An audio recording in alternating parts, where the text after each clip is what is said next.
What did I miss?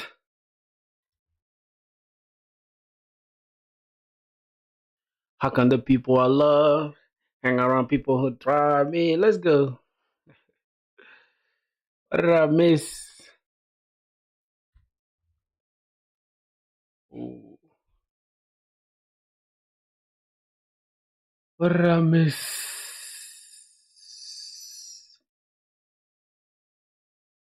Whew.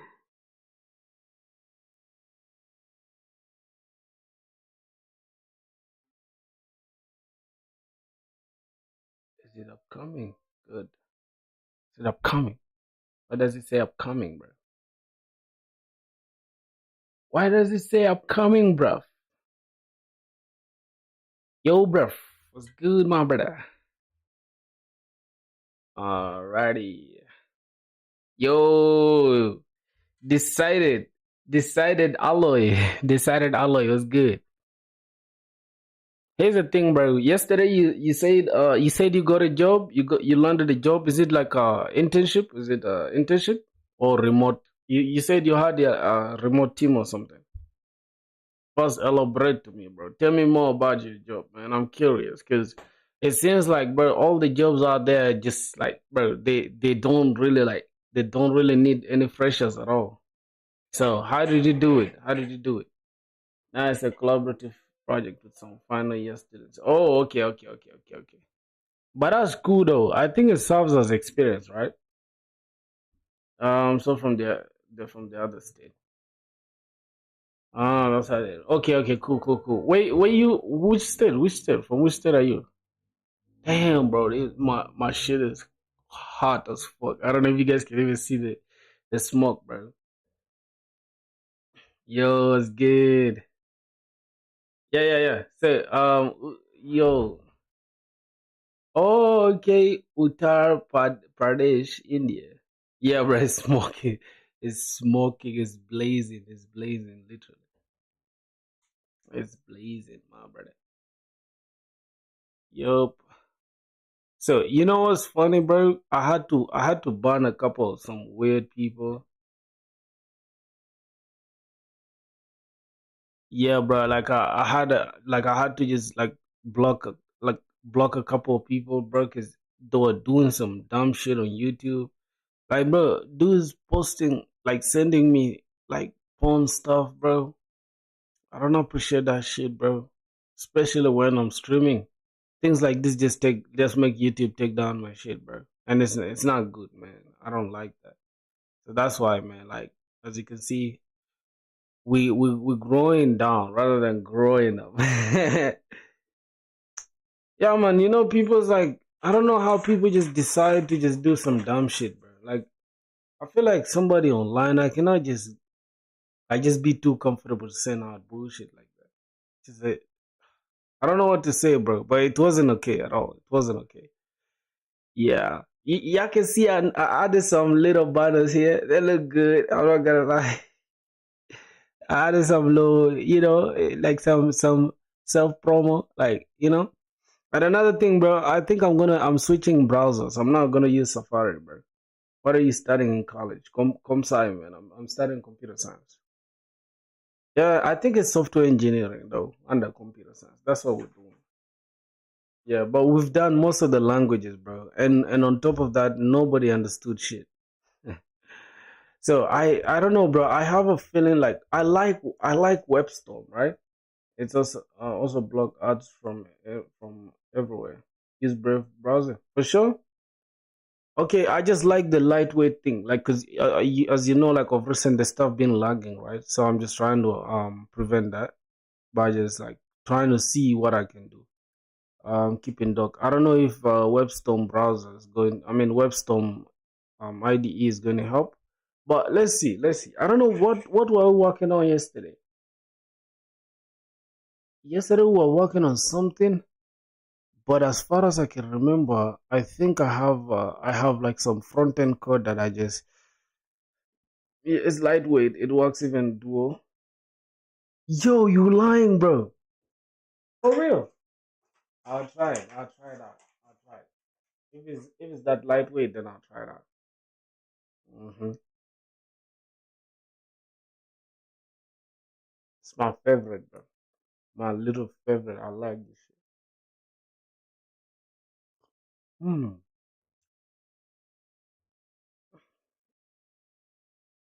Mm. I was turning my back. Yo, bro, what's good? I was turning my back into task. Yeah.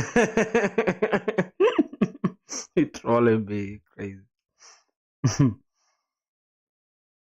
You know what's funny? Let's first look at some job boards, right? Let's first look at seek.com. Is I genuinely wanna go to Australia, man. I wanna go to Australia, my boys. I wanna go to Australia, man. I feel like Australia is cool. So if I get a job there, then I don't know if it's remote. I think they can allow relocation, right? Let me just look at this. I want to explore jobs in Australia. So let's look at what's going on here. Right now I'm in Rwanda, bro, in Africa, Rwanda. Mm, I'm in Rwanda currently, bro.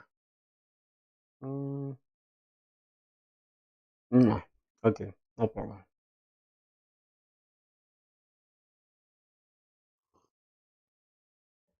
Mm, mm. Yo, 7EP. What's that name, bro? Try to make your name easy, bro. Because what is 7EWPFUUK? As you can see, my home location is Rwanda. Mm, I don't have any. I don't have experience. So engineering. Do they have software? I think it's subclass of this is like software. Wait, let's go to engineering. Let me try that. Just give me a sec. Engineering, then subclass is software. Do they have software? Oh my God, where is software engineering, electrical engineering, and blah blah blah? Let it be my bro. No. Which name though? I need a simpler name because my brother Dan decided Allah is there. So how about you? Which one should we use, boys? Should we just pick anything like electrical and electronic engineering? Because for some reason I can see software engineering. Is it systems engineering? Is it the same? These people are weird, bro. How come they don't have software, bro? Just name.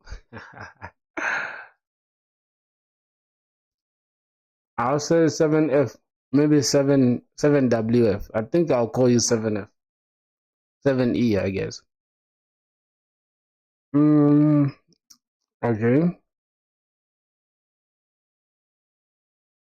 Standard. I think that should be it. I'm just gonna put like this. Then let's go to the job site. 7-Eleven.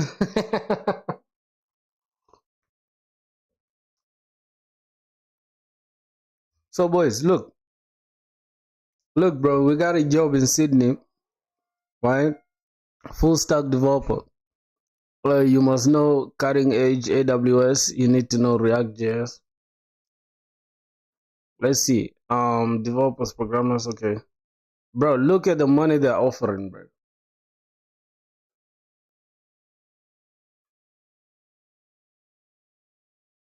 Does it pay for the hours you stream? Of course.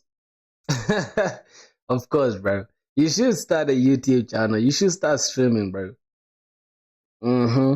I feel like you starting a stream will really like give you that just the confidence you need to speak. Like you get it. The confidence you need to speak. You'll also make money in the back end as well.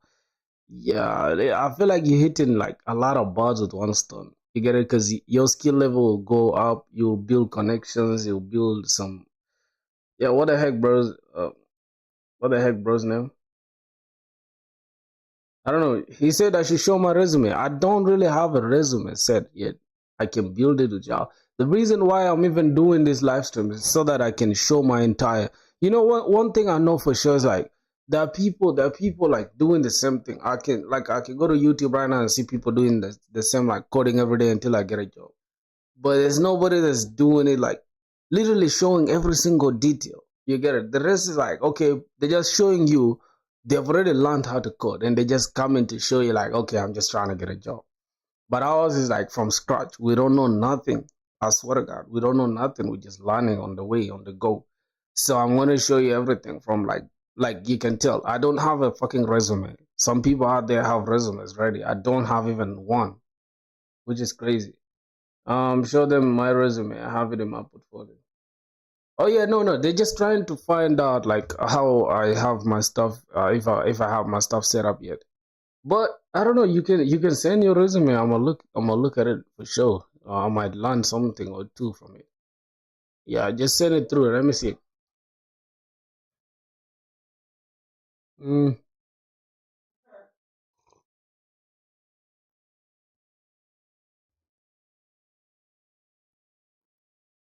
mm, where is it? Did you send? You know what's funny? Boys, look at the Discord, man. We got 101 members now on our Discord server. Look how crazy that shit is.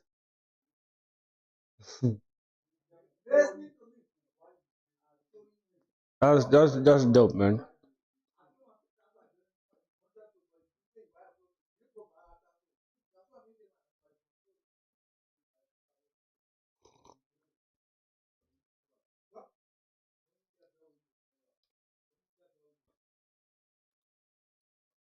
Boys, look at this. Most of these companies want you to be using TypeScript on the backend, bro. So that's something I found out. It's like, most of these guys want TypeScript in the backend. Mm-hmm.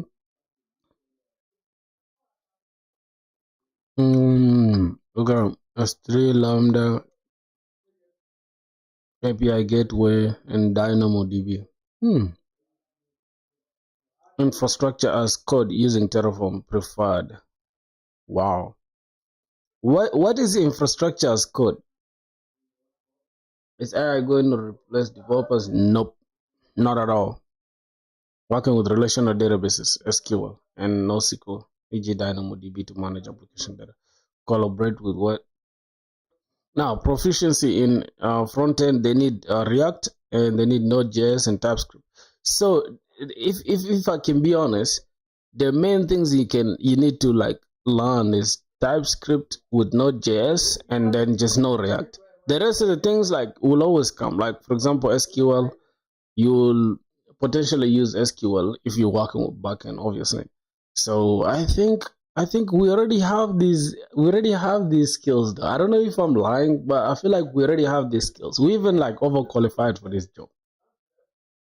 I swear to God, man. Yeah, let's review resume. Okay, no problem. Send.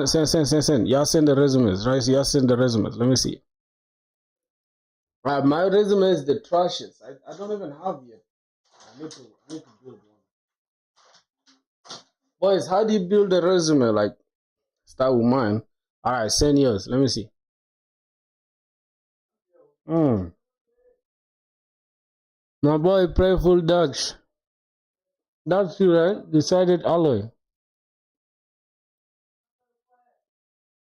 Do you want to allow downloads on Discord server? Wait, so for me to view this stuff, I gotta download it. Hmm.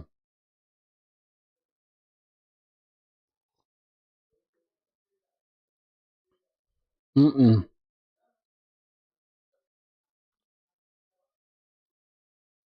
Mm. Prayful Ducks. I am a motivated. What is this now? Did I even ask for anything like this? What's going on here? All right, so we have I am a motivational final year. What is this? Bachelor of what? Computer applications? Is that it? Okay.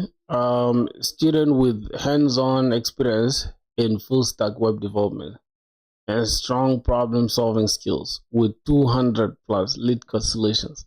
Yo, you lying, bro. I swear to God, I just assume you're lying, bro. You really sold 200. Let me see your what the. I don't want to ask AI. Wait, where's your Litka stuff? Where's your Litka stuff, bro? I'm curious now. I want to see if you literally sold 200 stuff. You lying, bro? Nah. I don't believe that shit. Do you want to see my lead code? Alright, I can see your lead code. Y'all send the lead code though. You guys send the lead code. Let me see. Oh my god, then I need to up my skill, bro, because you guys are over skilled now. You guys are better than me, bro. What the fuck? I enjoy building responsive, high performance applications, and I've worked on real projects using agile methods. Oh wait, my boy, Prayful Dax, I think you're not lying though. I think I saw something on your GitHub, and I see your GitHub. I think I saw it on your GitHub. Hold on. Okay, let me check your GitHub. I think I saw something. Yeah, I saw your lead code stuff. What's your lead code thing? No, I'm not seeing your lead code here.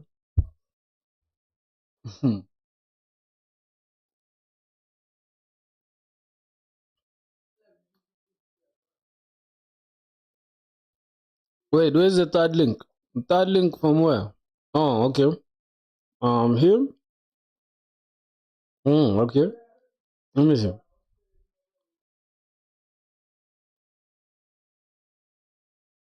Wait, what's this thing called Codolio? What does Codolio mean?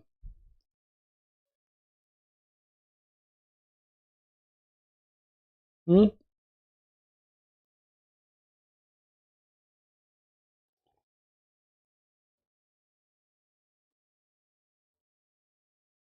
Hmm.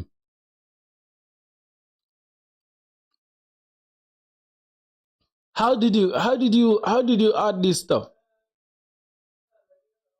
Oh, you send, what do you mean send link on Discord? You send the link on Discord. Alright, let me check it.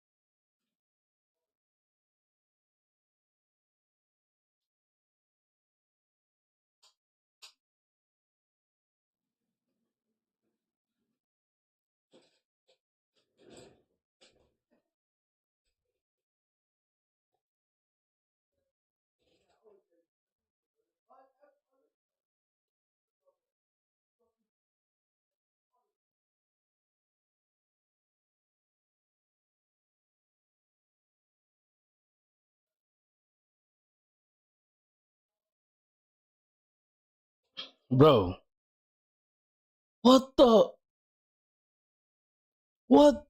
fuck? What's this guy doing on lead code, dog? What the fuck?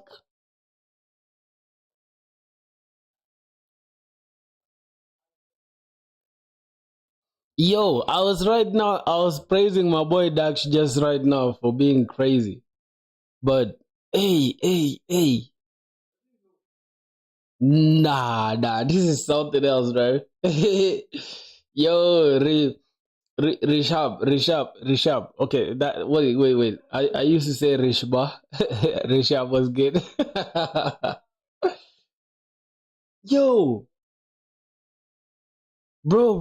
Hold on. Why you have your lit code popping like this and you don't have a job though? Like, I don't know. Do you have a job yet? Because if you don't have a job, then what the fuck are you doing? No, this is, but I don't give a fuck when you did it, dog. Like, this is enough proof to show that you're supposed to be employed. Right now, you're supposed to be in Google or something. You're supposed to have cracked Google or something, my G. What the fuck? Yo, bro, you better than me by far, bro. Let me show you, bro. Let me show you. Y'all look at my shit, bro. Like, I think I'm the dullest guy as far as Nah, this is not, bro. I feel like this is not my stuff, dog. Wait, can I see my progress? I do not have an elite code progress. I think this is not mine. Let's look at. Let me see. I think that's not the one that I'm using. I think I'm using something like what is it? I think I'm using Google if I'm not mistaken. Or I'm using GitHub. I don't know. I'm using one of the two, bro. It might be this one. I don't know. I'm not sure. Yo, if this guy don't have a job, I'm leaving software industry for real, bro. Yeah, yeah. Y'all look at me, bro. Just see. I have literally 10 submissions, but for the same problem. The same fucking problem, dog. Look, look at me. I've solved only 3 fucking problems. Only 3, bro. And I'm expecting to get a job, bro. And somebody has literally solved almost. This dude has solved half of lead code. Like not even half though. I feel like okay, is because you don't even have to finish all the 3,000. Like soon as you reach above 200, soon as you reach 200, it should be enough. Like 200, you're good to go, bro. Boy, I've changed my mind, bro. I've changed my mind. We're gonna be doing lead code, bro. I'll just be building my projects. Yeah, I'll be building my projects and just showing you guys the progress that I've made. Yeah, bro. I've changed my mind, bro. I'm just gonna be building projects and showing you guys like yeah, like the progress I've made. Other than that, we're just gonna be doing lead code, bro. Yeah, that's it. That's the resolution, bro. From now on, we're doing lead code, bro. I have no idea in lead code. We're just gonna do lead code. That's it. I've made up my mind, bro. Cause I can't be looking stupid, bro. All of you guys are shining. Like, look at my boy Dax, bro. See, look at my boy Dax. He got his own. Like, I don't know if this is a portfolio. Cause what the hell is Codolio? I don't know what that means. You got a login? What does Codolio mean? Like, what does it do? Yeah, yeah, my boys. I've changed my mind, man.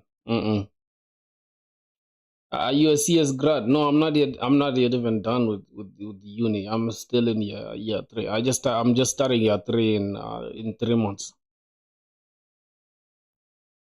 My boy is doing is solving from geeks for geeks. Hmm.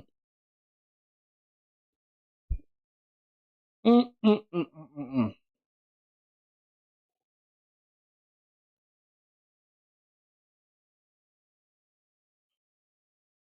Hmm. You send me list on Discord. All right.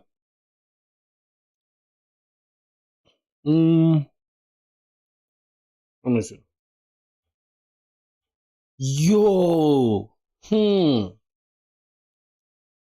Look, this is the so you have 473 submissions in the past 1 year.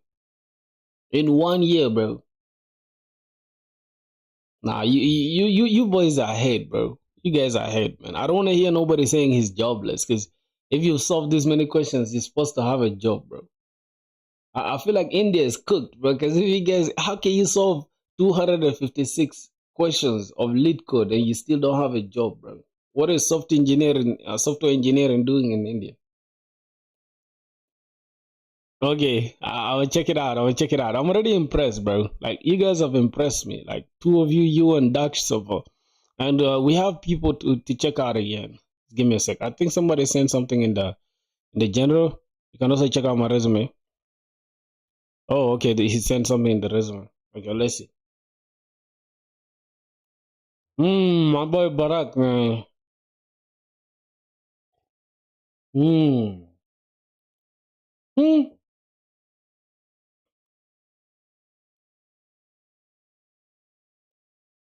Wait, let me check. 2023. Whoa.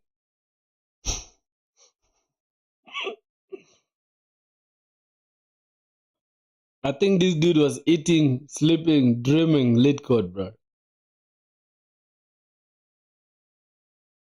Mm-mm. I should suggest playlist for DS. What you mean for DSA playlist? I'm confused because I don't know. I don't know any idea. I don't have any idea. First ask this guy with so many submissions. Let me check this guy in 20. Oh, this guy started just 2024. Nah, bro, Dax, I feel like you're the winner of this stuff because this guy has been doing it for years, and you just started I think 1 year just, and this dude has been doing it for years. So I feel like you guys are tied, I guess. Because let me see, in 2020, okay, the max streak is 44, active for 231 days. Yeah,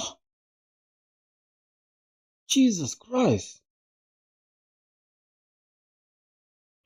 The streamer for DSA. Bro, like, you didn't answer me. What the hell is this Codolio? Like, I actually like this interface. I don't know what this Codolio is for.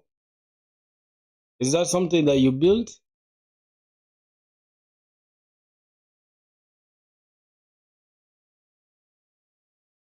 Yo, Dax, is that something that you built? 38. Mm-mm. So, can I see this guy's stuff? Let me see. Mm, wait, the top is here.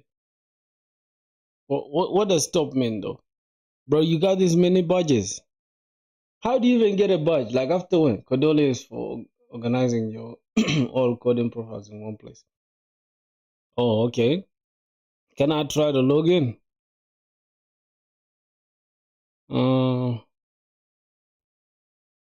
I don't have an account, so I can just continue with Google, I guess.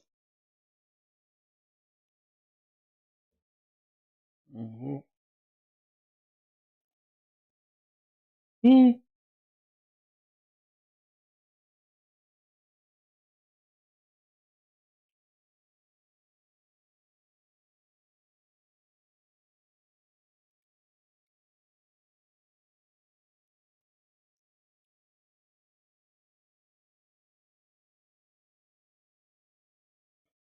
OTP.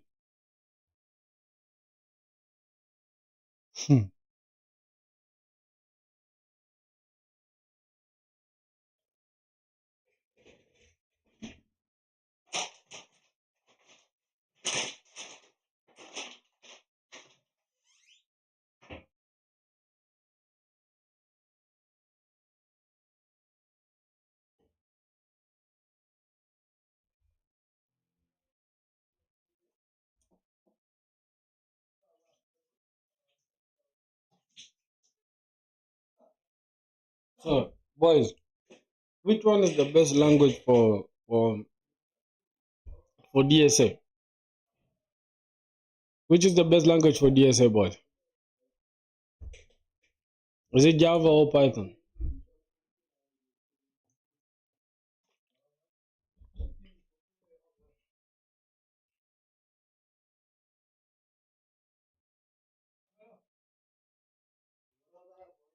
You gave two languages, Maji. I asked for one. Which one is your favorite? Why would you say C++ and Java? Like those are two complicated languages that I wouldn't want to use.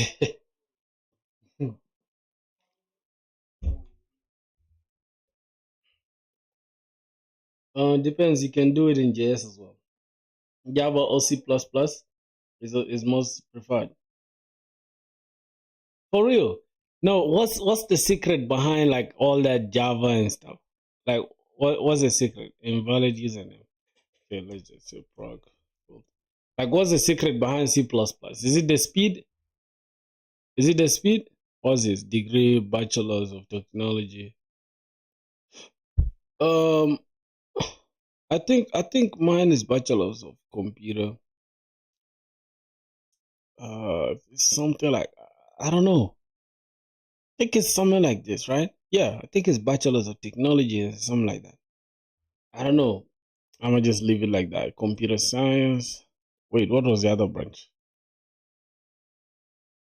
C++ is better, but that's like learning a whole new language, bro. Why do you think C++ is better? I'm graduating 2027. All right, not India, Rwanda though. I'm in Rwanda. Okay, something like that. We do have that. Okay, that's cool. Full-time roles, internships. Depends. It depends really. Wait, boys, I want to ask, right?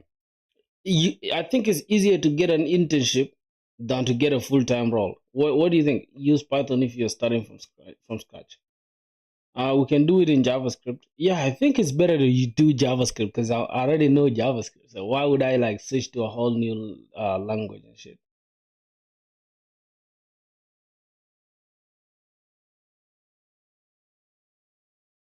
Oh, JavaScript is made using C++.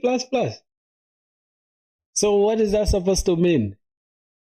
What is that supposed to mean? Like, does it give it an edge over JavaScript? For internship, you should have to you should have good projects. So which one is easier to get though? Is it easier to get like internship or a job itself? University. I think it's Independent University of Kigali. Yeah, Independent University of Kigali. Something like that. All right, I'm just gonna continue. I'm not getting either. Don't ask me. For internship, you should have. Okay, I wanted to ask the boys. Like, I'm genuinely curious though. I want to start like. Reason is companies prefer you to do questions DSNC or Java here in India. Ooh, bro, I don't know why. Why are they just like why are those Indian companies like so fucking strict? Like what's going on with them? It's like as if they want somebody to be like a super engineer or something. I don't know, bro. I just don't get it. Like why are they super harsh and like so strict? I don't know. What's the vibe? What's their vibe, man? You love jazz until you start running into memory heap stuck errors and managing the garbage collector. Yeah, they don't care if you're doing DSA and jazz. Okay, for me, I don't know, bro. I'm just having a hard time choosing between languages for real. But I just have a love and hate relationship with with Java. Like I literally just I like Java, like personally. I like the object oriented part of it. Like everything, it just looks cool. And the IDE IntelliJ just looks. I think it's better than any IDE out there.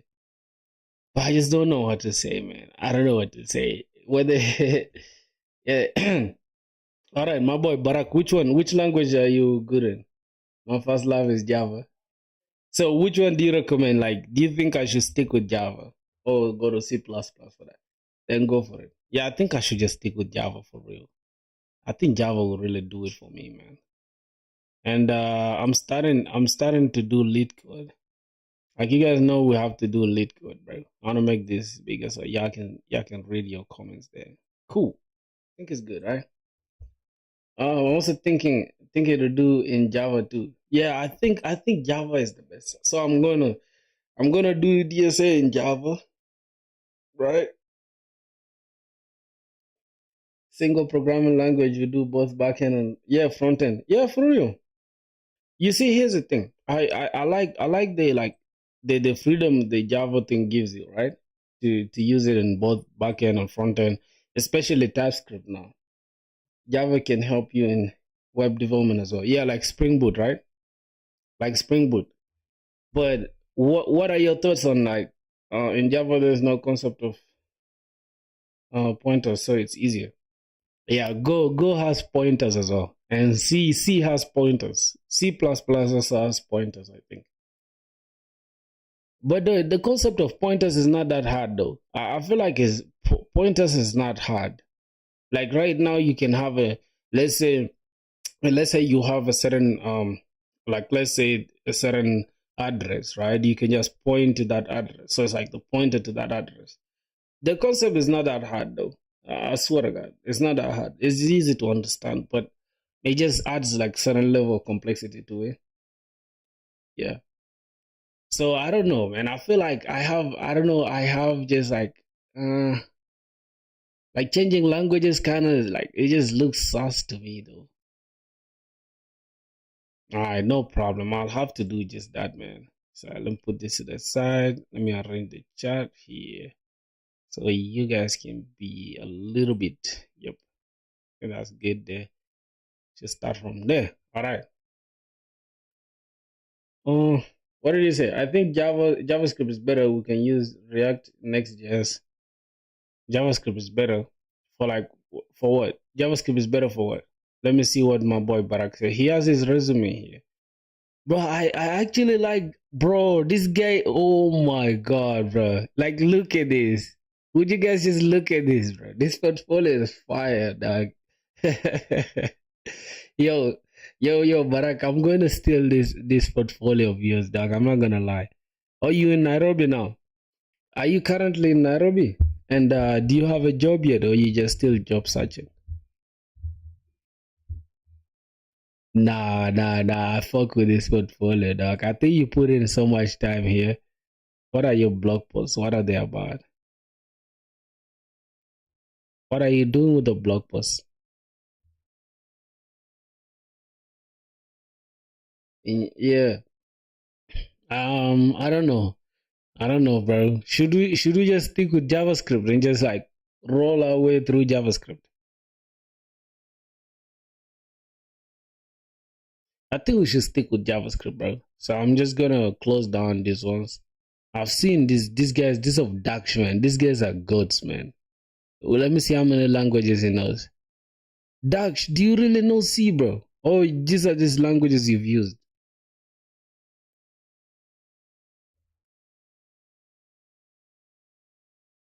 Wow. Yo, Suraj, my boy, you cracked, man. So you wanna do everything? Damn, bro. Why are you adding Bootstrap? This is trash, bro. It shouldn't be here. You just use Tailwind for that. C and C++ and Java are in my college syllabus. Yeah, we also have them. I did them, but I didn't add them here. Just because I did them doesn't mean I'm if proficient in them. So I don't add anything that I'm not proficient in. Yeah, my crazy is thinking that I'll be able to transition from low to tech. Jesus Christ, bro. India, man, you guys are you're going through a lot, bro. You know the worst part, right? Is have Dax. You having to have this tic tac toe here, bro. This is like a bad image on your profile because you already have insane languages, bro. Of all things, you're adding tic tac toe. You're adding a fucking I don't know what else. Like, let me see. Why do you why do you have these mediocre projects, man? Yeah. You gotta change. You gotta remove these pinned repositories, man. They make your stuff look average, bro. For real. Get up. I had to leave a few minutes ago. So what do you do? This guy have a job or not? I don't have a job yet, but I'm probably gonna start applying for jobs soon. Yeah, we haven't built like crazy projects, so I don't know. I feel like my boy Barack has like the best. Let me see. My lead code is trash, bro. My lead code is trash, bro. I'm not gonna lie, bro. Can't even lie to y'all. Oh, you asking about perfume? And 3 month internship, and now I got a job offer from Poon, but salary low. Oh my god. So listen, brothers. What do you suggest? You suggest I should get an internship first, and then opt for a job, or maybe just go straight for a job. What do you guys think? Should I apply for jobs directly or just for internships? No, I don't have one. The one whose lead code you were checking, does he have a job or not? I don't know. I don't know, bro. Dude seems like he has a job, I guess. I don't know. I don't know. I really don't know. But here's the thing: all of you guys who have like some experience, y'all should help a brother out, man. Y'all should help a brother out, bro. And niggas already burning through savings, bro. We gotta get a job real quick. You feel what I'm saying?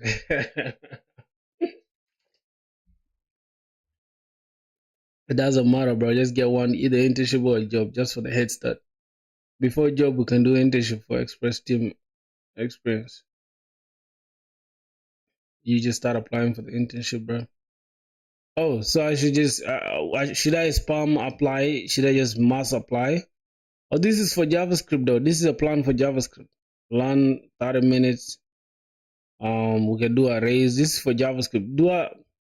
Where you from? I'm from South Sudan, but I'm not living in South Sudan currently though. This is for Spring Boot backend. Okay, OOP classes, objects, constructors, encapsulation, inheritance. Encapsulation, that's why you're gonna have private fields with getters and setters, inheritance, and polymorphism basic understanding. Then we can start with array list, hash map for data storage, iterating for each and basic streams for API. Then we can start with mini projects. That's a good like overview as far as that's concerned, like Java. Will you be applying for jobs? Nah. I'm not applying for jobs in this place. Not at all. I don't want to work in this country at all, bro. I want to get a fucking job that's either remote or is going to allow me to relocate and I get the fuck out of here. I don't want to be here at all, my G. Bro, look, man. Back when I was in Egypt, bro, if my friends didn't scam me about this country being good, I was not even going to be here, bro.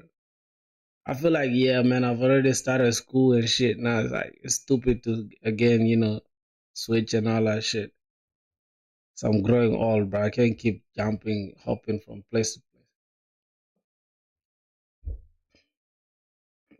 So, because of internship, I got hands-on experience. I worked with the team.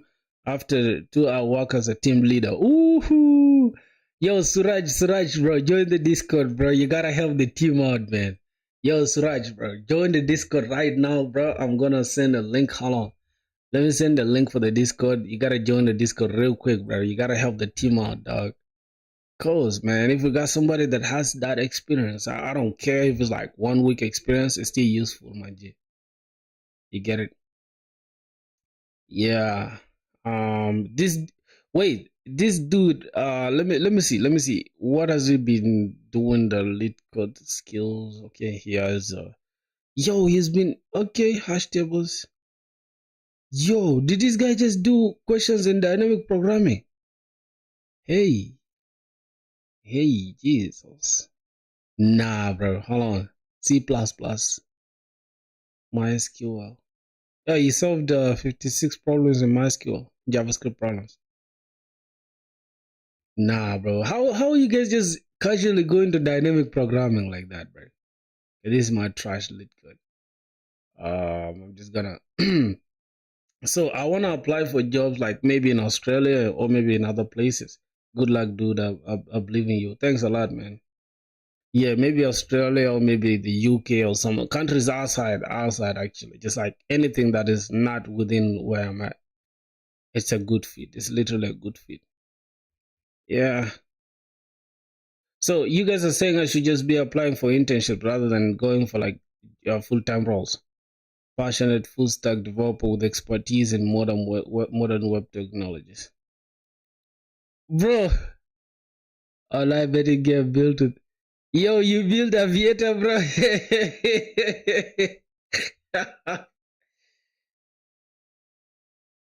Nah, why? Why do you want me to apply in India, bro? India is cracked. I cannot. But sometimes startups other than big they pay you very less. $100 a month. What the fuck? $170. Like am I hearing that correctly? $170, not thousand, just $170.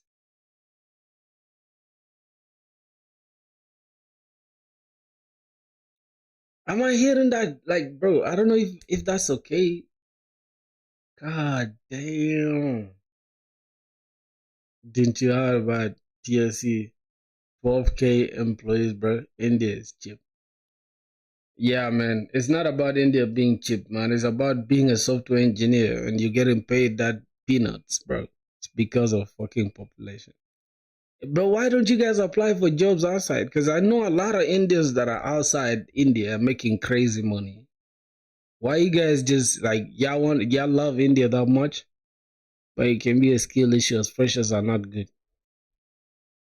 Yeah, for real, bro. Like if I'm building my company, I wouldn't want to throw my money at some random fresher who just finished uni with ChatGPT. It don't make sense. I feel like it don't make sense.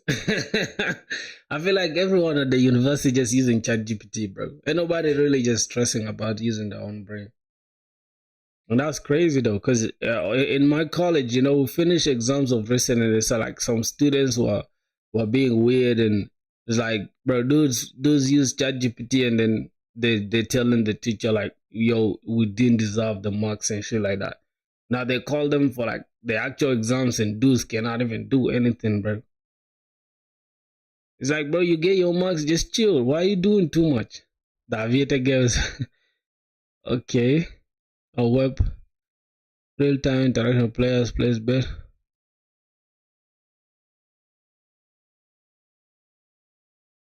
Wait, bro. Am I seeing that this dude? Did you just create a clone for Aviator?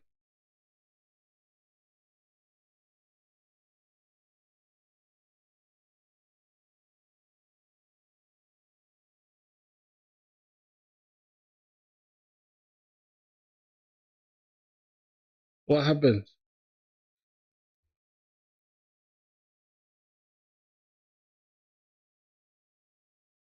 Yo, bro, what the? Wait. What did I just read? What did I just read? Somebody said that a company in India. Wait, I thought it was micro. I thought it was. Is it Microsoft or Amazon? I think Microsoft that laid off 12,000 people. It's not. It's not in India. I think it's in the US. Am I reading that right? TCS. What does TCS mean? What's the meaning of TCS?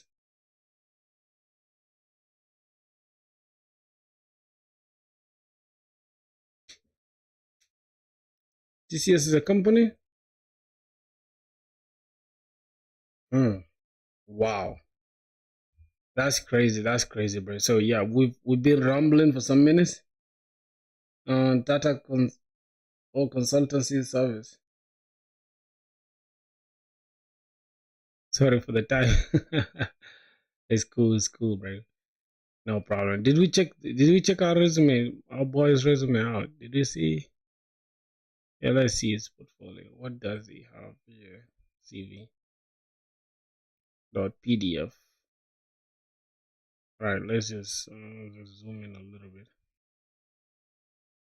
Okay, experience. Collaborated with the IoT hardware team to design communication schemas and backend interfaces for efficient device data exchange. Reduced file store database reduced by optimizing backend polling. Wait, oh my boy, Kenyatta University. Oh, you graduated already. You graduated already. Nest.js. Wait, REST APIs. What is it supposed to mean? Like what is REST API supposed to mean? Representational something state transfer, something like that. Cloudflare, okay, Docker, GitHub Actions, MongoDB, Postgres. I know these two, but I don't know AWS, RDS, AWS, CCP. Oh, you have certifications for that. Apollo, GraphQL as well. Wow.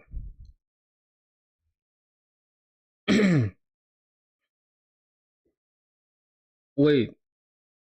So if I can be honest, those people want somebody that has like a what like they want to pay money, right?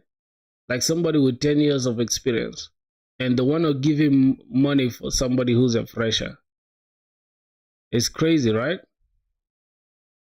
Like right now, somebody with experience, they want to give him money for somebody who's not.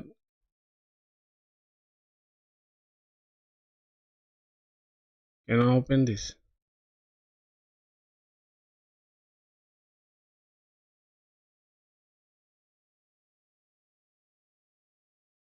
Wait. Mm, don't lose. For my college first students get offer from Google.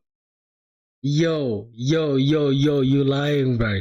You lying, I swear to God. Do what? 65K per year? Bro, just having Google on your resume is enough, bro. You don't even have to, you don't even care. And Indians are not like in the tech community that much. Stereotype issues. Yeah, for real. And I hate that, man. I just don't like that shit. It's like, bro, things happen, man. Why do people just take everything too seriously, bro? The stereotype issues is what just spoils everything. Like, and I don't blame some people for thinking like that because, bro, it be some group of people that just ruin the name of other people, dog. That's not cool, though. That's not cool at all, bro.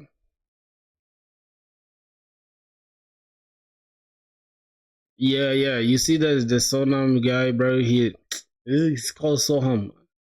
He's just ruined it, bro. He's just ruined it, bro. I feel like he's now everybody thinks like anybody who's an Indian applying for jobs like this is busy applying for 100 jobs and he's gonna take all those jobs and stuff. That's not good, bro. I don't know. People are praising the dude online for like, oh, he's a good guy. Like, bro, that's weird, man. I feel like that's being too selfish. And no condition on earth can you be in, bro, that will make you like fucking work 2 million jobs. And like, I don't know, is he feeding the whole neighborhood? I don't get it, bro. I feel like unless he's feeding the whole neighborhood, that's when he deserves that shit. But that's bullshit, bro. Like some people just don't take accountability for their stuff. See. Where is the fucking big O, man? I started seeing it somewhere right now. I don't give a fuck if you like me. Last time I look at my wrist. Technical interviews. But I saw something right now. Wait. Yo, boys. Which one should I start with? Okay, arrays and strings, I guess. Yep. Arrays and strings. Hash tables. This is what I need to begin with, right?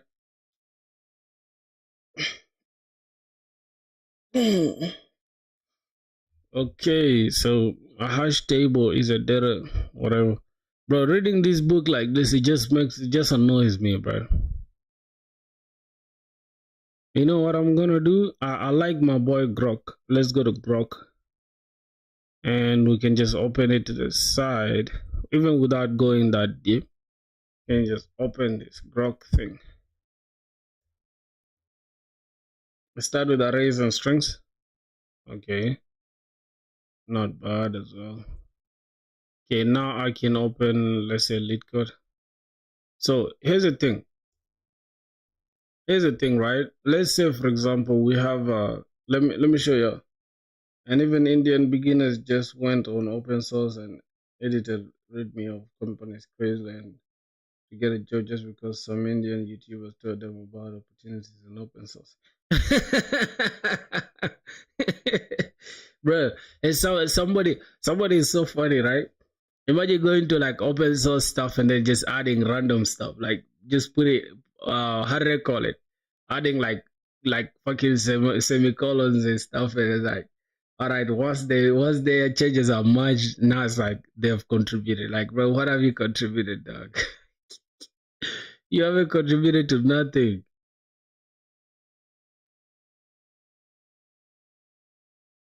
Well, structured learning DSA. Okay, so which one? Let's see YouTube.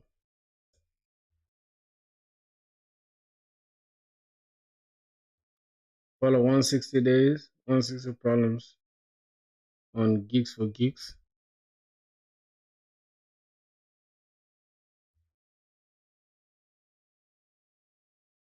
Wait, why? It's funny how this is showing my stuff when I could just search. Okay. Now I'm gonna look at my risk. You niggas are looking beside me. Let's go. Wait, let me see. 160 days, 160 what? On Geeks for Geeks? Is it 160 days?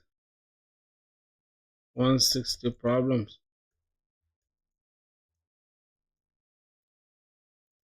160. Oh my god. Problems.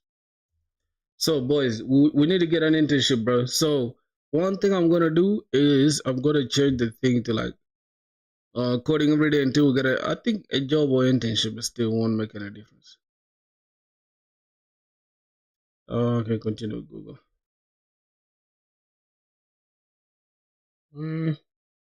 Yo, Matrix of Wealth was good, my brother. How are you doing? I hope you're good, man. Yep.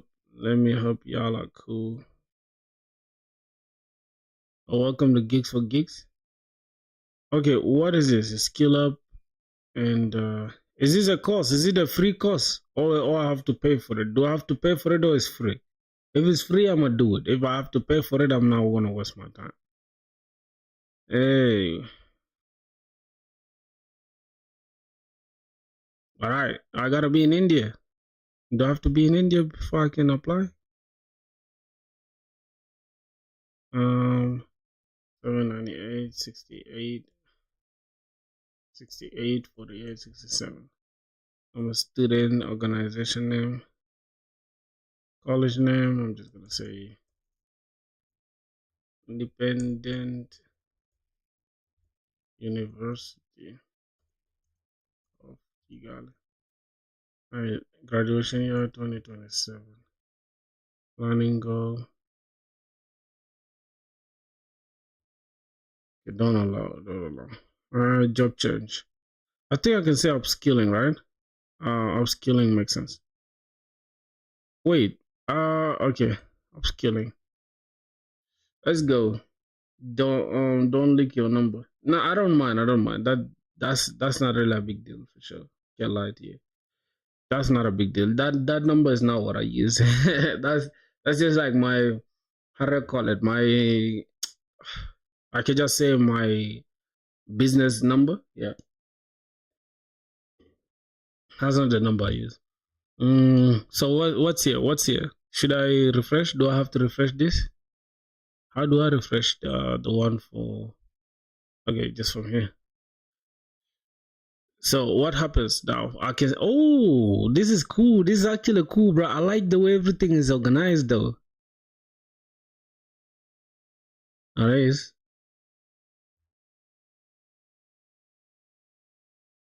You've done Python and a little bit of C++, so I was just curious. So, second largest number given an array of positive integers. Is there a way I can turn this into dark mode? Okay. Given an array of positive integers array, return the largest element from the array. If the largest element doesn't exist, then return -1. See this code. My boy, you back with typing too many things. Like, just say once I see this code, I can see it.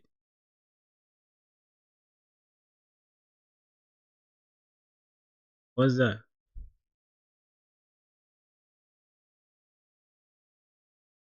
Krish Goswami, AI automation expert.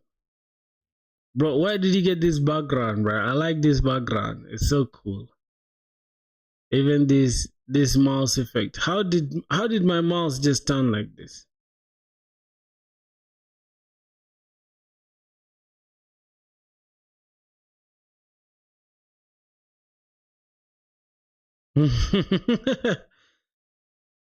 So that robot is following my mouse, huh? It's actually cool though. I like that. Okay. Here's a selection of projects I've built. Gym website, Bombo Cloud Mines. Welcome to my digital journey, VFX, developer portfolio.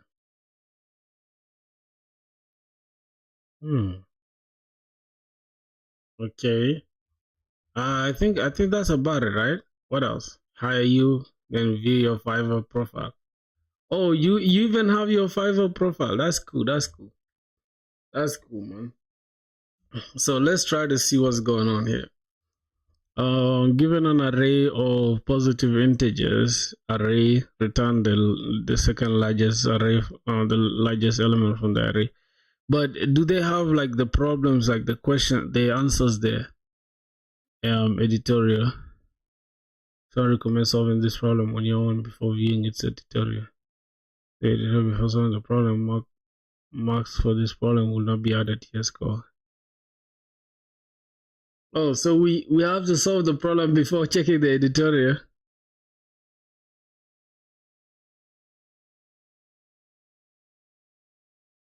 This is in GCC. No.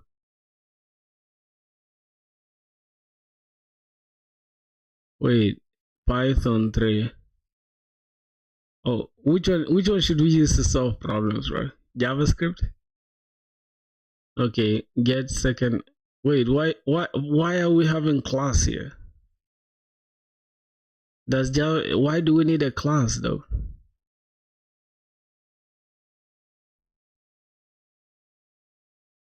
I don't know. I need to know why. Go in articles. Where's articles? Oh, here?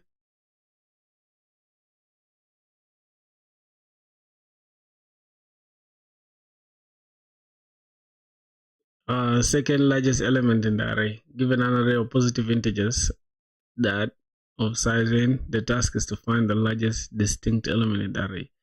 Second element does not exist, return negative one. So if we see the input, this is the input array that we have. 12, 35, 1, 10, 34, 1. I think we could just AI is coming for my job is crazy. I don't care about AI taking my job, bro.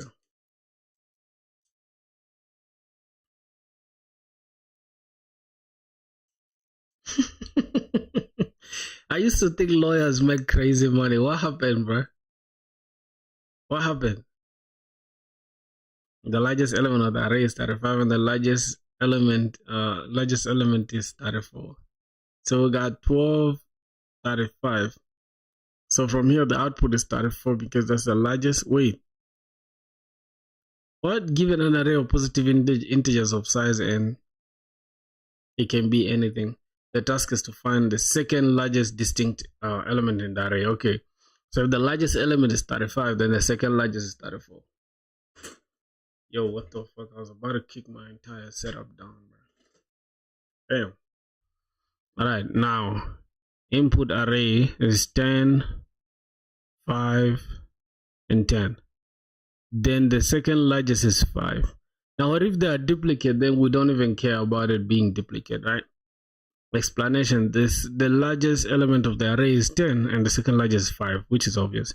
Then here we have -1 because we don't have the second largest. We return -1. The largest element of the array, is 10. There is no second largest element. Okay, so if we say, can we just attempt? So you can switch out project you want, but it will be cheating, and you also have videos options left on the solution. Okay, it will be cheating for real though, because now it's like, okay, what's the point, right? So let me just try to answer it without the bullshit. I don't want to bullshit myself. So how do I solve it then? Wait, where's the section? Where's the? I think it's supposed to be. Boys, go to problems. Okay, thanks, man. Using gigs for gigs, it looks like lit code though. It actually looks like lit code. I'm not gonna lie.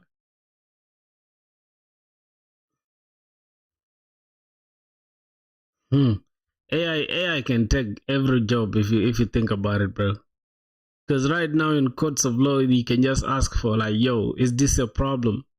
So if yo boys, am I allowed to use external editor like IntelliJ? Am I allowed to use external editor?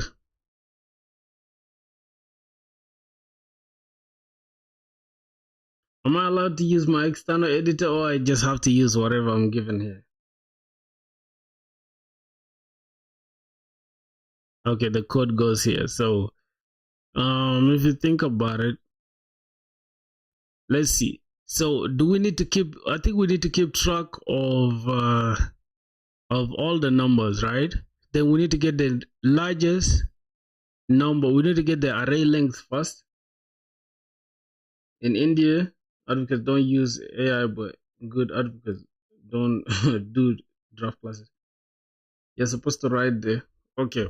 Now here's the thing. I think first we need to get the array length, right? The integer, the array length rather. So if the array is called what, we need to int this array, right? Hold on, just give me a sec. If this is the array, me for some reason I just feel good rewriting everything again. So we can have this, and this array is what, 12. Let's say just to pick 12, 35, 1, 10, and 34, then 1. Now, from what I can see, what is this? Why do they have this funny stuff?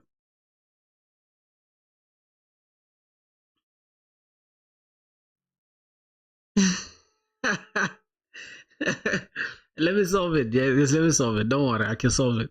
I don't want to hint at all. I can understand it. So first, we have to keep track of the largest number, right? First, we need to get the array length, right? Let's say int array length, right? Let's say int length. Okay, length. We can say n is the same as the array length, right? Right. Let's say n is the array length. So no, n is already like, wait, call n, I think it's defined already, right? So the thing is, one thing we need to know is if we don't have the second largest, then we just return -1, right? So if no second largest, then what we return -1. All right, so the inputs that we have are 12, 35, 1, 10, 34, 1. We already know the second largest is actually 34. But how do we get it, bro? As tech is increasing, online crime also increasing. You should focus on that area. Why are you discouraging somebody, bro? Hello, missed you.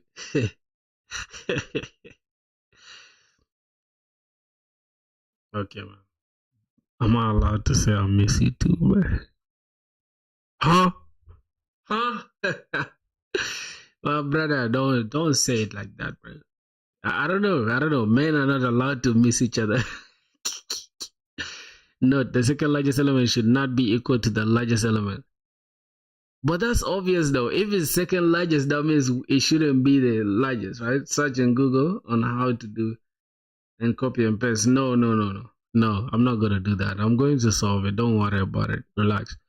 So we have 35 and we have 34. So the next thing is, how do we check for the largest number, right? So that means we need to iterate through, right? We need to iterate through. Say for int, I think wait, what do we have here? What should we check? What should we check?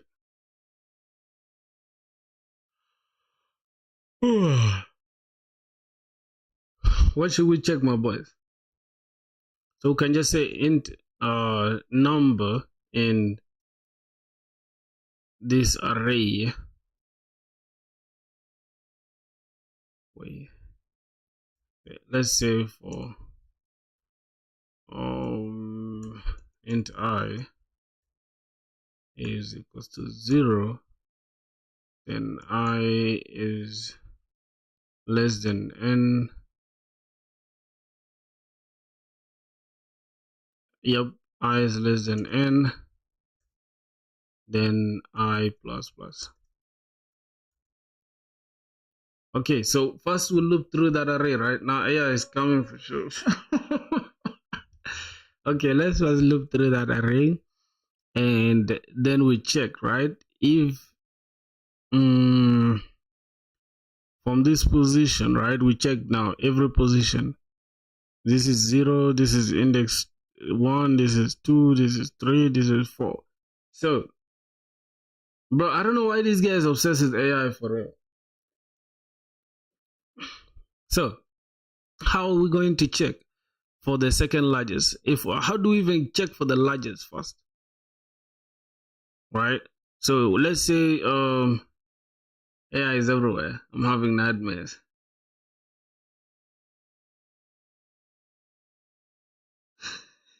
Yo, advocates do what? What do they do? Do they scam people? Nah, I doubt that, bro. I doubt.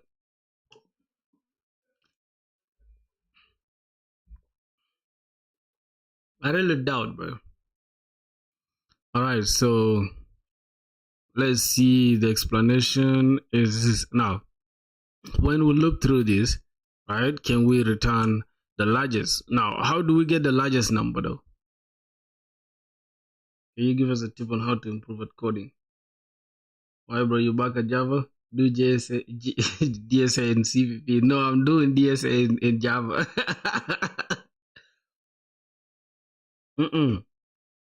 I'm not.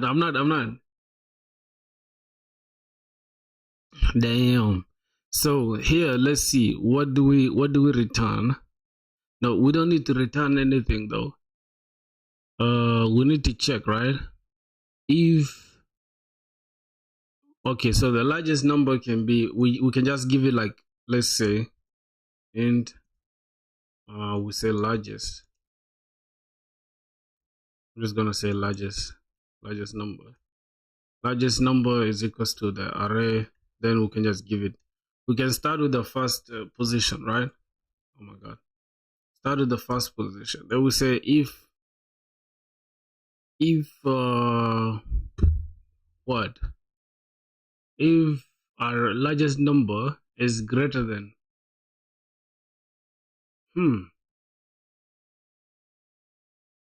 boys, how should we approach it, bro?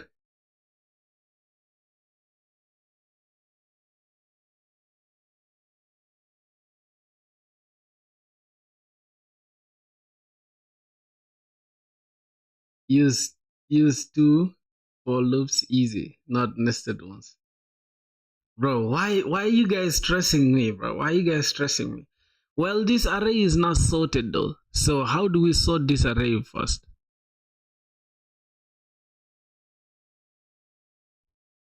How do we sort the array? I think that's something we can look up, right? Yeah, rather than stressing, I can just look up how do we sort, because now that's part of learning though, right? So I think it's array dot sort, I guess. How to sort array. Okay. Let's check. Array dot sort. I think it's array dot sort, right? Not JavaScript. This is array dot prototype dot sort.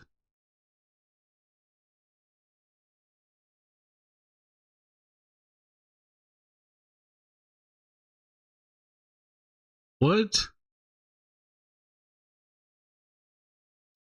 How is this a sorted array? I don't understand. How do you even go back, bro? How do you go back in this? Or from here? God damn. Okay, let's look up sort. Bro, can you build cool website? You can solve this too. You can build. Okay. Okay, sort it's called array.sort method is used for sorting the element in array. It has two main operations. Sorting the entire array. It may be an integer or a character array. So this is gonna be it. Int, if we have this, then the first one we can just say array.sort and then we pass the stuff that we're sorting. Is it supposed to be arrays or array.sort? I don't know. I think it should be arrays, right? Alright, that's not bad. So we need to sort the array first. That's use sort. Yeah. I'm gonna do that. So if we have this array that is called ARR, right? And that means we need to say what? We can just put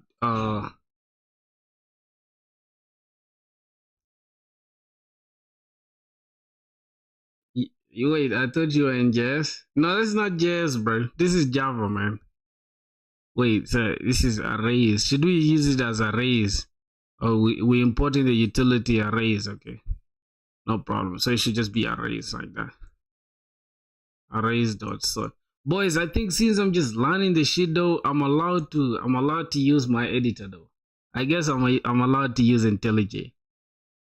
What do you guys think, right? Because right now, bro, if I was using IntelliJ, I could have understood what the concept is. So let me just use IntelliJ to save your time, because I'm not gonna waste time there. I'm just gonna say, I'm just gonna say what DSA grind, Java, pure Java. We don't need. Should we create a repo? Should we create a repo for that? No, it's just an interview. They'll ask you to solve this question without sorting. What do you mean they will ask me to solve the question without sorting? I'm confused.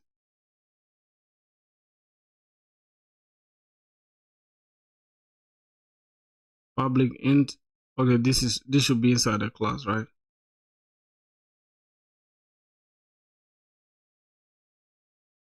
What do you mean? Like they will ask me to solve it without sorting. Then how will I solve it then? Because I need to sort it first in order to understand where the position of the largest.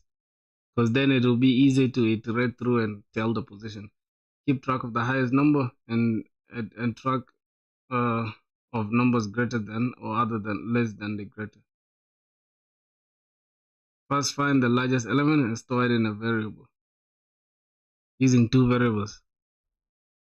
Also, I shouldn't sort it first. I should just loop through the stuff like that,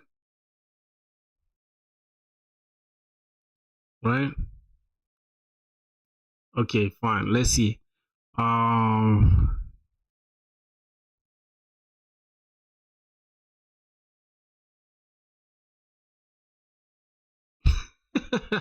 Okay. All right. I should have sort the array. It's okay. It's okay, my boy. All right. So you know what I'm gonna do? I'm gonna leave this for now, right? So what first we need like two variables, right? The one to store the largest element.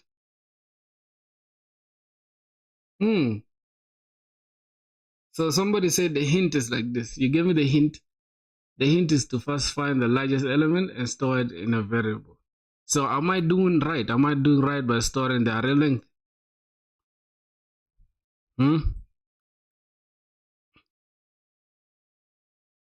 So we have the largest. Yeah. So we have the array length, and then we have if the largest number can be like I have a variable called largest number, right? Well, I can just say let me just say LG. I'm just gonna say LG num.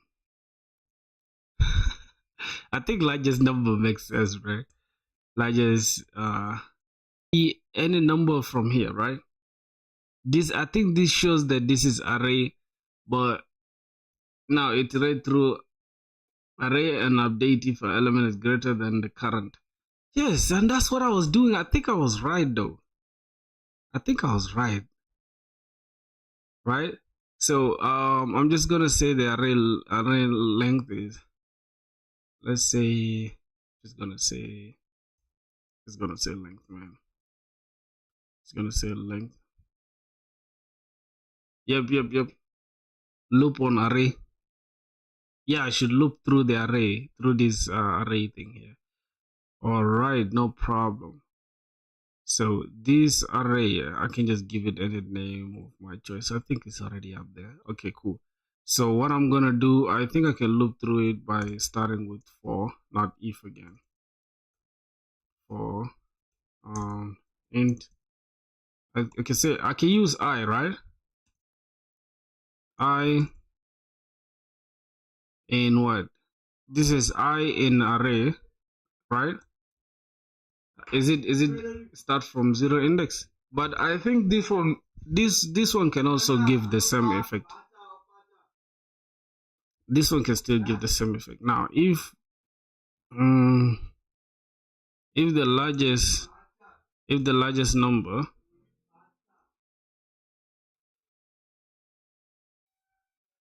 yeah, if the largest number is greater than I, is it greater than I or greater than the array? I think it's greater than I. If it's greater than I, then that means what? That What does this mean though? What does this mean if we have to store the largest number like this? I mean, this should be the smallest number, right?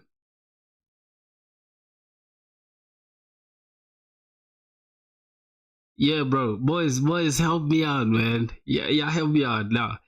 If this number is greater than I, right? Then what should we do? What should we return here? What should we return? I should return the. Hey, this is the opposite. The condition is wrong. Hmm. How's the condition wrong? See what is learning one sec. Okay. Wait. What do you mean the condition is wrong? Because here's the thing. We are iterating through this array, right? And we're checking now if we're starting from 0, right? If we're starting from the 0 index from here, let's say we're starting from 12. We check, is 12 the largest? No. All right, then store that, right? Then we keep going. Is 35 the largest? Yes. I told you enough. Figure it out by yourself. All right. All right, cool. Let me figure it out real quick. So, if let me first read the question one more time. Given an array of positive integers. Now, first, I think if this one all we need to, if that is all said and done, the thing that we need to return. Okay, we need to have if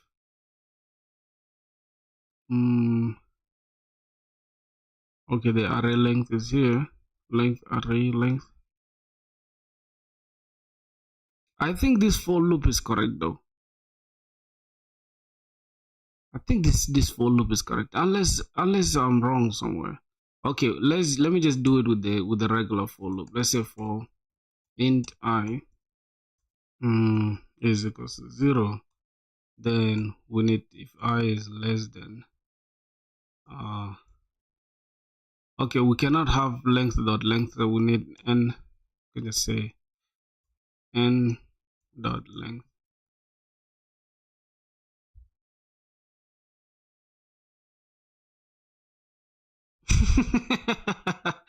I got confused. It's okay, bro. Don't worry, bro. Your brother doesn't even know Java. I'm already teaching myself. All right, so calm down. Y'all should come in some slack, man. You feel me? You guys so chill. Okay, so we have now this, right? Do you play chess? No, I don't play chess, bro. Int is the array length. Okay, that's the array length, and then we need to keep track of whether okay, we iterate through this. That's what we've done, right? Then we check if now the condition should be like this, right? If largest, right? If the largest number, that means if we've given this as the largest number, or we can just say, I think I can say the smallest number, right? I think this should be the smallest number.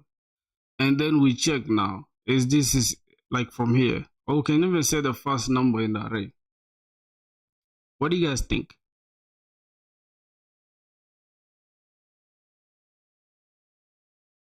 Because, bro, y'all should give me the condition though. What should I check for? What should be the condition?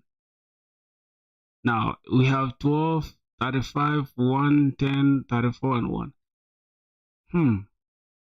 But they want the second largest though. Ah, Jesus, bro. This is stressing me now. Imagine this is a fucking simple question, bro. Somebody out there is just looking at me and smiling. It's like, nah, this nigga's cooked.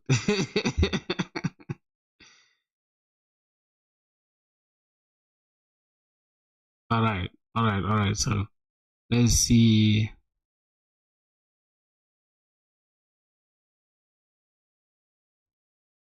If upcoming number is greater than your current largest update, and then make the second largest the current greatest. So I should change. I should change this to the largest, right?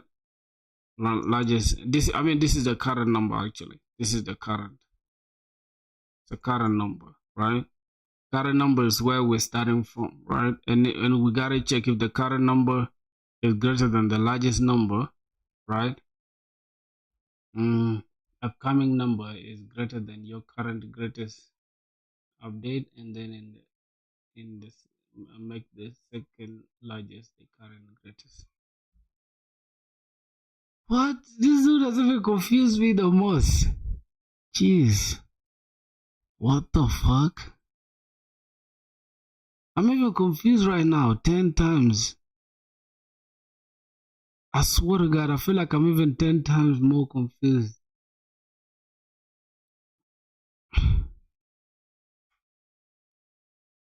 Okay, we have the current number. The current number is equal to array.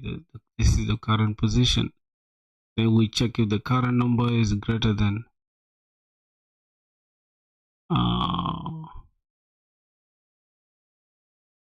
Yeah, bro, boys. Nah. This number is above my brain, bro. Yes, bro, doing it. I'm a little bit active on X and started Discord also.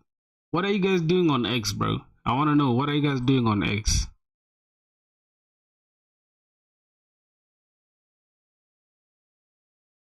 What are you guys doing on X?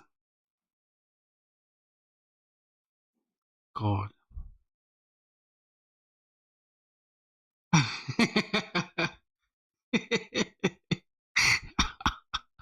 Look at how much time I've wasted, bro. Like, look at how much. Can I just use JavaScript, boys? Can I just use JS? Can I just use JavaScript?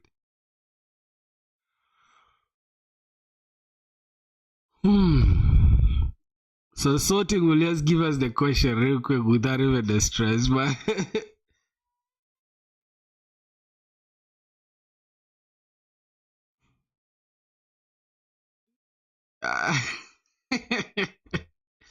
yeah, bro, it's just posting anything. I promise you, bro. Mm-mm. Mm-mm.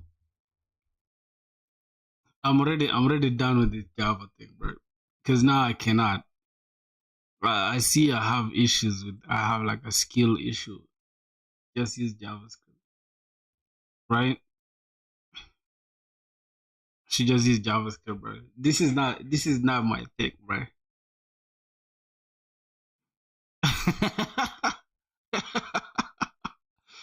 All right, second largest chord. Hello, let's start with the problem, second largest element. Okay, so in this problem, let's first read the problem statement. Well, the problem statement here says, given an array ARR, return the second largest distinct element from an array. Okay. Hello, let's start with the problem,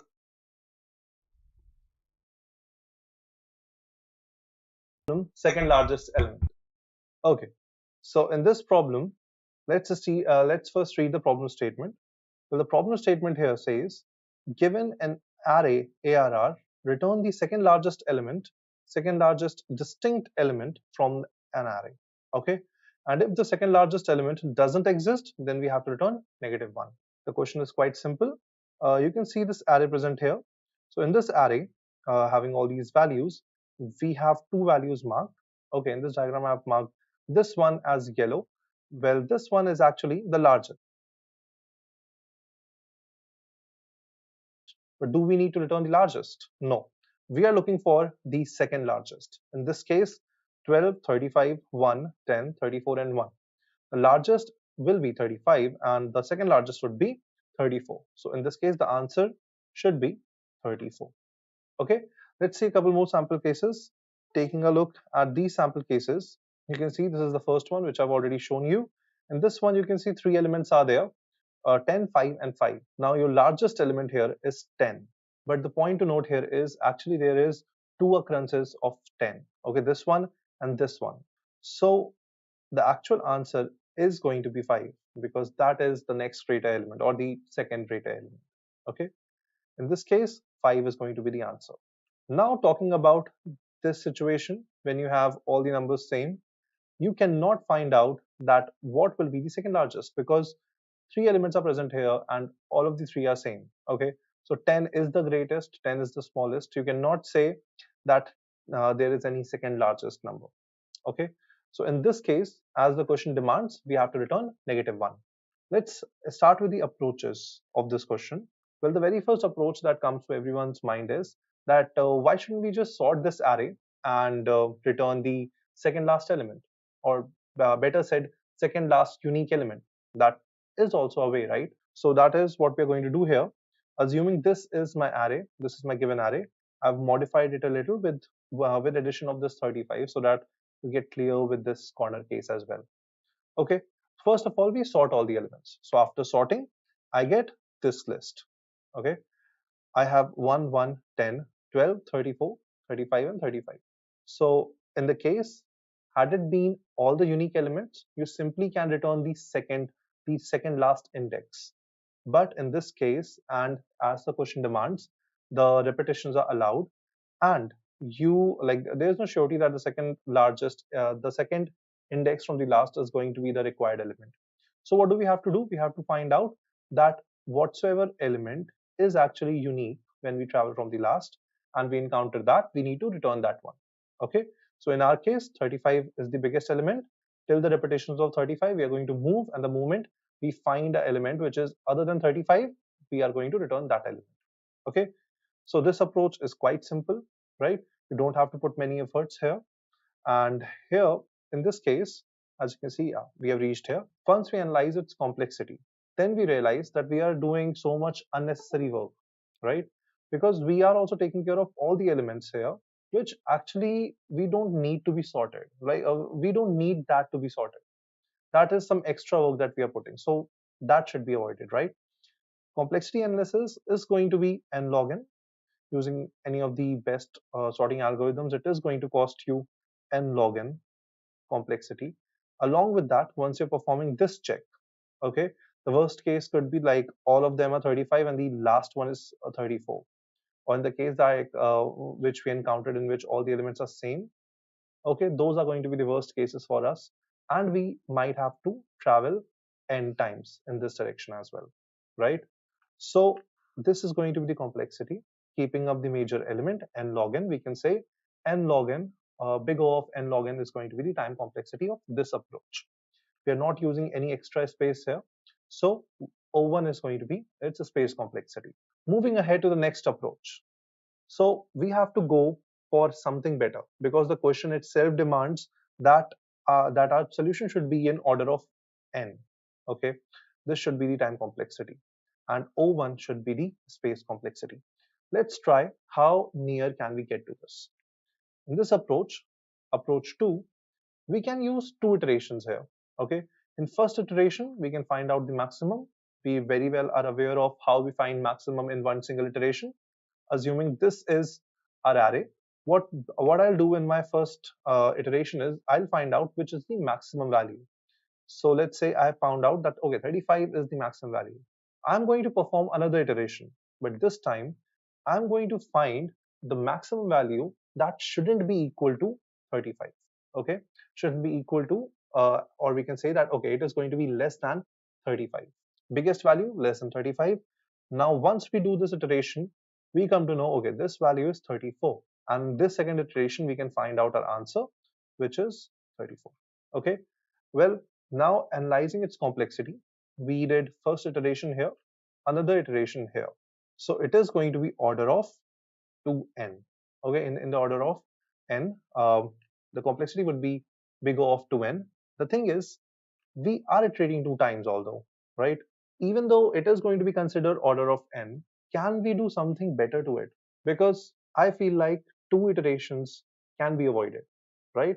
So even though this solution can also be accepted and 2n is a perfectly valid solution, But let's discuss even like a better approach to it, in which we can do all of this work in just one single iteration. Okay, that is where our next approach comes in. This one, and it is going to tell you that I feel like, bro, if you wanna learn syntax, don't try to master the syntax. I said that's the difference between learning syntax and mastering syntax. Learning syntax is just knowing what to do when you ask a certain stuff. Like, for example, right now, if you use JavaScript, you just need to know, like, okay, how does an array look like? How is an object? How do you assign these? Like, if you just know one language, it's easier to transform or translate that exact knowledge to another subject. Yeah, senior developer advisors not to learn syntax. Be an engineer. Yeah. Be an engineer for real. we are going to do this question in just one single iteration. This is again a sample that we are doing. The first point is, what do we have to do? We have to look for the maximum, and we have to keep track of the previous updated value and the second maximum value. Okay, what do I mean by that? Let's try to do it. What do we do when we keep track of maximum? Let's say I have created one variable max. Initially, it is going to be negative infinity, because the moment we are going to encounter any bigger value, I'm going to update this, right? So beginning the iteration, I got 12. In the first run, 12 is going to be a maximum till here, right? I moved ahead. Okay, now I encountered 35. So now 35 is a bigger value than 12. In this, what will I do is I'll just update 35, right? And I'll keep on doing this to find the maximum. But I do have to keep the track of the previous value as well. So the value that I've cancelled right now, which is 12, I will keep the track of it. Let me call it the second number. Okay, I'm going to keep the track of it here. There are two conditions for this second number. First of all, we have to keep the track of the previous updated value. Also, the ith value that we are dealing with right now is 35. The ith value that we are dealing with, we need to check that it should be the second maximum. That means if I encounter a value which is less than this, less than the maximum, but still is bigger than the previous one, I'm going to update that. Okay, let's complete the iteration. You'll get to know what I'm trying to say. I move to 1. Well, neither my max is going to be updated, nor the second variable is going to hold another value. Going to 10 here.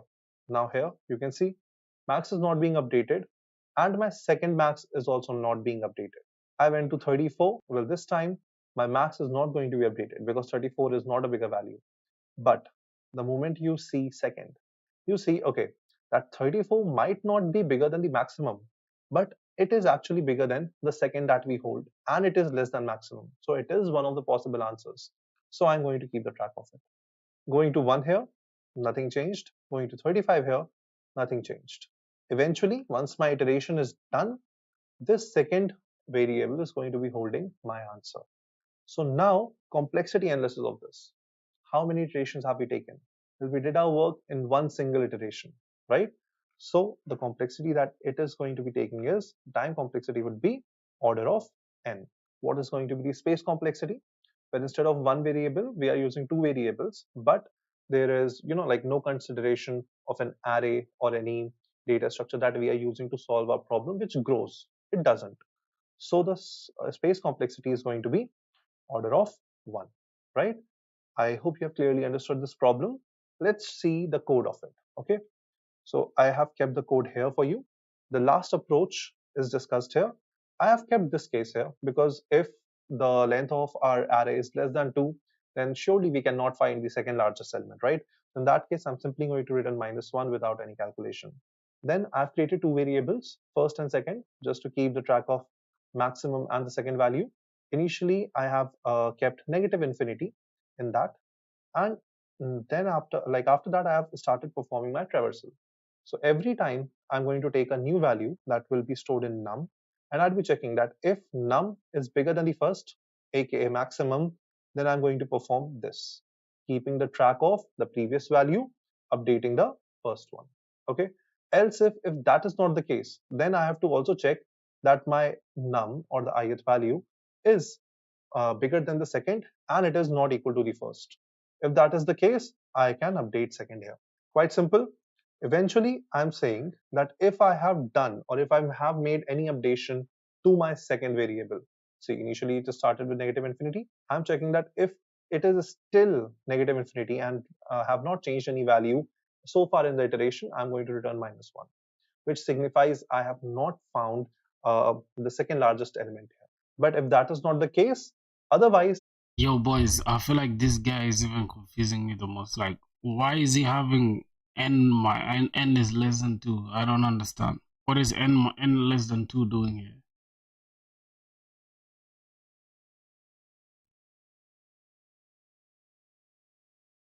I know that's Python, bro. So what does n minus 2 like? Oh, Jesus. I would be having my answer stored in this variable. Thus, I'm returning second. All right, let me just check. Where is it? Is it here in the articles? Let me see. Let me see. Let me see. Where's Java? All right, so why are they sorting the array though? Look at the problem in our, like, bro. God damn.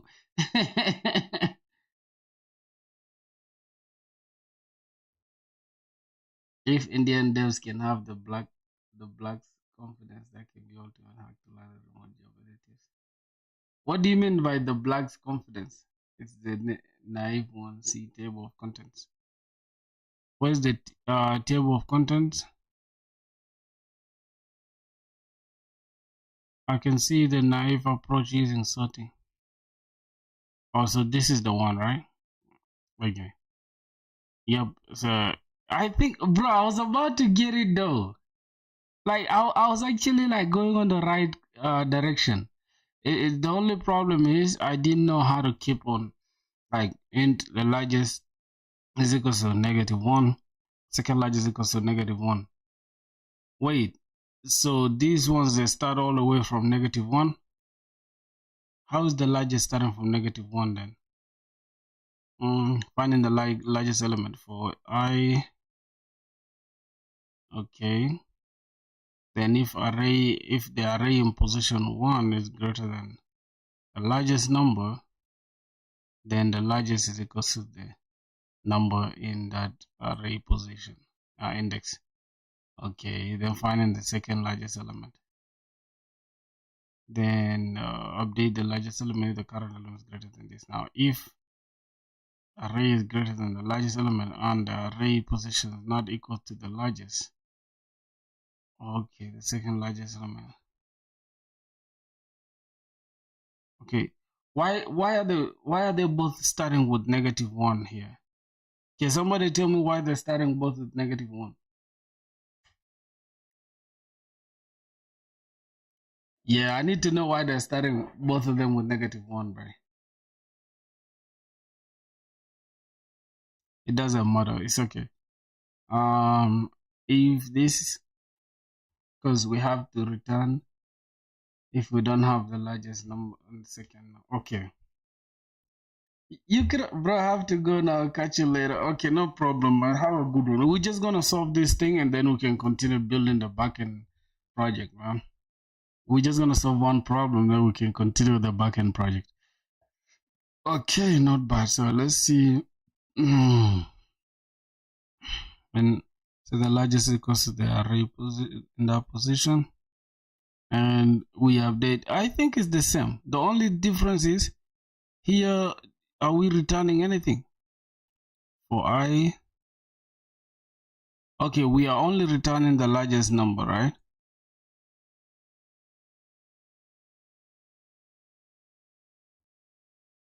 There's more efficient one. The more efficient one, which is which? Finding the second largest element.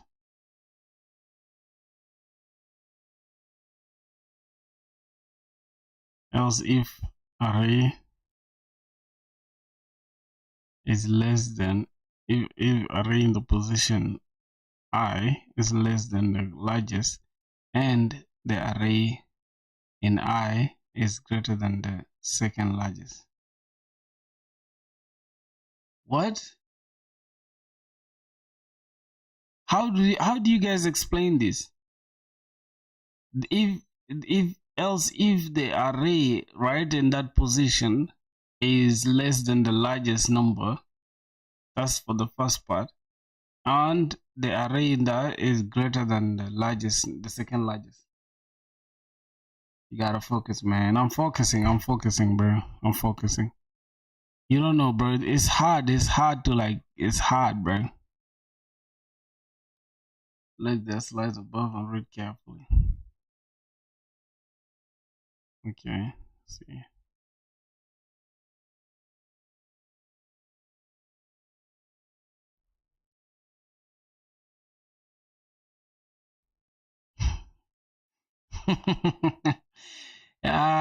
It's the same though. It's the same syntax. I feel like it's the same syntax even with JavaScript.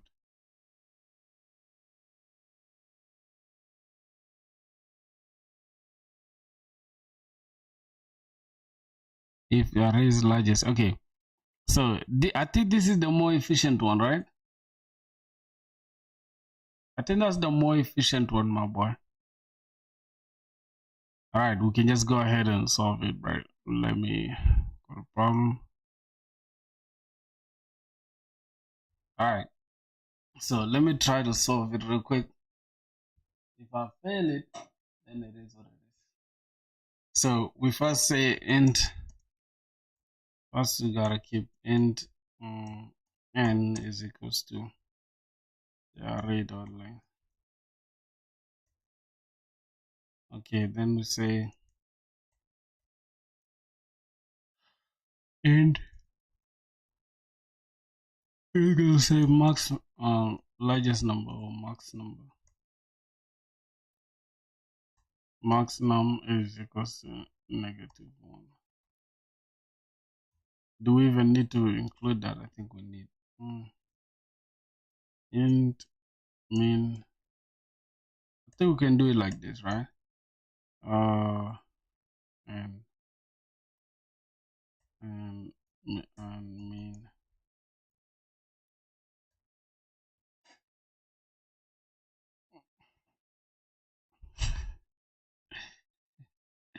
Yeah. It's not JavaScript. I'm using JavaScript though, but I can use Java. I can use Java. I don't mind using Java. I think it's just the same. I think it's just the same, really. I just need to delete this. Okay, I think it's just the same. All right, so let's see. We need to iterate for.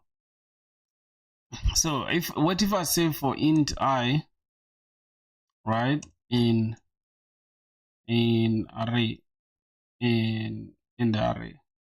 I think this one can work too, right? And we say if the max number, if the array, if I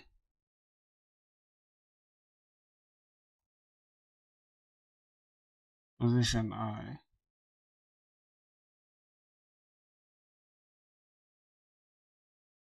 yo Fanny was good, then we return the what? How are you, my brother? Now if the array in position I is greater than max number, right? Wait, bro, am I stupid? Am I that stupid, bro? Wait, and I if yeah, then the largest number will be the same as this, or else we can continue. But bro, this is the one that is the most efficient. I think this is the most efficient one. I don't know, for some reason I kind of like this though. Like they're saying the element in the first element in the index, right? I mean the index of the array. If that number is greater than the second largest, and this one is not equal to the largest, then we return this. I think that is the best way to put it, bro. Because for this one, it's confusing. I don't know what they're trying to do here. So I just don't understand why we have to do this.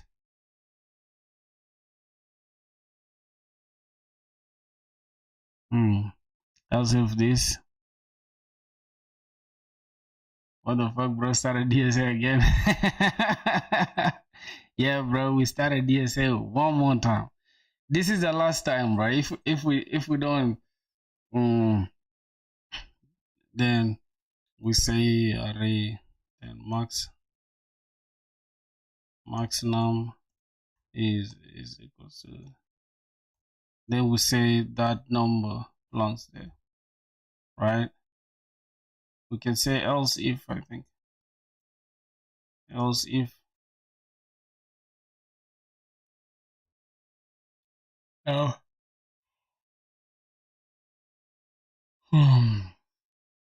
man, you gotta stop copying, man. I think about the problem and then try on your own. Who said I'm copying? I'm not copying, bro. I'm not copying. I already understood the problem. What are you saying? Jesus Christ. My boy is saying I'm copying, bro. That's crazy. That's disrespecting me, bro. The array is larger than the minimum number. It is larger than the minimum number, right? And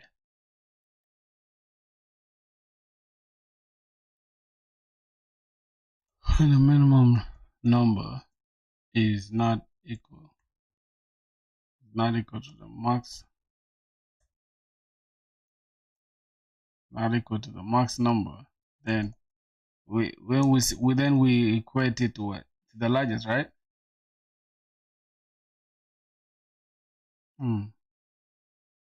So if this array in this position is less than the minimum number, no, it's greater. Jesus Christ, it's greater than the minimum number, and the minimum number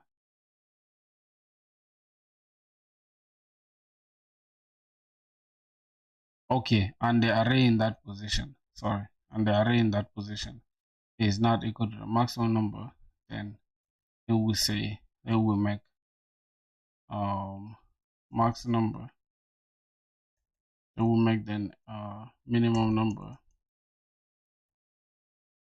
minimum num to be equal to the max number, right? Or else we return else we return -1. I think that should be it, bro. If we fail, let's say compile and run.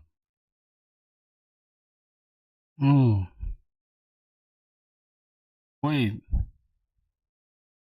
Java expected what? Oh my god.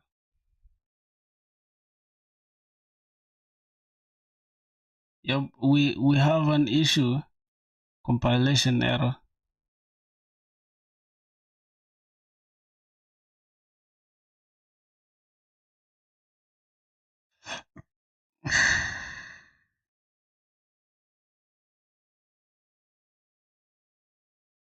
So this is an illegal start of expression. How? Is in these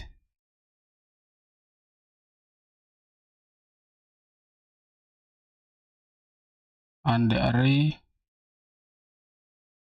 Oh my god, bro! How am I having? Can I ask the bot? Can I ask the bot? I should check the loop and think about it. All right. You're right, man. It's teaching me to think for real. All right, let's see. It's teaching me to think. But why are you taking?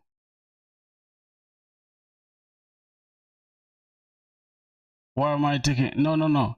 You see, this n here is the array, is the length of the array, right? We only going to use it here. Hold on. We don't need the length of the array though if we're using this. If we're using this, then we don't need the length of the array, right? All right. So we're saying, yeah. I think we don't need the length of the array if we're using this method.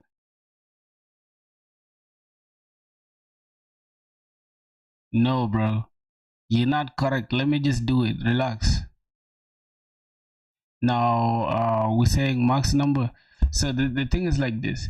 If the first number in the array, right? I mean if the array in this position, right? We keep track of it, and if it's greater than the max, then set the max number to be whatever that we got here after looping. And else if the array in this position is greater than minimum number, and the array in that position, oh, I think it's supposed to be on the maximum and the minimum number. Okay, I think it's supposed to be the minimum number. I don't know. And the minimum number is not equal to the max number, then we set this, or else we return 1. Let's do it one more time.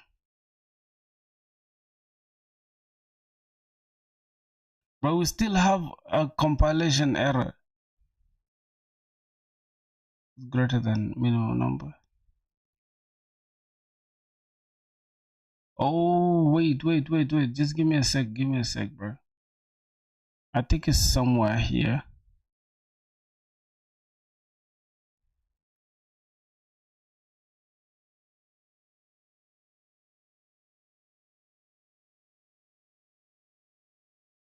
Holy crap, man. I can't, boys. I can't, bro. My brain is fried, man. My brain is fried. Let me just ask what's going on. My brain is fried, dog.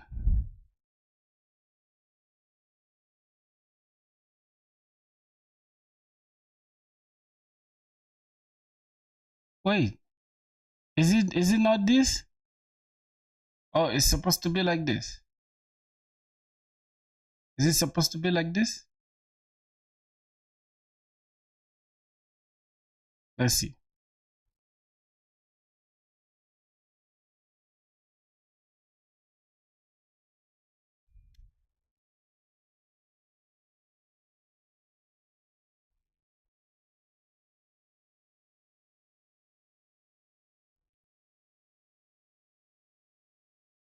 Why is gigs for gigs weird like this, bruh?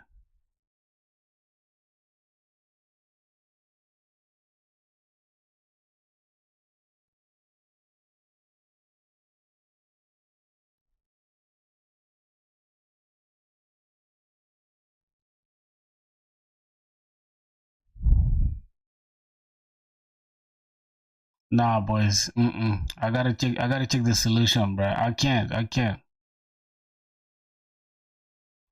bro. Let me just check the solution real quick, bro. My brain is fried, boys. Y'all can say what y'all want to say, bro. Let me just check. I think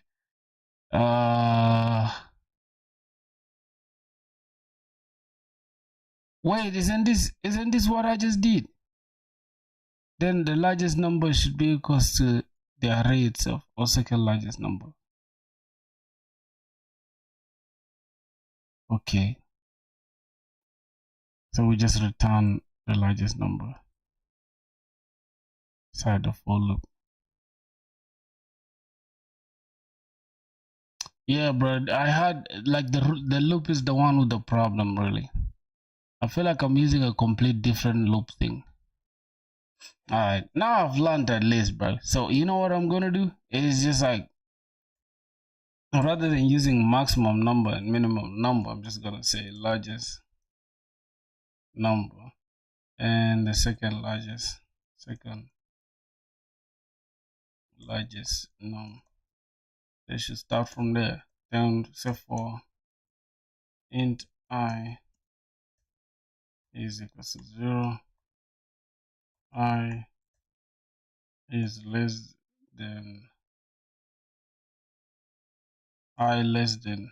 n dot length. Oh, n dot length. I mean array dot length is already there, so we don't need to do that again. All right, cool. And I plus plus. Right. So that was this first loop, right? Then we check if the largest number, if the array. Oh my God, what did I say? Yep.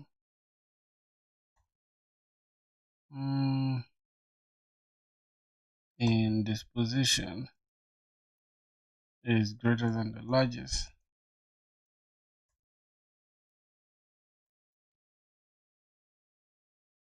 I think we should start with if it's less than the largest, right?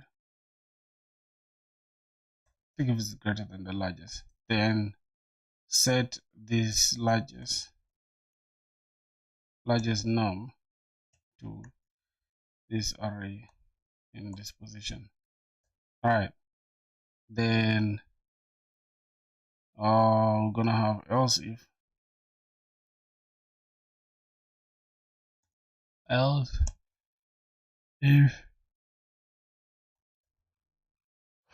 then here we should return the second largest second largest. No. All right, now what are we gonna have here?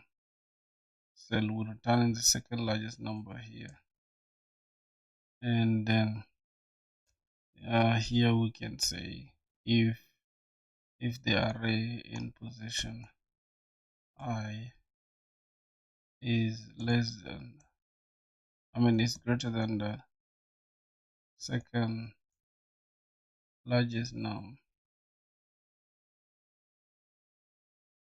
greater than the second largest number. Do we have it like that?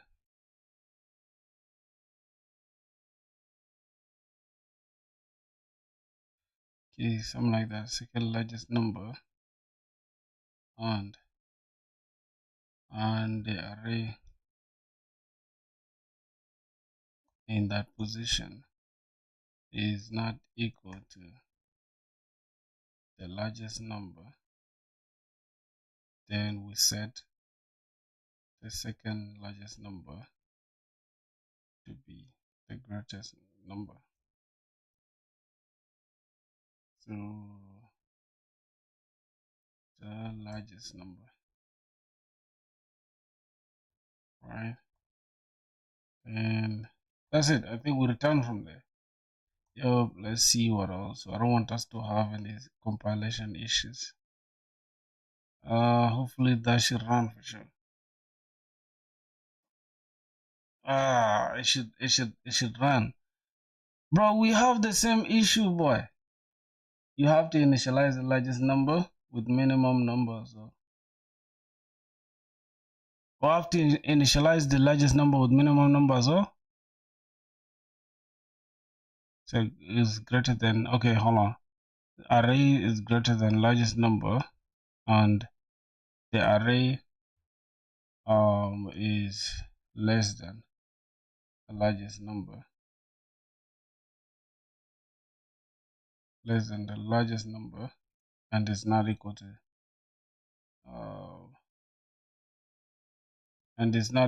the largest number, right?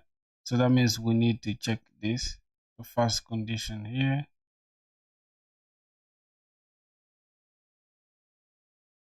Right? And if this is not equal to that, then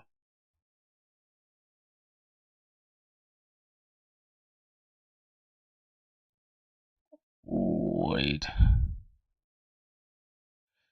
Why am I, bro? What's going? Oh my Christ, bro! I'm gonna get mad right now.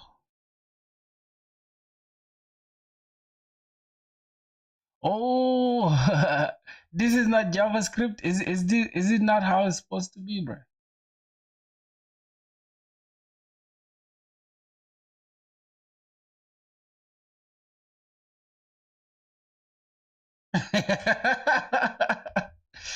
Jesus Christ, bro! I'm addicted to JS, man.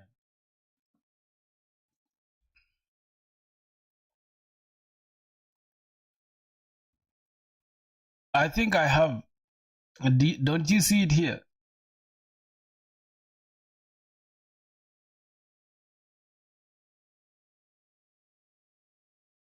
Don't you see it here? This is, all of them are being assigned to this. They are not both initialized. Hey. Bro, this is just too much, bro. Because if it's JavaScript, that was gonna be okay. God damn. This is how it should be. This how it should be.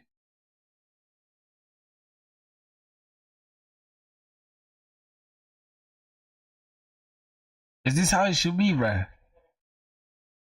Alright, let's see. Hopefully we don't have any issue again. We still have a problem. I think the problem is here. Just give me a sec. I think the problem is here. I don't see the problem. See, here we're checking it twice again. Now, if we try to understand this, that the array in this position is greater than the second largest number, and the array in that position as well is not equal to the largest number, then we set the second largest number as the largest number, or else we return the second largest number here. We return the second largest number. I think that's it. We can just copy this and delete this. Bro, you didn't close the bracket of the first if condition. Wait.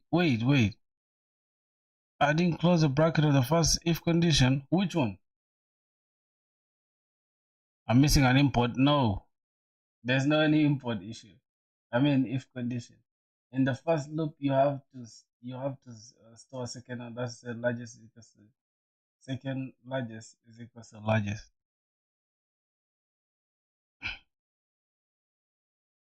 Largest number is equals to the array here. If the array is greater than largest number, this one. Oh, I did what didn't I close here?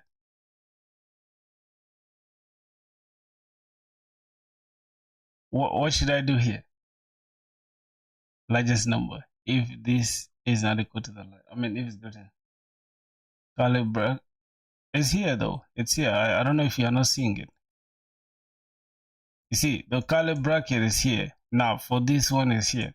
It's there. It's there already. I think you just didn't see it though. It's there. It's here. If this one. And then else if is coming after this if, right? And we return this. And let's see.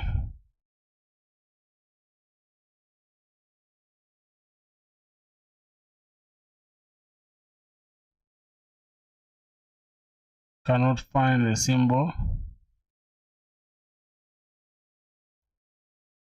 I think the largest number should be like this, bro. I think the largest number should be like this. Capital L. It's capital L here.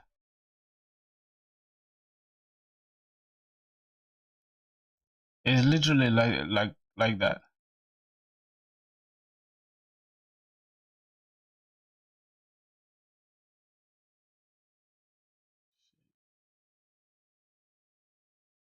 Oh, yeah, in the condition, right? Above largest.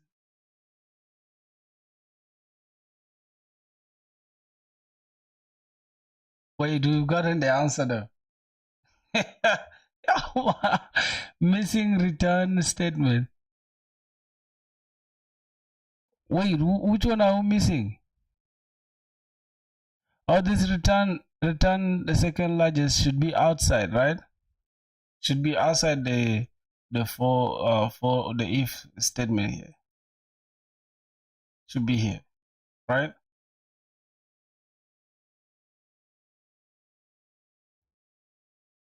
Okay, so this can be inside there, and then this one we can have this return negative -1, right?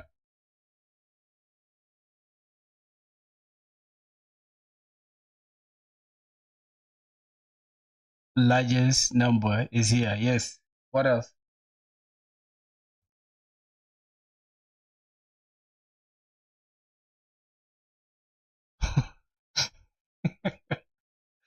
Why are you guys making it hard for me, man? Like right now, you guys are throwing so many words at me that I'm confused. Okay. EH media. If array is equal to null, array dot length is if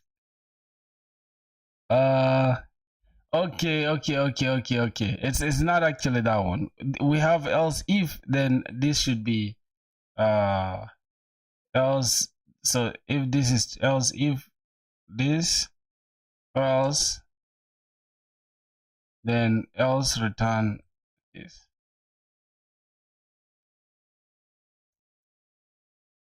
Right?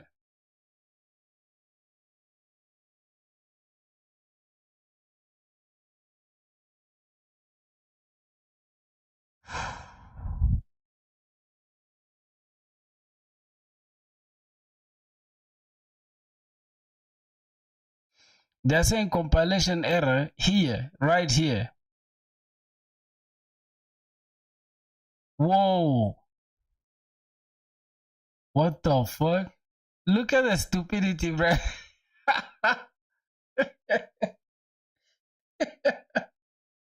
I ruined it. Did I ruin? Somebody said I ruined it, bro. How can I help, right? How can you guys help me now?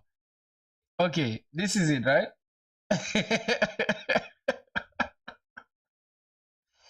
Bro, I've been sweating on December for how long, bro? Return outside the loop. This is for loop. Okay. We need to return what? This one? This number? So we need to return it outside the for loop here. Is this how it should be?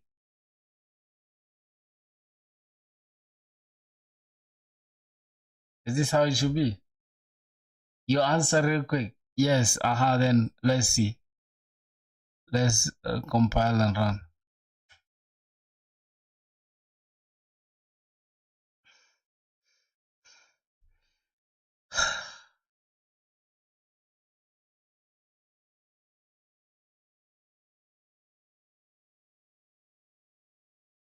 So is it okay? Is it correct?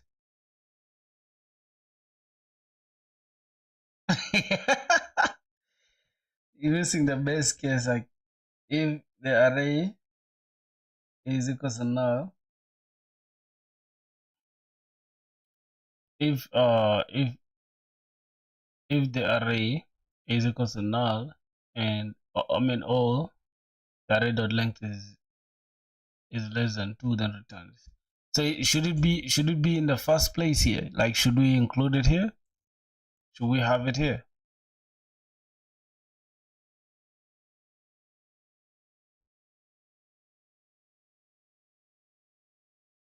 Yeah, because I already initialized it here with -1 and stuff though. Yeah, bro. Now look at the stuff I told you about, right? Let's see, we try it like this. Let's say we just put comma, and we say we just add this thing here. See if it will work. I think it will still work.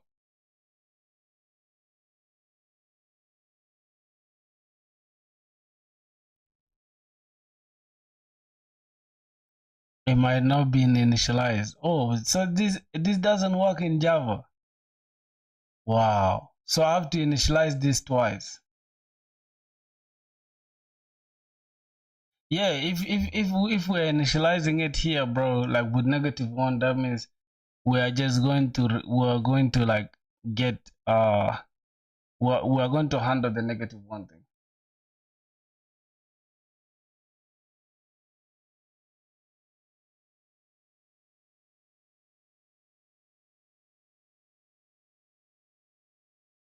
At line 17, line array I should be assigned. Wait, it should be assigned to what? To the largest number? I mean, and this array is greater than what?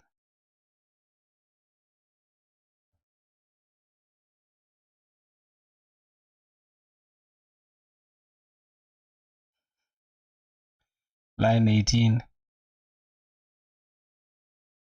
So how should I initialize this I again? I think it's the largest number is equals to the largest, no.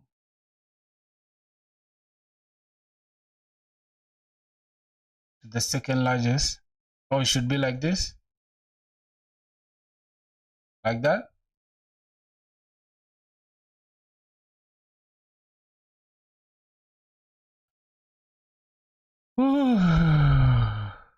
Too many cooks to spoil the soup, bruh.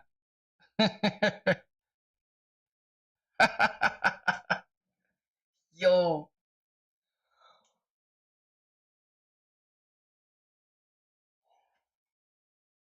All right.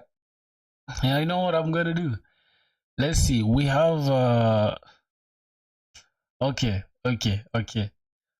For real, bro. Like you guys are cooking too much to the point where I don't know what to follow. But now let me try to just go through this and then I just redo it by myself without any help, and I'll submit it. I'll start a timer and I just submit it.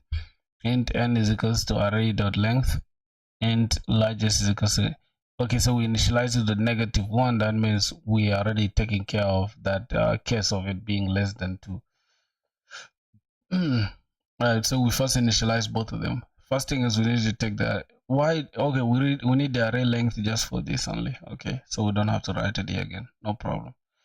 So we loop through this and then we check if the array in that position, the array in I mean if the position, if the array index, right, is greater than the largest number, then the largest number should be that number in that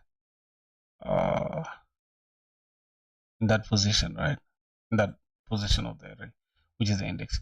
Or else, else if the position is the number in the position of that array, that index is greater than second largest number, and that index is not equal to the largest number, then you assign whatever number there to the second largest number. Then you just return the second largest number. So that's it. Is that it? Is that all the logic that's involved? So can I do it now with the timer? Yeah, I think I should now do it with the timer. All right. Jesus Christ.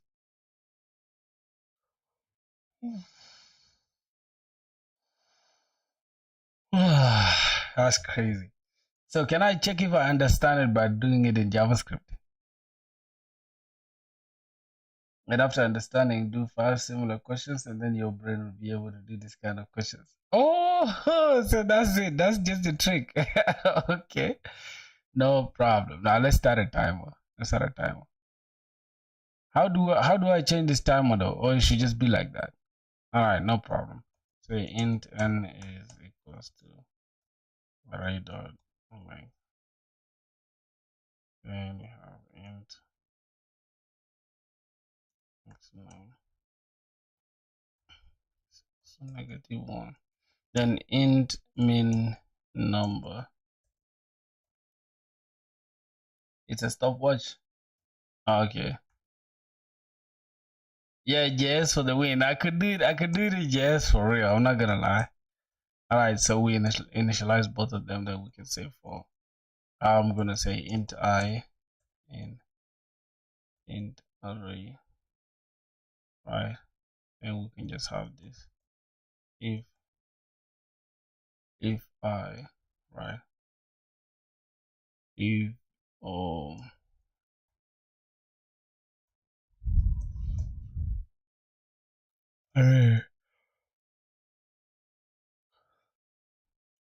what?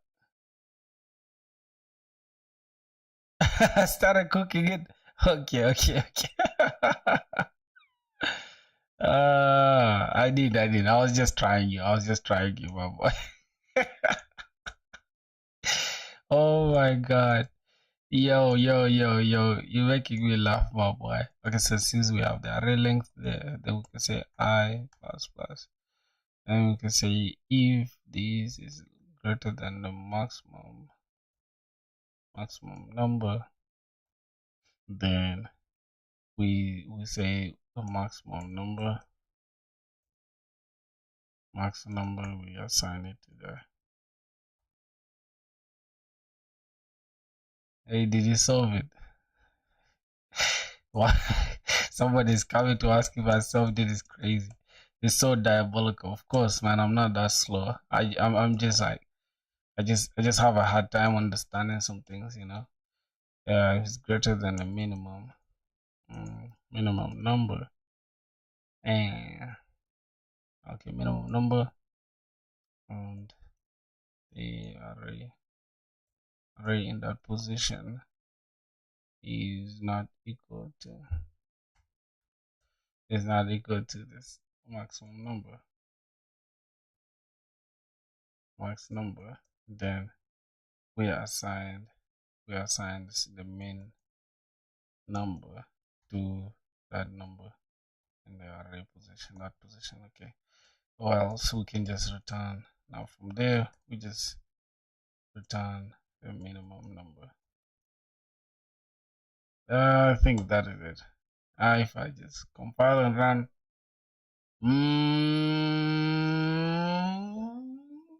yo,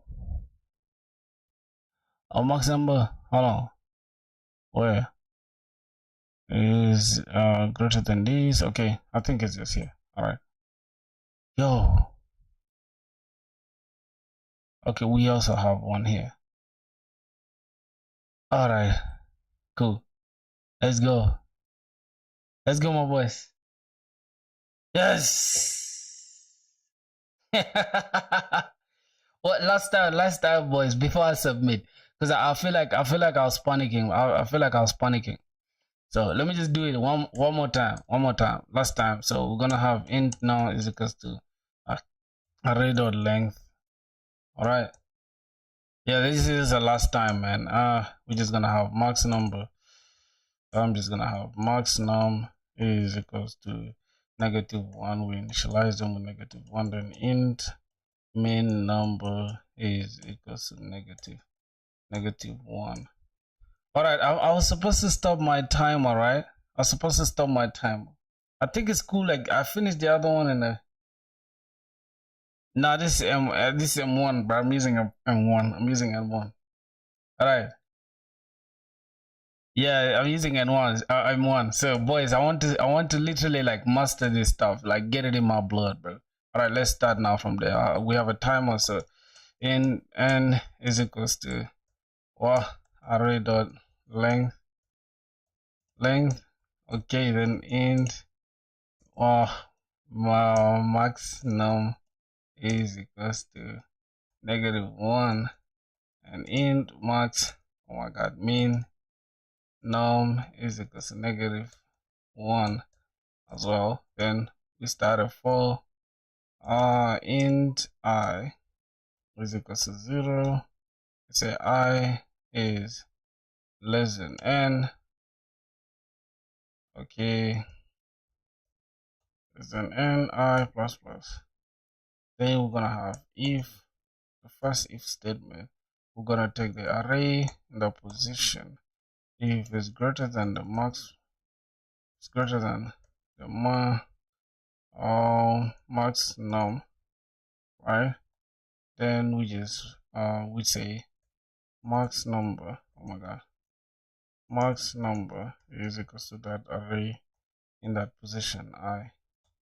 Okay, or else if god, else if, okay, we can here, I think we're supposed to name it.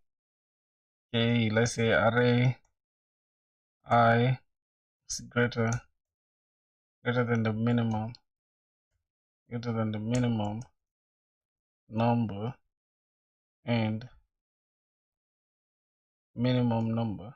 Okay, minimum number. Oh my god, what am I saying?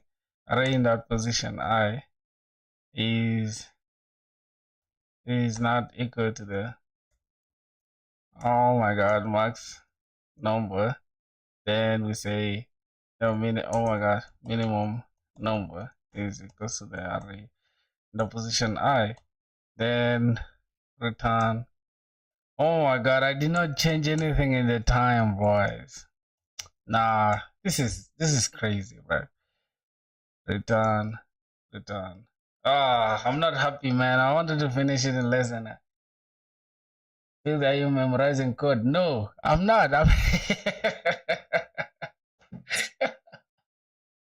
I just wanted to do it in a short time. God, I'm not memorizing code, man. I read my chat filthy. Oh, I've just one button like the storage. Did you face any problem in the storage? Yeah. Wait, I can't code for 4 to 5 hours until I start a project. Then it can be 7 to 8 hours. Yeah, for real.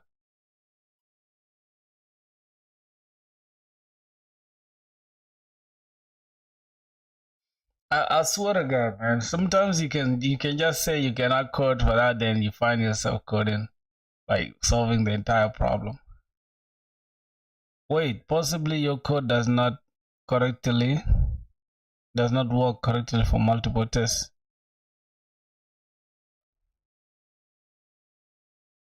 Yo, how is our code failing, bro? We literally compiled and it worked.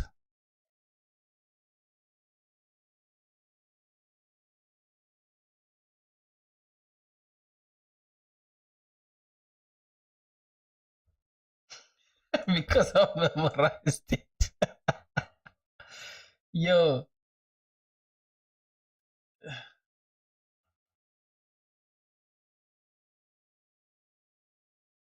yeah. I think M2 is enough, man. But I can tell you this. I would rather. I suggest you go for M4. If you have the money, go for M4. If you don't have the money, then go for M4A. Yeah, but don't go to M2, bro. Just go to M4. M4 is better. Just save up a little bit of like, yeah, just save up a little bit that you can get the M4. Even me, I'm planning to sell this one and then I add some money on top of it, then I get the M4. That's my plan. Not on the server. I don't know, bro. Cause now, like for some reason, the code has passed only 6 out of a lot of the tests. How is that even possible?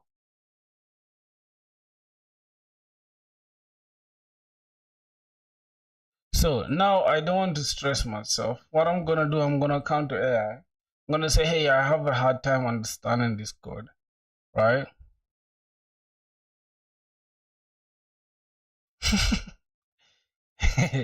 Hey, I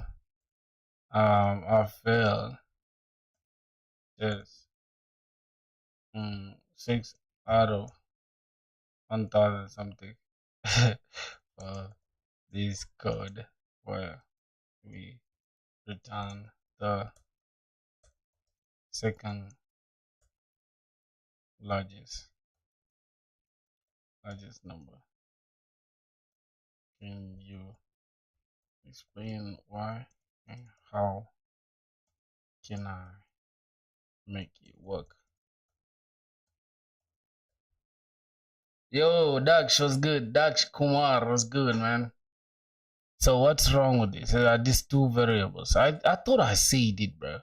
And trying to update max and minimum as you iterate, but the logic fails in some edge cases. For example, int array this. If we have this array 10, 10, 10, then we're not. Here, there's no second largest number. Your logic says maximum number is equal to 10, but minimum remains -1, which gets returned. Which might be okay if -1 is expected when no largest number exists. Yes. That's true. But here's the real bug.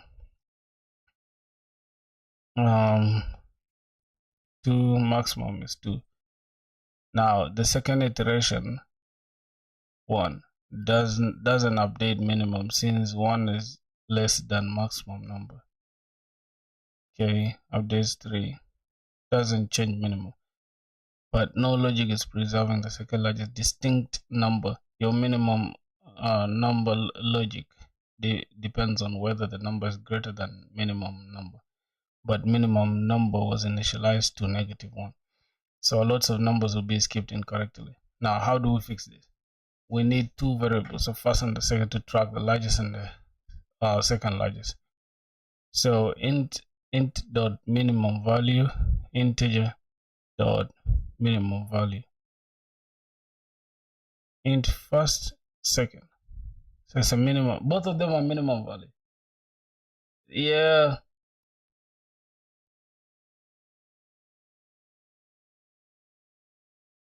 Yo, I just saw what you uploaded on LinkedIn.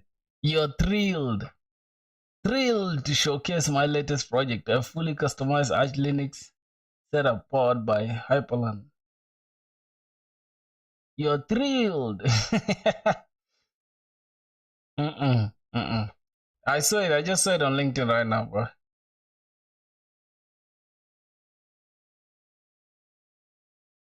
What? You gotta be above 18 years. Share the link in Discord, bro. Yeah, this dude should share the link. How's the auth coming, man? The auth is still, man. The auth is still. Swear to God, the auth is still for int.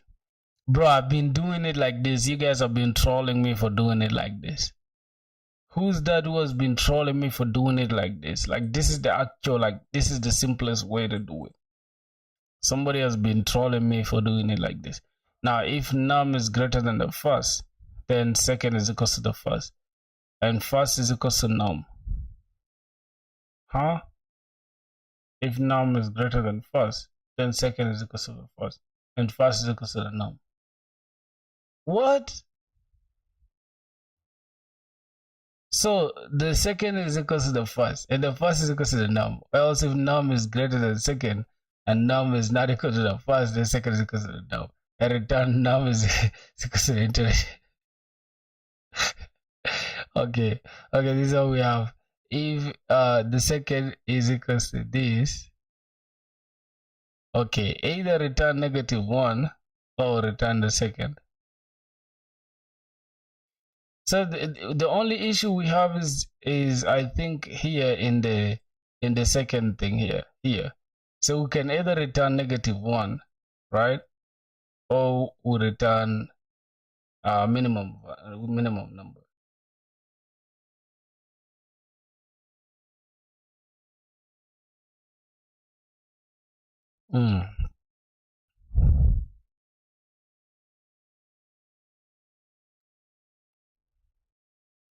Second is equal to this integer dot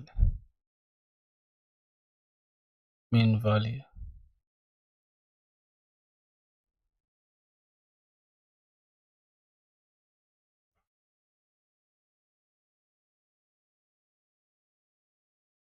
Nah, bro.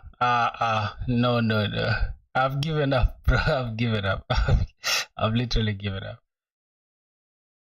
Okay, the integer dot mean value on both of these confuses me. This is confusing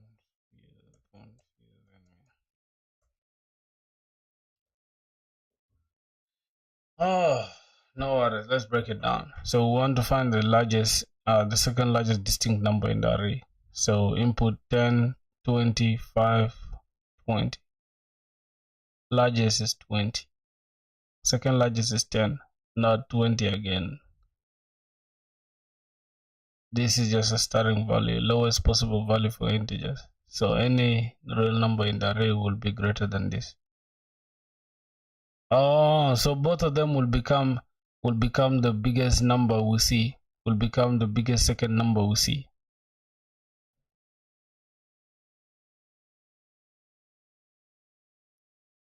Bro, you see, as here our code is not wrong though. It's not wrong, but certain test cases will fail because they'll naturally just be skipped, right?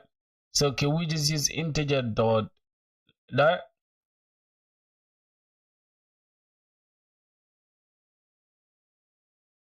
I feel like those numbers will genuinely be skipped. So yeah, I've been doing it like this. My boy been laughing at me when I know this is correct. Num is greater than the first, so found the newest largest. So the second is equal to the first, and then the first is equal to the num, or else the num is greater than the second, and the num is not equal to the first. Second is equal to the num. Now, if the second never got updated, no second largest exists. I should check in the articles what I'm missing. Okay, I'm checking the articles. What am I missing?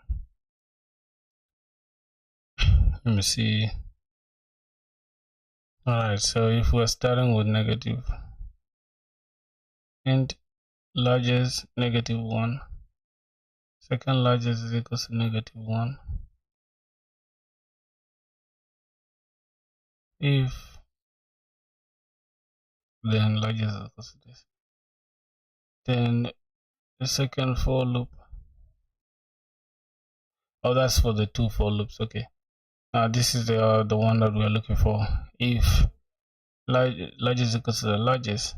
Oh, I'm missing this though. I'm missing this. Second largest is equals to the largest, and then the largest is equals to the array. Okay, so that's the one I'm missing.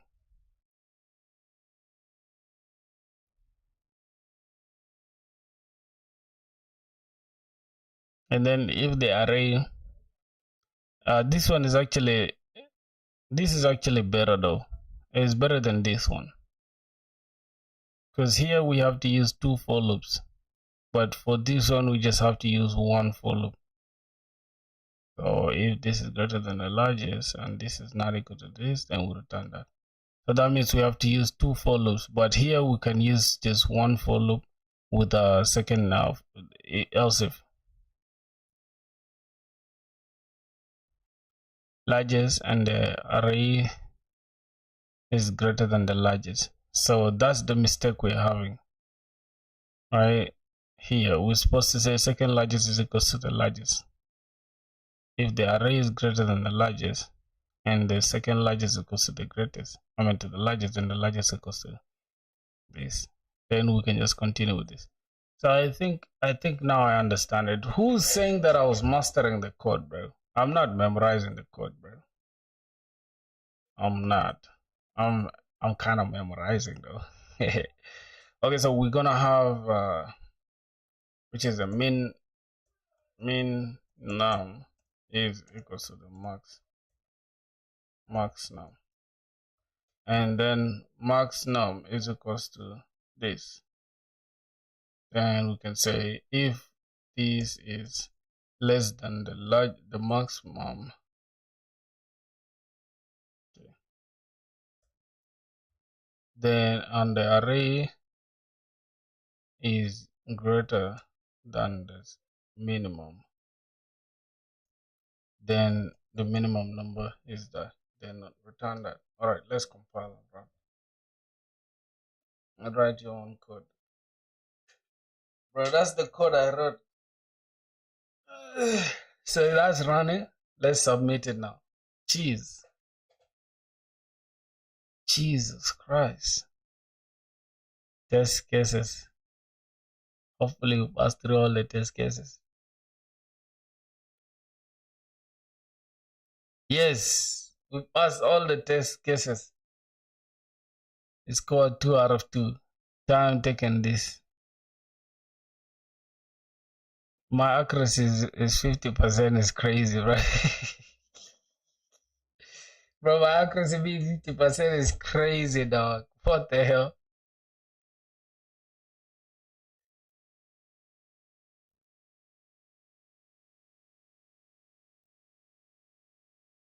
Yeah, for real, man. Oh my god. Let's get to building some backend. Let's get to building some backend code.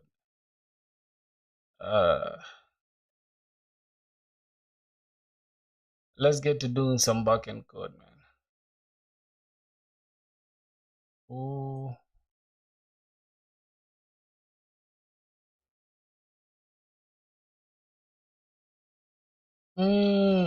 Thanks, bro.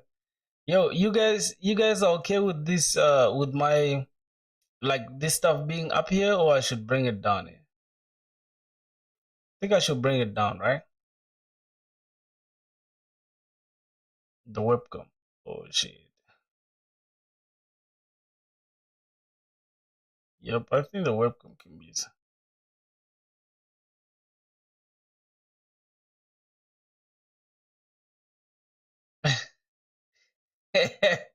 Yeah, we gotta go do some backend code, man. Cause we gotta do some backend coding, bro. Yeah. So let's go do some backend coding, man. I wanna build a REST API for an e-commerce website. So what we're gonna do, let's go. I think we gotta open this. What are we gonna need?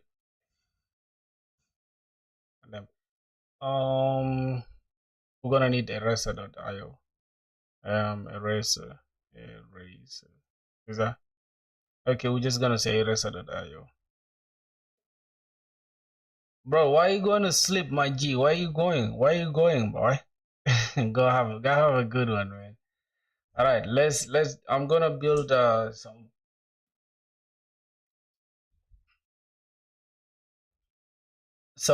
Mm,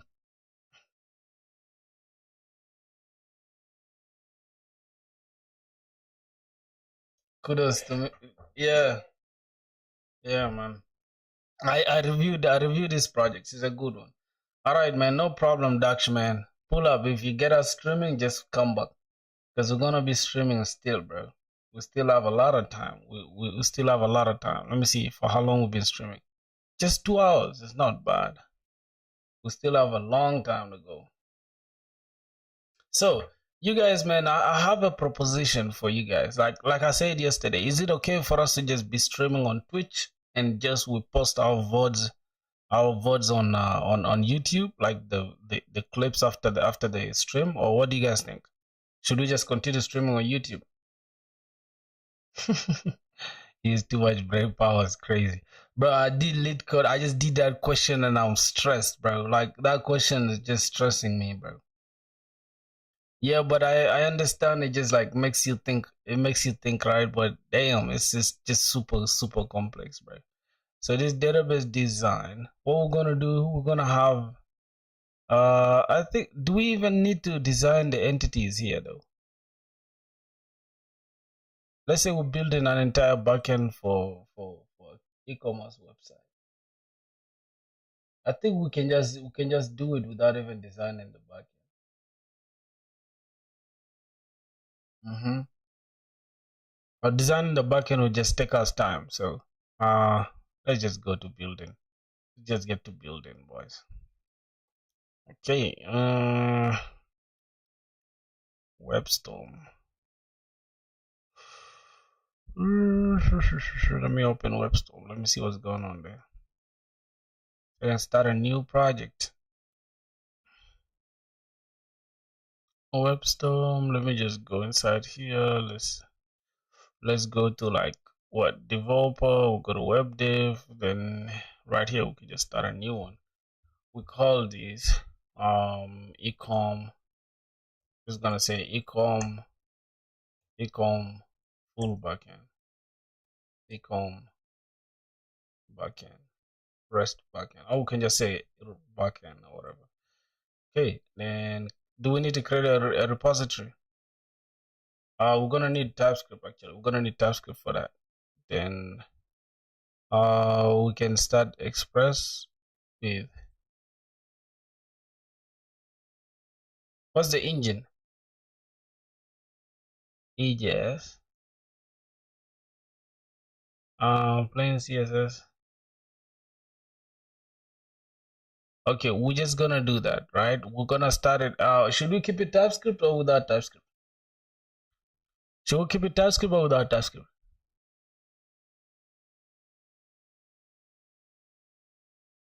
I'm building a e-commerce thing, boy. Let me go e-commerce developer. We're just building a fully functional e-commerce website that soon enough we can even just hotmark model M1 think ecom backend. Okay, we can just do that and we just create that. All right, let's see how everything's gonna look like. We have deprecated. Oh, I thought I selected TypeScript though.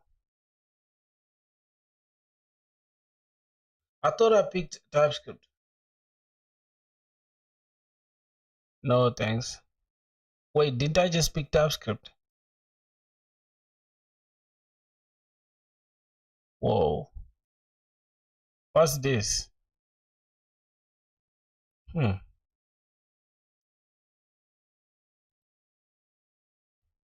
Try using TypeScript when using JS. Yeah, you're right. You're right, brother. Okay, so for some reason I don't understand why WebStorm can just give us what we want. Okay, let's go. Yep, my brother, I'm trying to do TypeScript, man. As you guys can see, let me just go here, backend ecom thing. Just throw this, move to trash.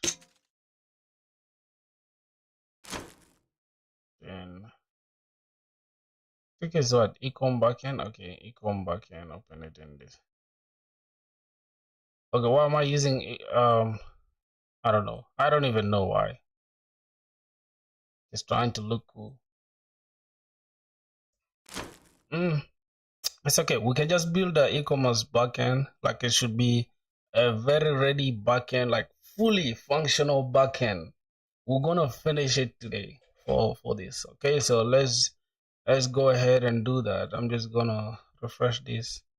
I don't want to waste time really, and we're gonna use TypeScript for it. Actually, we're gonna use TypeScript. But first, here's the thing.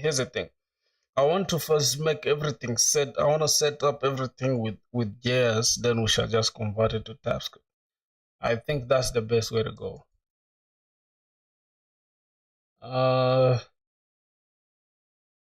Ecom is a big project. Who cares about big project stuff when we can do it? So npm I, let's say npm install, and we can just follow the steps. Okay, npm init, backend ecom backend. Yeah, that's the name of the package. Okay, version 1. This is an ecom backend. This is an e-commerce backend. Okay, test command, we're just gonna leave it empty. Git repo, we're gonna leave it empty. We're just gonna leave that empty. My name, of course, we're just gonna say prog build the license MIT. Okay, common yes. It's okay. Let's just create that. Have you learned WebSockets? No, not yet. Ecom is a big. Why do we need WebSockets for? I don't think we need anything for WebSockets really. Make directories. We're gonna need all that. mkdir, we're gonna need all this. Okay, we're gonna need that. What else? We have lib, we got models, we got routes, we got controllers. I think that should be it. Then we can just say touch.env, and then we're gonna need index.js. Okay, I think that should be okay. Then the next thing that we're gonna build. Now, rather than going here and doing too much, we can actually say npm install. Then we're gonna need TypeScript, right? We can say install TypeScript and also install the types and give us a node for node.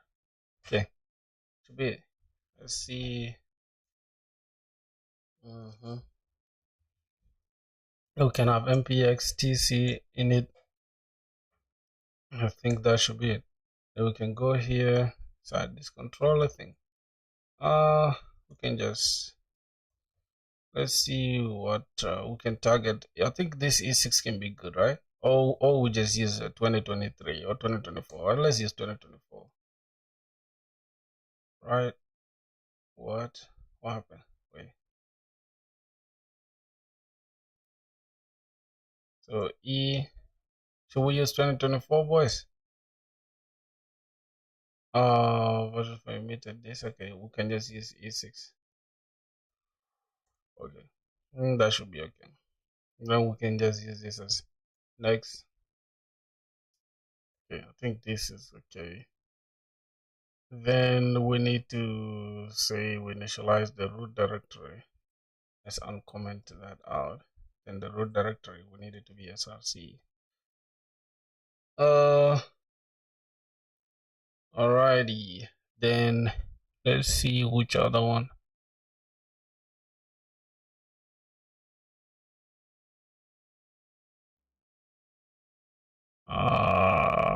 How do I search through this, bro? Because there's a bunch of words here. How do I search through this? So the first one is a root directory. Then wait, there's one here. I think it's rooters. No, not rooters. I think it's supposed to be output. How do I search through this, bro? What's the shortcut to searching?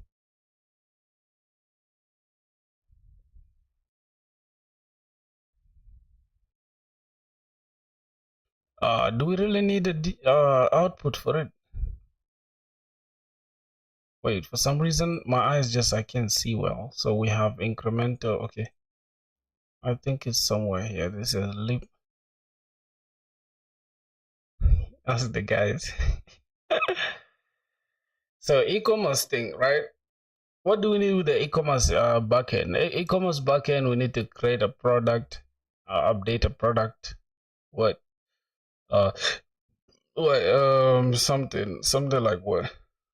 So this is a root directory, src.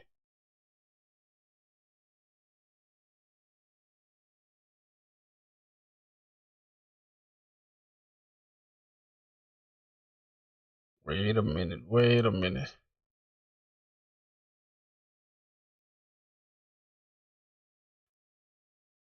Oh my god. Yep, I think this is the outdoor. Yep, this is it. This is the outdoor. God damn it. Then we can just, this is the where it's going to compile. So we just say this. All right, that should be it. Next thing we can just change this to TS. Now, what error? Which other error do we have here? Okay, we don't have the src folder. Src. Then we're taking everything inside here. Okay, routes.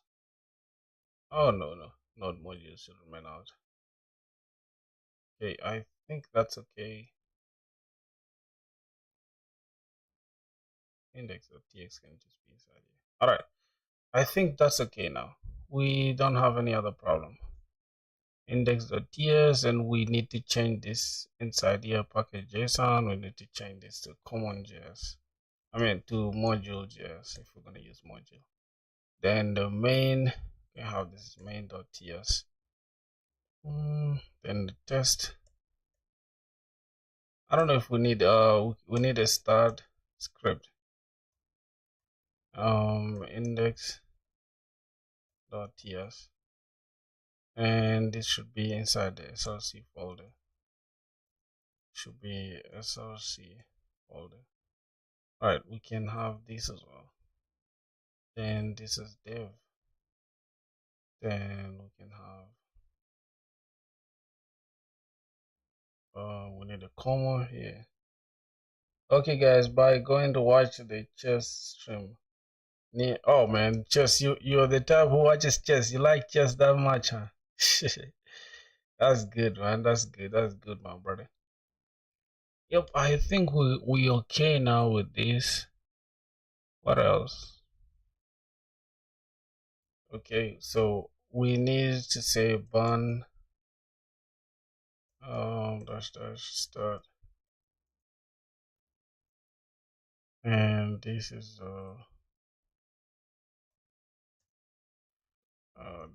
okay. That's gonna be it really, and just want to run this with bun. So the bun dev, we're gonna have an issue, so we don't have anything that we're running there yet. Yes, it is. Yeah, I did, bro. I solved it, man. I solved it. We're gonna have import express. We don't have express yet, so we can say npm install. Say npm install express.envs. Okay. Then we're gonna need types for express and .env and calls as well. Okay, so we're gonna say npx npm I serve dev. Gonna have type calls, and we're also gonna have types for .env. We're gonna have also types for what we have calls. We have .env. For express, I think we need express also. Okay, that should be okay.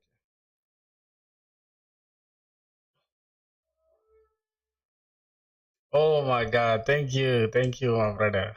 I'll gladly do it. Like every day, I'll solve one. I'll solve one on stream, and you know what I'm gonna do later after the stream? I'll try to go and do a similar question like that on arrays. Okay. We have type for the node. Okay, we got calls now. Dev dependencies. We got type for this. Okay, I think it should be okay now. So let's just say import express from express. Okay, that should be okay. Then we're gonna need, say, up cons. Oh my god, cons up is equals to express. Express.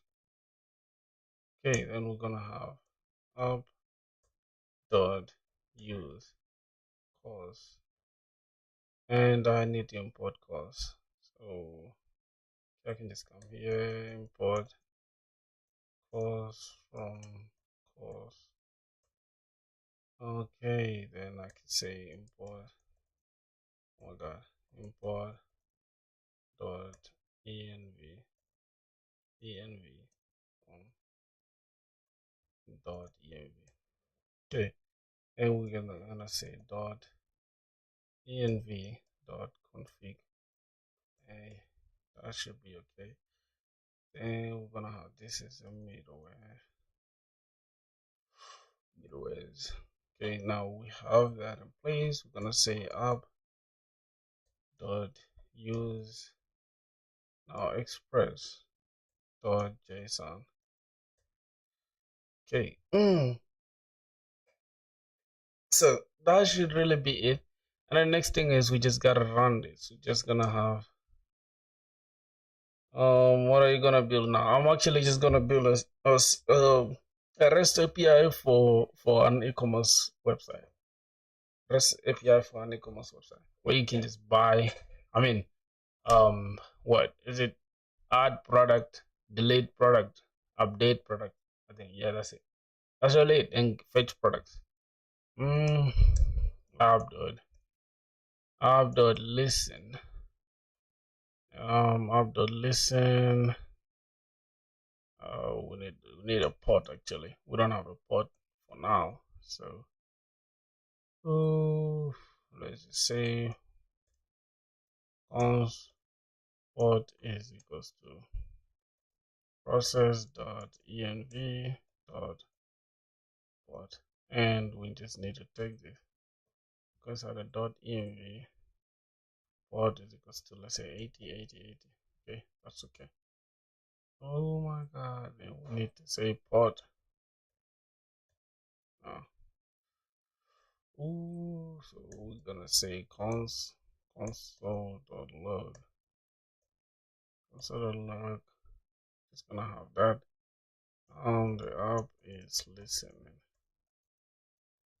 on port on. Okay, let's just say on http localhost slash localhost. Then we can have port. Who's this up for? I think that's it. Now we're done with this. Let's try to run it. Let's say bun dev. Okay. Now that, oh my god. Oh shit. Shit. Okay. Now let's try to send the first request. We can just have like health check. say up dot up dot get just be an empty, then we have gonna have a response, request and a response. We don't have that types yet. I think we just gotta put that types. This is request, type is request coming from, this is gonna be response. Okay. All of this is coming from import. Okay, we're gonna have request from express and response from express as well. All right, that should be okay. Then we can just have a response dot. We can just send us a little thing and say, hey, the app is running. Okay, now let's send that. If I'm not mistaken, it should run. Okay, we have a problem.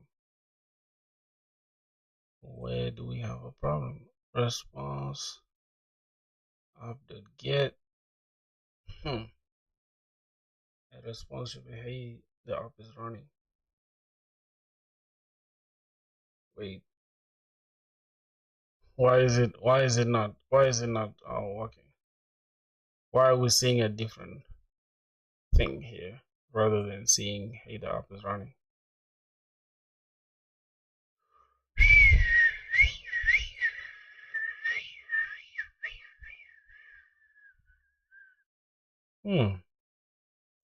Boys, are we okay? Are we okay? So if we're having issues from the start, are we really okay? Say response dot let's say status 200 dot JSON. Then we can have oh my god, so message. Okay, the app is running. Okay, and let's open this post one. You know what I'm gonna do? I'm gonna close off all the tabs here. Let's close all the tabs. Close this, and let me just go inside here. Let me say new one. It's a new collection. I'm just gonna call this e-commerce, ecom backend, right? Then inside here we can just add a simple get request. Say test health with just in the health. So http local. http locals. I think we can just grab what we have here, right? Let's run it one more time. I think we need to kill this server. Then we'll run it one more time. Let's see. Okay. Let's test this. Bam. I think it should be that. See, send that. The app is running. It's actually working, but for some reason I don't know why it's not working that side. Can we press it again? Can we? Okay, the app is running, but why wasn't it running at first though? I don't know. Is it? It's all good. Okay, this is the health check. Another thing we're gonna do now, we can go ahead and just build the controllers, right? Or we can just build out the routes or all that stuff. But let's begin by saying API app dot use. Then we needed to use API slash v1 slash yep, and then we can have, we're just gonna say, oh, what name should we give it? Should we say orders? Okay, so create an order, update an order, get an order, create an order, update an order, delete an order. I think they're okay like that. We can use it. You just say order routes, right? Just say order routes. something like that. Then we just go ahead and build the order routes. So we're just gonna say order dot route dot yes. So we can just have it like that. And we'll say import router. Or we can just say, let's say const order order route router is equals to express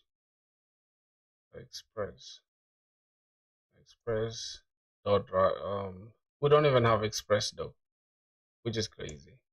We don't have express here yet, so we just gotta import. Did you manage to solve the lead code problem? Yeah, I did, man. I did. I did from express. Okay, then we can have express dot router, and we can have it like that. All right, then const can have that export default order router. All right, then we can just come back here, say order router. Why do we need that? So we should, this is just gonna be order routes is equals to, yeah, order routes is equals to, oh, we can just say import order routes from, oh my gosh, from dash we have the src, we have the routes, then we have the other route. Then that should be okay now. Then we can go ahead and just take care of this.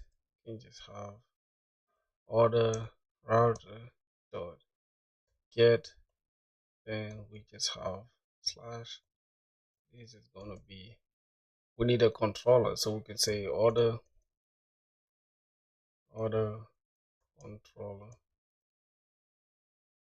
controller, and we need to go ahead and create an order controller. All right, we're just gonna say order dot controller dot yes. Okay, we can have import can have cons, we're gonna have order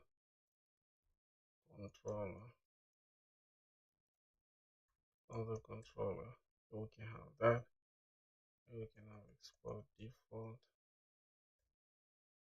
order controller. Okay, then we can just bring this here. So we can have order controller. Okay, it's called, no worries. What are we having here? Overload. Give the following argument of type that is not assignable to type from the type application. Okay. All right, let's just continue. Let's put some like inside here. Gonna have cons. We can have can say get. I mean create get orders. Get orders. We can create that. Get orders. We can have async. We're just gonna create that. Then we're gonna have to import.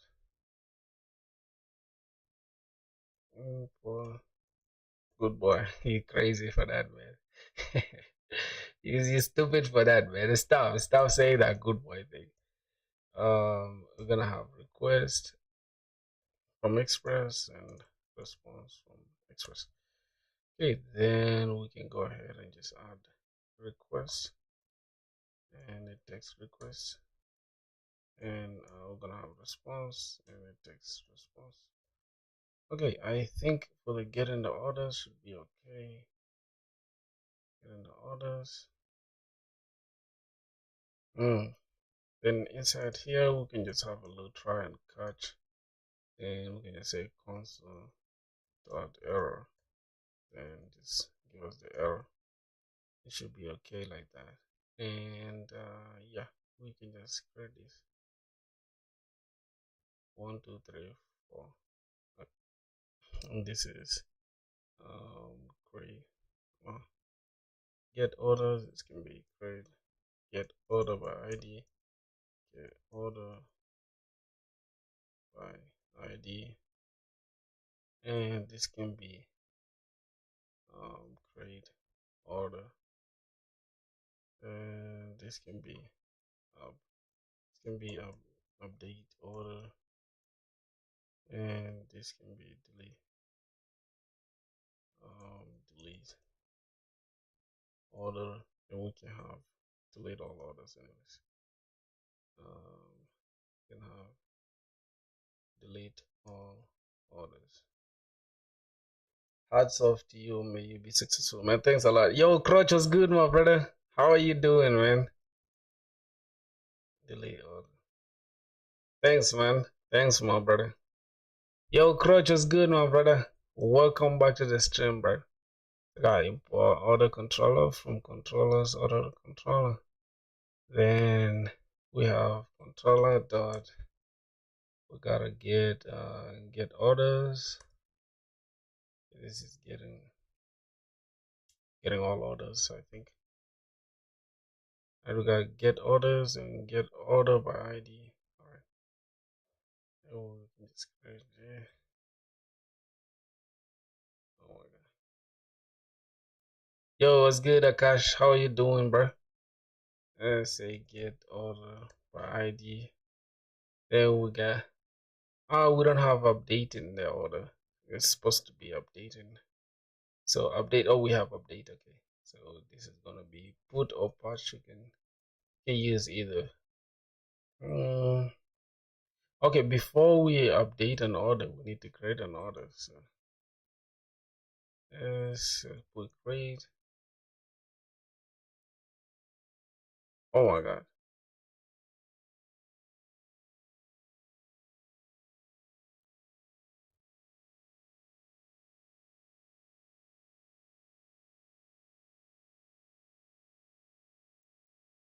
Yo, why is create does not exist on type? What?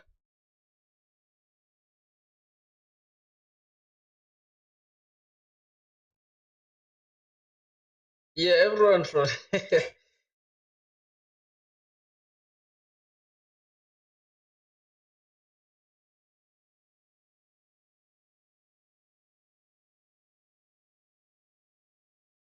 oh my god, it's post, not create. I'm confused. I'm confused. What are you saying? What are you saying, my boy? This is update, get this is delete order. We have delete order, delete order. Then we can have this as can have delete as well, and this is delete all orders. Then we can just change this to check the one that getting order, and we have getting order, but we can have this as order ID, and update. We can update with the order ID. Okay, what else? We can we need to delete orders. We can just delete this. We need an order ID for that, and that's good. Instead of having the logic in one file, you're splitting it over two files. Wait, you know what's funny? It's completely wrong to flat out say this is wrong. Like this is, you get it. So what do you mean like it doesn't bring any value? Instead of having the logic in one file, you're splitting it over two files. What do you mean it doesn't bring any value? I'm splitting. I'm keeping the routes as routes and controllers as controllers. But because you need to declare those endpoints twice, instead you should implement the logic directly and call back to an endpoint. Nah, that's not correct. Like that's not correct at all, bro. If you really like read system design, and you'll understand, like, bro, as far as controllers should go, controllers should be controllers, and routes should be routes. Do not put your logic in a route. It doesn't make sense. Let the route be routes and controllers be controllers. Like, this is the smartest way to do it. This is not even the actual smartest way to do it. The smartest way to do it is to put different, like, let's say I have a get order, I can put it in its own different controller. But for now, since it's just this small, I can keep them all like this in the same. This is the best way to do it. Do your research, Maggie. Yeah, this time you're wrong, bro. I can put that on everything. You're wrong for saying we need to put them in the same with the route.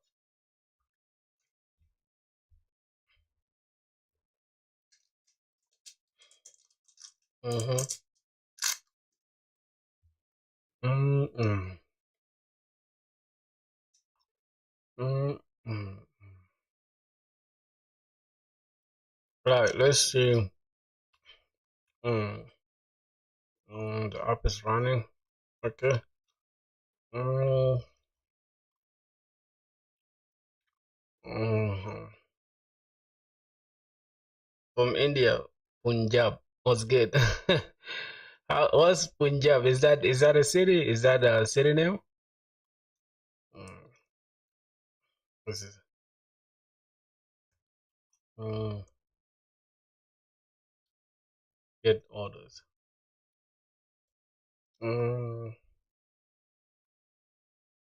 http://api/v1/ I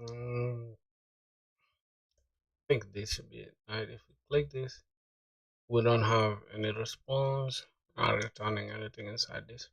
So this should be okay. Get orders, this is how it's gonna be. API/v1/ and order routes. But Musa? What is Musa, bro? What's the meaning of Musa? Okay, we have this get orders. We have okay, so let's go ahead and just we just return a message like any fucking message. Okay, we can just have a response. Dot send. Yeah, this is the create order, create order. I'm just gonna say this is the create order route.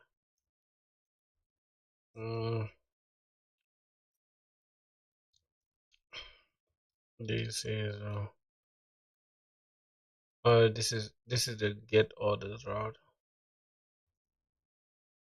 Get orders route. Then get orders by ID route. Get orders by ID route.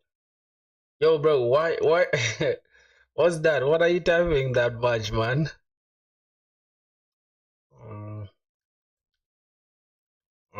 This is create create order route.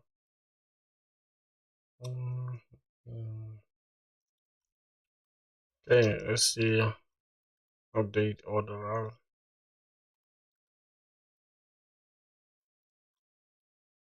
Okay, update order route. I want to make sure everything works.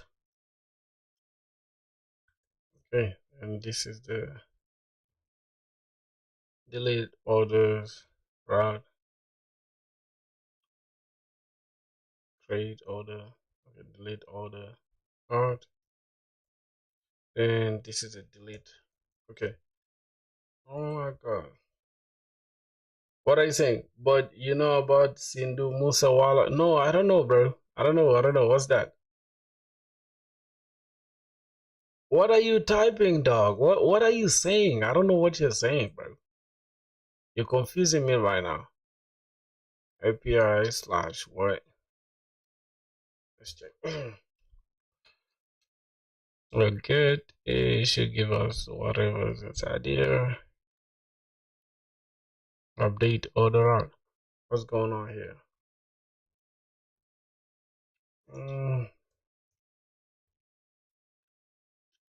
Okay. So if we check, we have the health check running. The app is running. Then API slash P1 slash. Oh, for some reason it's saying 404 not found. Why? Why is it saying 404 not found when we're trying to like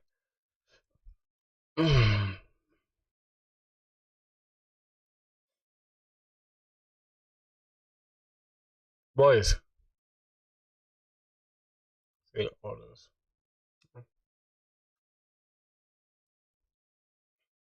I remember me, Mohit. Yeah, how are you, Mohit?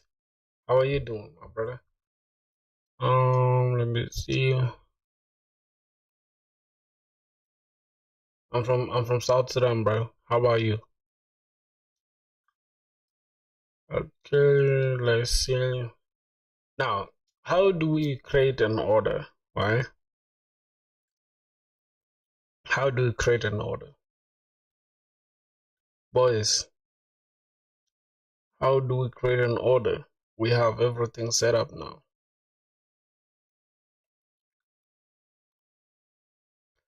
Oh, we're not connected to any database, I guess.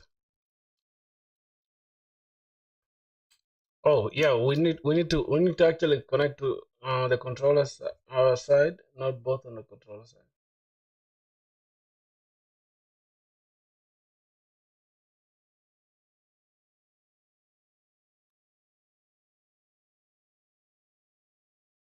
I see I see what your point is, but I still think it's bad.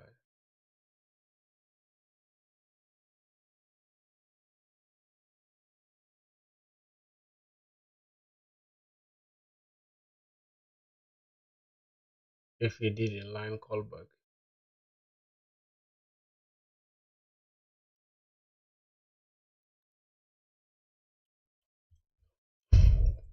What are you saying, bro? What do you mean by inline whatever? Because I still know like these are the types that belong to the request. Is here the request. This is the request, right? But its value is never read, or the response is here, which is correct. So we just don't have a request yet.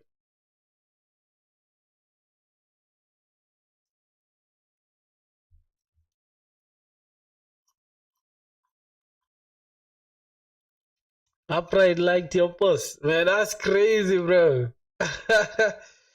Yo, Crutch, first tell me, first elaborate to me what you're meaning. If you do a standard route like in the index file, the request already knows that. Like, you mean here? You mean here?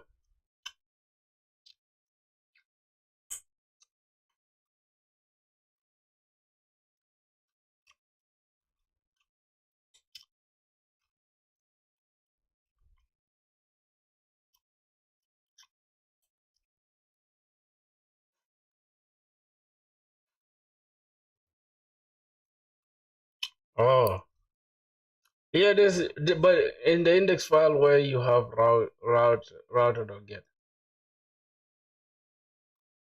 Oh, you mean here? You mean here, right? Yeah, I understand that. There's nothing wrong with it at all. There's literally nothing wrong with it. There's nothing wrong with using it here. But it's just like, bro, if yes, I know my G, you want me to put it here, but I don't want to do it here, bro. Like let's just understand that there's nothing wrong with putting it here. I promise you, putting it here is just let me show you, bro. Like the simplest thing I can. You know the problem is, bro, you want to be fixated on thinking what you're saying is the correct one. I should go to index. Here.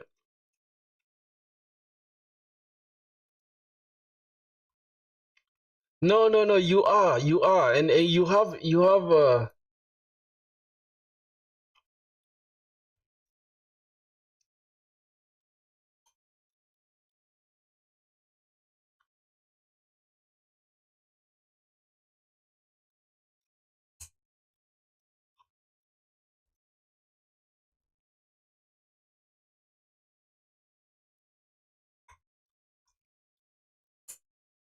Mm-hmm.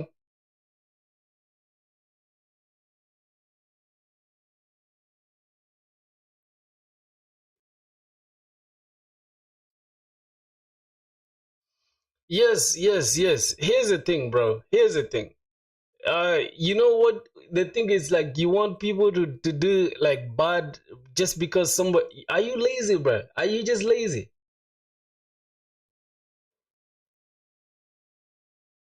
Yeah, I'm not lazy, bro. I can type all this. I feel like I would prefer something that is readable as compared to something that is just like because I'm lazy now. What's wrong with typing request and response? Like what's wrong with it? I doubt if there's anything wrong with it because I know like the type. Matter of fact, I don't want to put everything here. You get it? That's why I'm doing it like this. So let's just agree that I'm right, and I can tell you 100%, 100%, bro. If you find people putting everything here inside this index.js, just know that person is a beginner or just doesn't know what they're doing. So I wouldn't want to put all my routes inside this index.js. So that's the thing. I'm not gonna put them here. This is just to test the health of my stuff and everything of mine. This is how I do it. So your style is putting them here, filling your entire index with your routes. That's good as well. You opening a Scarlet Draw, just show it to me. There's nothing wrong. It's just a first thing. If you had a logic down on the app, or you wouldn't need all those typings.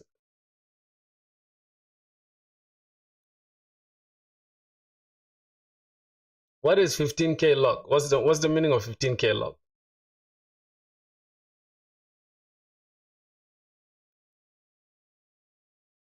Bro, I feel like this guy doesn't know best practices. He's just so fixated on the.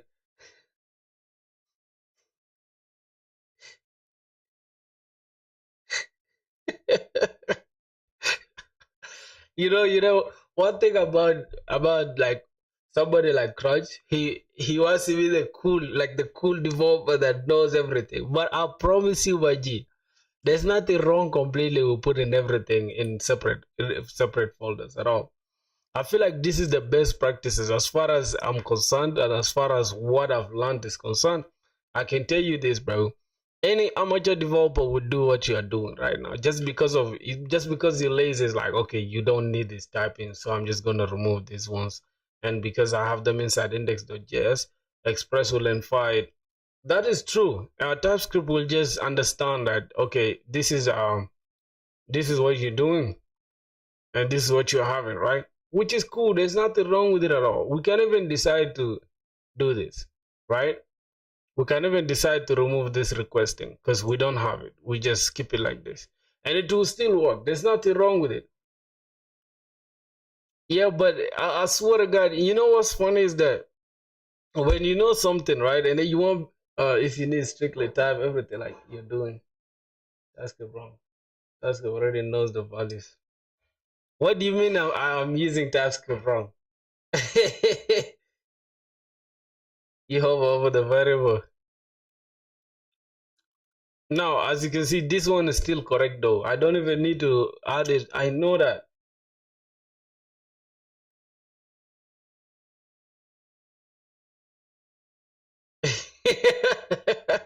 No, man, you guys don't discrouch like that, bro. That's my goat, man. That's my boy right there. Don't say some bullshit like he just. That guy is more talented than your bitches. Mohit, from your experience, how is the best way to learn coding? Yo, crunch, don't attack Mohit, bro. Mohit wants to show us his code. Yo, Mohit, send your code on Discord. Let's see. From your experience, how's the best way to learn coding? I'd say the best way to learn coding is just doing it, bro. Just keep coding. I feel like that's how you get better.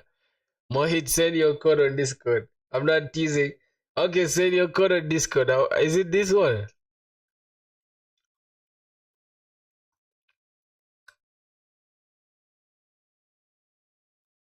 Mm-hmm.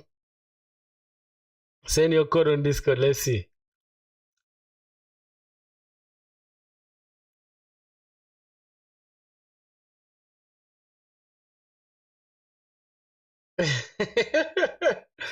For real, bro.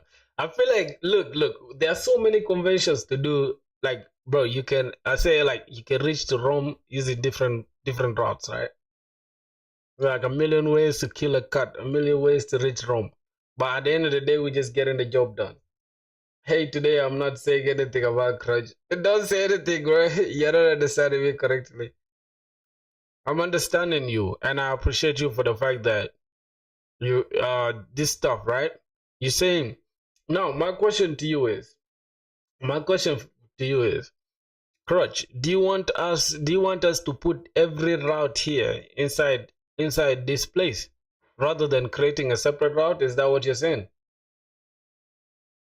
Hello, what's good, bro? How you doing? Ajit Ban, bro, that name is hard. I can't say it.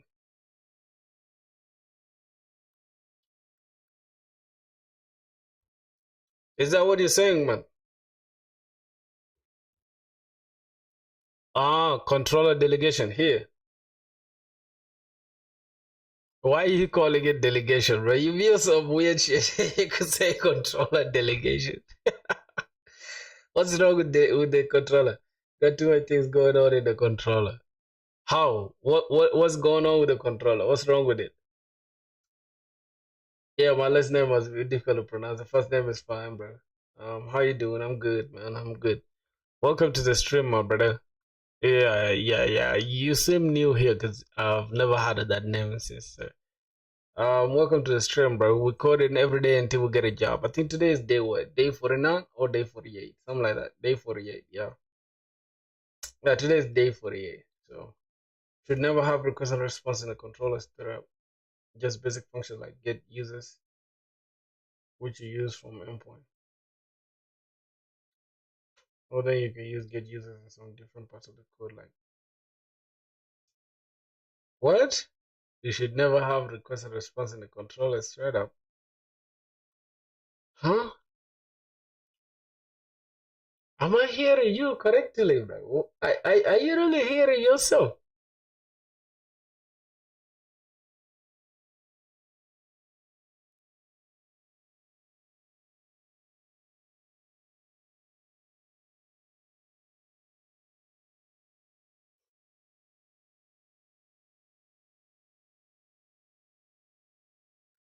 Yeah, you guys don't know, bro. If I tell you that it's now 4 months, I think this coming month, August will be my 5th month learning how to code every single day, right? But I haven't been learning for like all those months straight. I've been learning for only these times when you guys been seeing me on stream. Like literally, the times you have been seeing me on stream, that's the only time I've been like literally serious. Because all the time I was just like chilling. I supposed to learn if you can do better. Yeah. Thanks, bro. Here's the thing, right?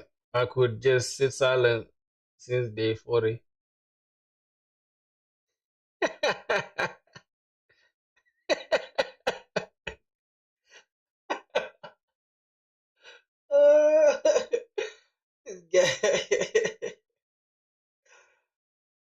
Yeah, man, you're right, Crutch. I give you that, man. I give you that. For real. But I don't know. So what am I supposed to do? Like, let's be honest. I feel like if this gets a job done, it gets a job done, really. There's no stress on it. So I don't know what you're saying. I shouldn't um get users or get this. What are you saying? That point of yours is currently waiting for the Scarlet Draw. Okay, no problem, no problem. Get the Scarlet Draw. Let me see what you're talking about. Mm. So we need to get Prisma.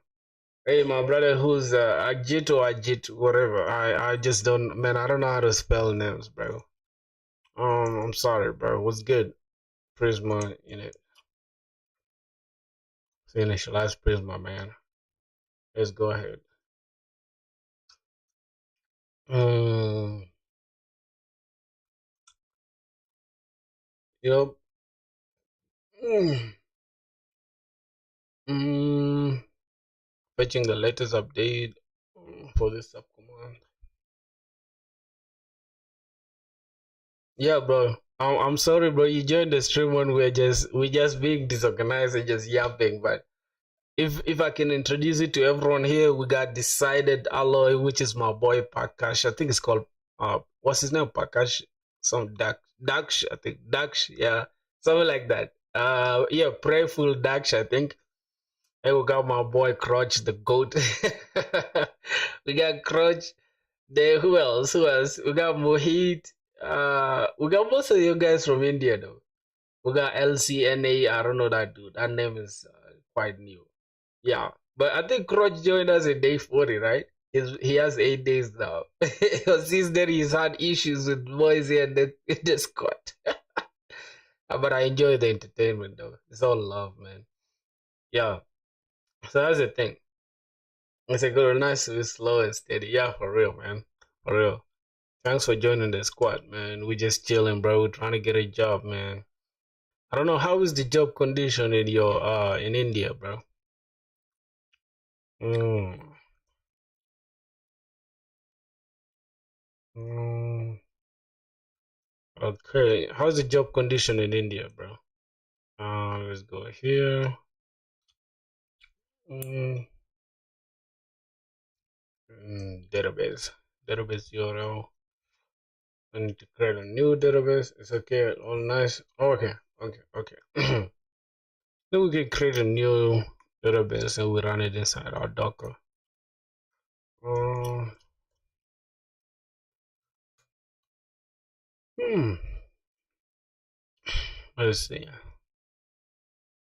It's not good here, at least from what I'm seeing. Lots of layoffs been happening from the past year and a half. Market is heavy and difficult, bro.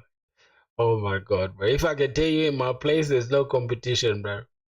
I promise you, bro. There's no competition at all. It's like everybody is lazy as fuck. It's like only the people who are serious are the ones who just like not even about serious. The ones who are just trying are the ones who have jobs. Like the rest is just laziness, bro. And just depending on patterns and shit. I don't need to include models, so we're just gonna take this off. We're not gonna need models here. We're gonna have everything in the schema here. Alright, so we can just say model. Gonna have order. Gonna have an order. Then we're gonna have the order should have an ID. ID can be a string. It's ID. Oh my god, be an ID, and it should be UUID. I think I think CUID is good, or we can just use UUID. Any of the two. And the order can have an ID. Order can have a name, right? The order can have a name, which is order name. Build string. The order can what else? What else can we give the order? Right. So first we need created that, and then we can just I think it's date time. Let's create that date time. Then we can have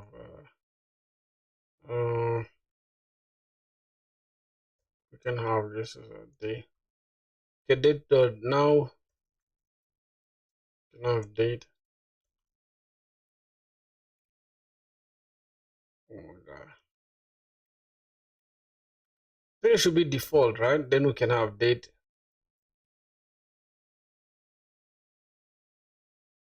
Can have date dot now. Or it should just be date dot now, like this without a default. What do you guys think? Should it be like that? Hmm. And write a field of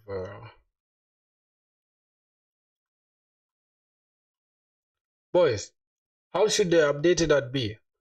Should be date time and let's just, I mean, that's created at, so it's updated at.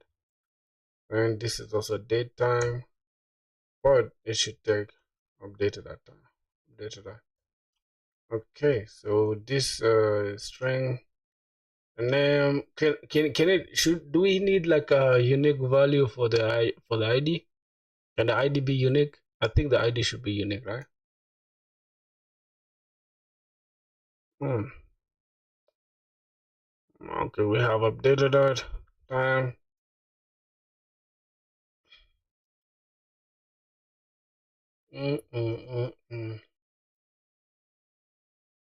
Yes, ID should always be unique. Okay, that's good. That's good. That's good. Thanks. Default, I think.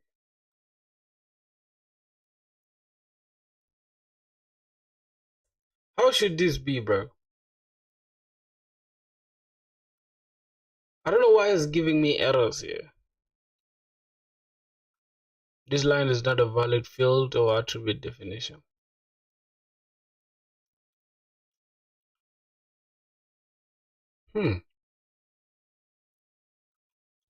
Okay, now an order. What do we need from an order? What do we need from the order? The order can have a name, can have what? Let's say right now, can have an ID like the product name, the order name, quantity, right? Order can have a quantity. Quantity is a number, I guess.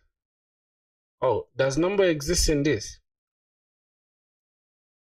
I think number doesn't. Type number is neither built-in nor okay. So that means we can just use it as a string, right?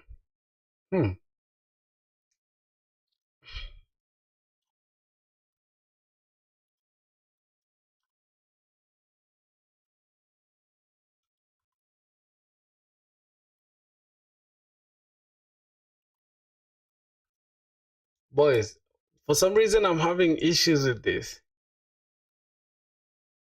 Date time is correct though, but I want it to be datetime.now. I think it should be datetime.now.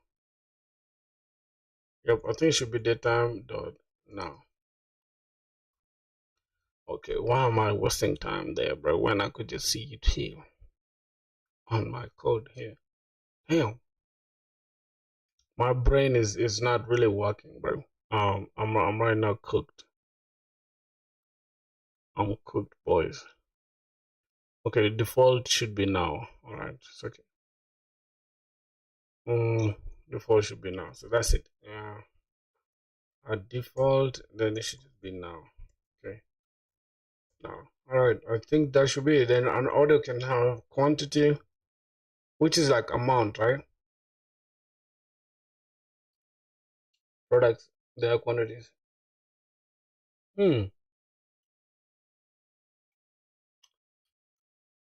So we an order can actually right. We can have a product, right? A product can have okay. A product can have a product, their quantities, the user ID who ordered, delivery addresses. Okay, I think that makes sense. We should have designed it. We should have designed the schema before, but we just jumped in. Okay, so all the like the quantities or the amount the quantities of the order. Can the order can we have like 3 orders? We can have like 3 orders, or we can just have products, right? Products, but the products cannot be a string though. The products can be an array, right? So yeah, the products can be an array of products, right? So the order can have order name,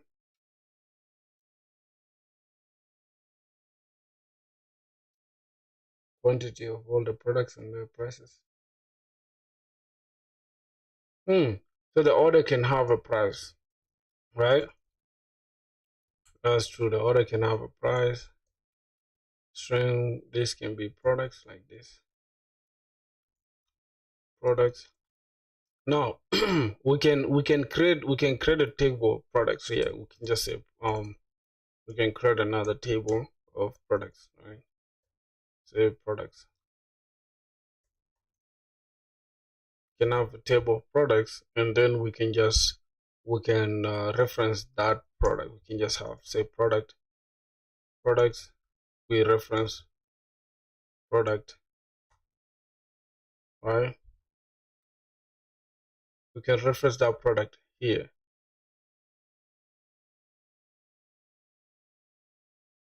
No, but it can have it because one order can have multiple products and each product can have prices. That's true.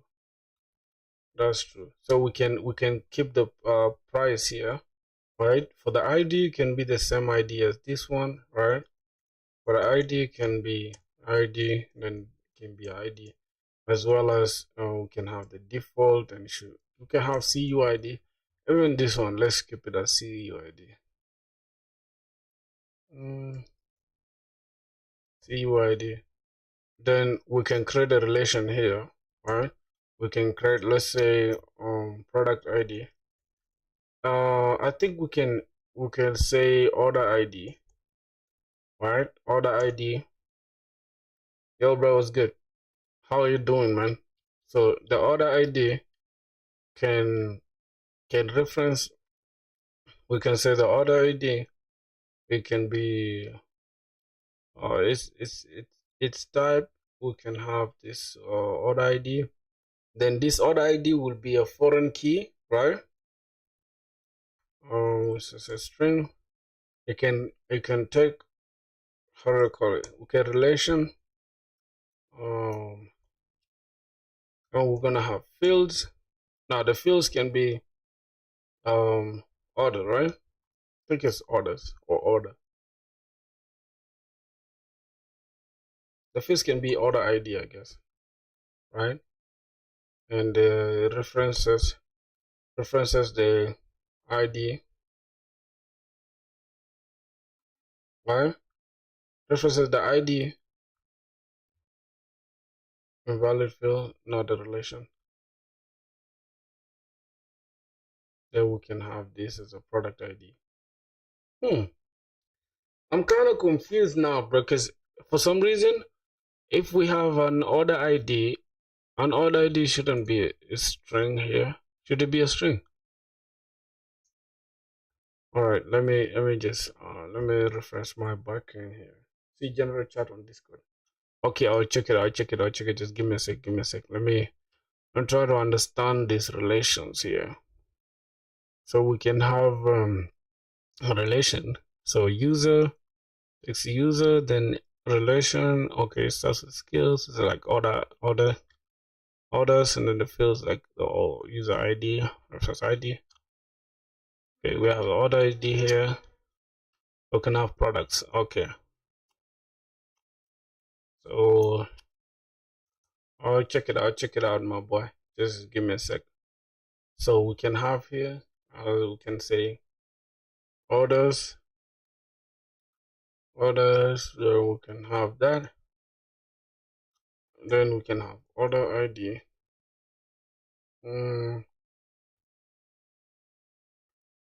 I'll check it out.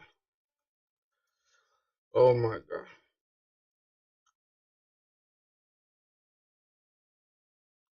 Oh, it's not even supposed to be orders. It's actually supposed to be the product, this product actually. We're supposed to have this product here. And we can just pick this entire relation. We'll bring it here and paste it here. Then we can just paste it there. Oh my god. Then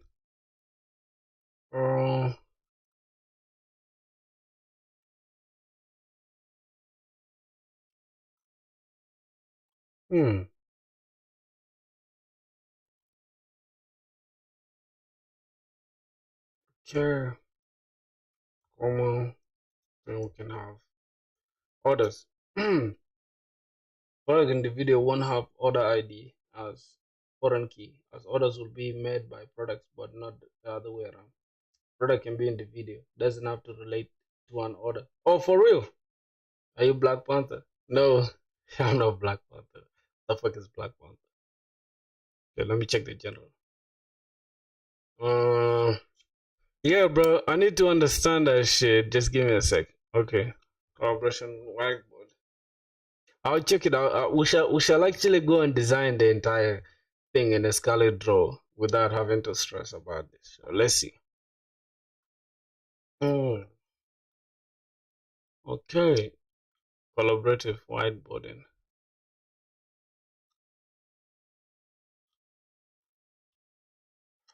Let me check out what my boy sent. Yeah. Think of Amazon. A keyboard can exist as a product. But when you put an order for keyboard and mouse, two products make one order. Oh, yes. So which one should we use as the foreign key though? I think the order ID can be the foreign key or the product ID. I think the product ID can be. Wait, do we need to create relations between the order and the product?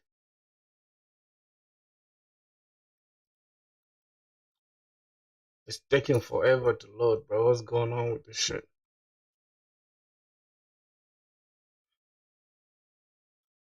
Also, we need to create, of course, we need relations between these, the orders and the whatever, the orders and the product, right?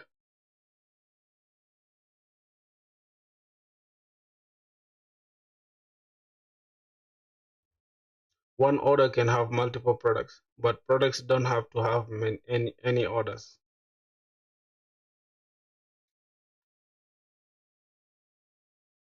Any orders? No, does it make sense? What do you mean products don't have to have any orders? I feel like products can have orders. Like, let's say you have cups here. You have cups, so we're gonna ask, is there anybody that made an order on these cups? Like, did anybody order these cups? So that means this cup has an order. So what do you mean by orders though? Yes, if you just list a product, the product won't have an order. But if I want to buy that product, then that means I've placed an order on the product. You see that? Bro, what's going on with your whiteboard? Why is it not opening? It's secure. Why is it saying secure and stuff? Okay, this is you. Alright, so router.post modify users async request response. Okay, so we make a request is authenticated, true, is read limited, true, then send this read limited. False, because you're not using Alicia.js, you need to pass the body and check it by heart. My boy takes every chance to flex Alicia.js. Okay, now, is authenticated false? It's not authenticated, then send not authorized. That's correct. This is the response. Is send. Okay. Is read limited? Because yeah, okay, cool. Cause is keyword equals z dot object user name dot string password dot string cause result equals schema dot self pass the request body. Alright, then we check result dot success. If success is false, then wrong input data. If it's true, then we'll get an error. Well, if it's true, then we check for the errors. If it's false, then user data. I don't know what. Or if there's no error, then we send the user data. But if we have an error, then yeah, couldn't update the user. Then we have a user controller, modify the schema. Also modify user function. Param is typed correctly before going to the controller. Okay.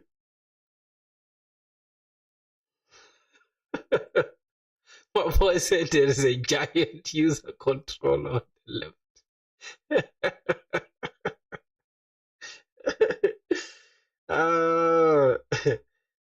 So it's not both ways connection. One order it won't exist unless someone buys one or many products. Okay. Yeah, that makes sense though. The order won't exist unless somebody places it. Right? But products can exist though. Right? That is, I haven't used Express for years, so I have no idea what the dot message and JSON methods exist or used properly. Okay, no problem, bro. I'm not judging you for not for using this. I'm not judging you. Now, why do you just assume if I'm not using Alicia JS, then you have to step past and check it by hand. What does Alicia JS do? It does it automatically. Oh my god, my boy, my boy. Yeah, but I know you.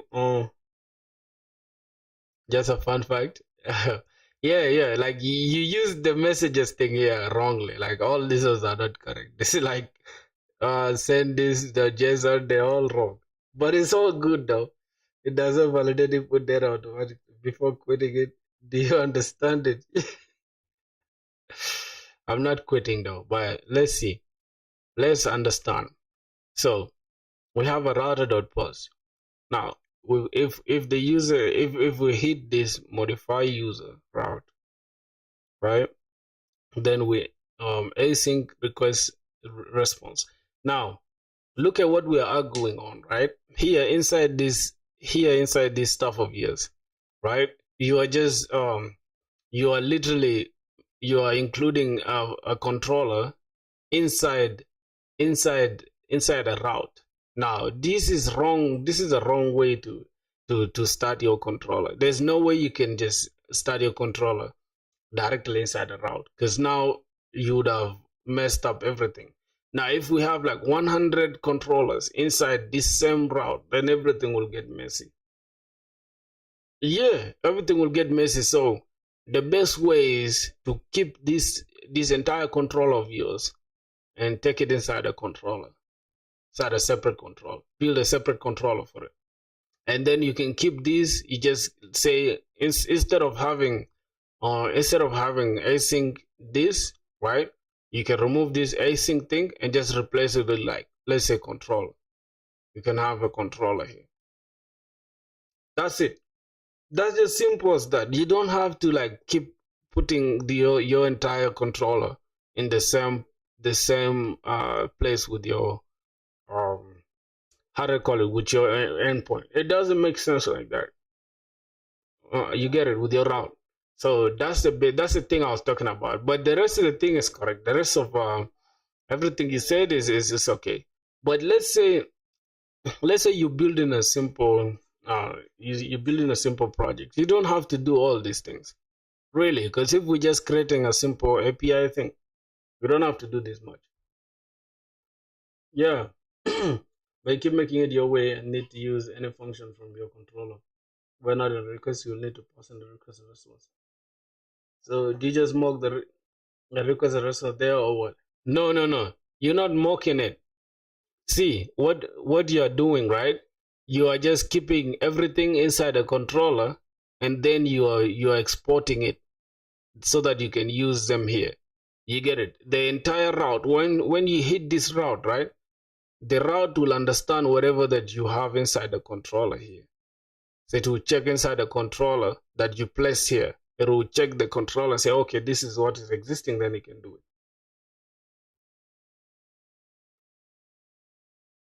Yeah. I understand though, because you check, you have first a request, then you check, is the request authenticated? True? Then is it rate limited? You can even check for other things. You can even check for, like, if the person has, like, let's say they have the right permission. You get it? Like, even before reaching the rate limiting, you can even check, do they have the actual permission? Do they have the actual permission? Right? You can I think it's called RBAC or RayBack, something like that. Right? You can check if they have. I think it's role-based authorization. Yeah, you can check if they have the actual role. If this is the admin, then do something else. You get it. If it's just a regular user, then you can check if they're rate limited. Something like that.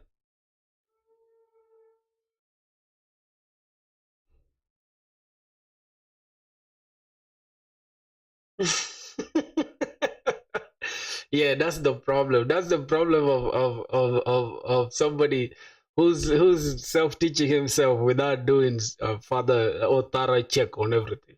That's true. I'm doing that's MVC, right? Motor view controller, but we don't have a view, so we just it's just motor view. I think it's motor controller. So bro, today you both are going really crazy. We're not going crazy, bro. Crutch wants to prove me wrong and everything, man. That's my brother, though. It is already. So, boys, let's first see before we rush into coding, right?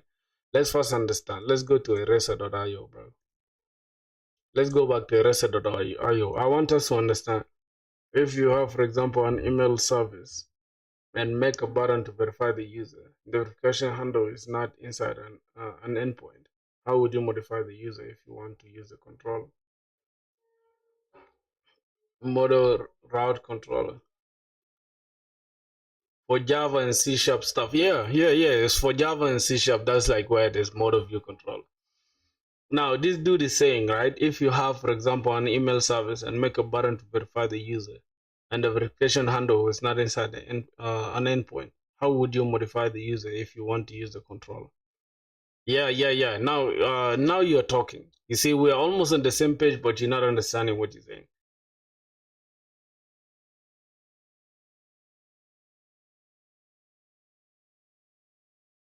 Who said I don't have them? It's you who didn't understand them.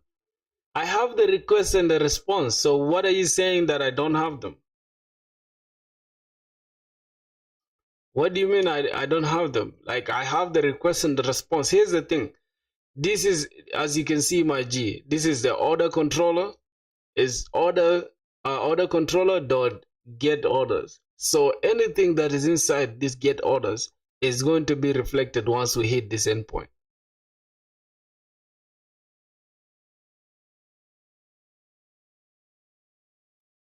I think we have tested every single thing, though.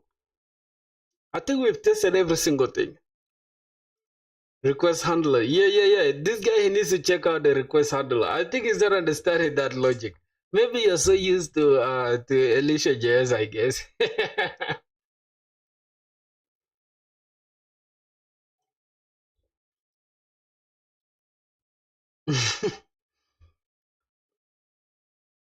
Crutch, my boy, man. Crutch, my boy, is going at it today. He doesn't want to give us the benefit of the doubt today.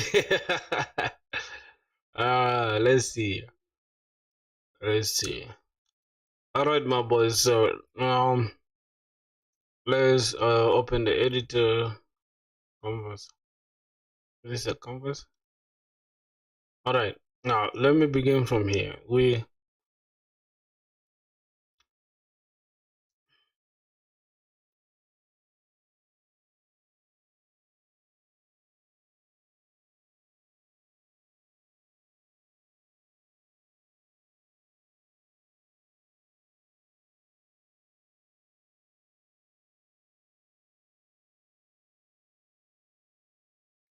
Exactly.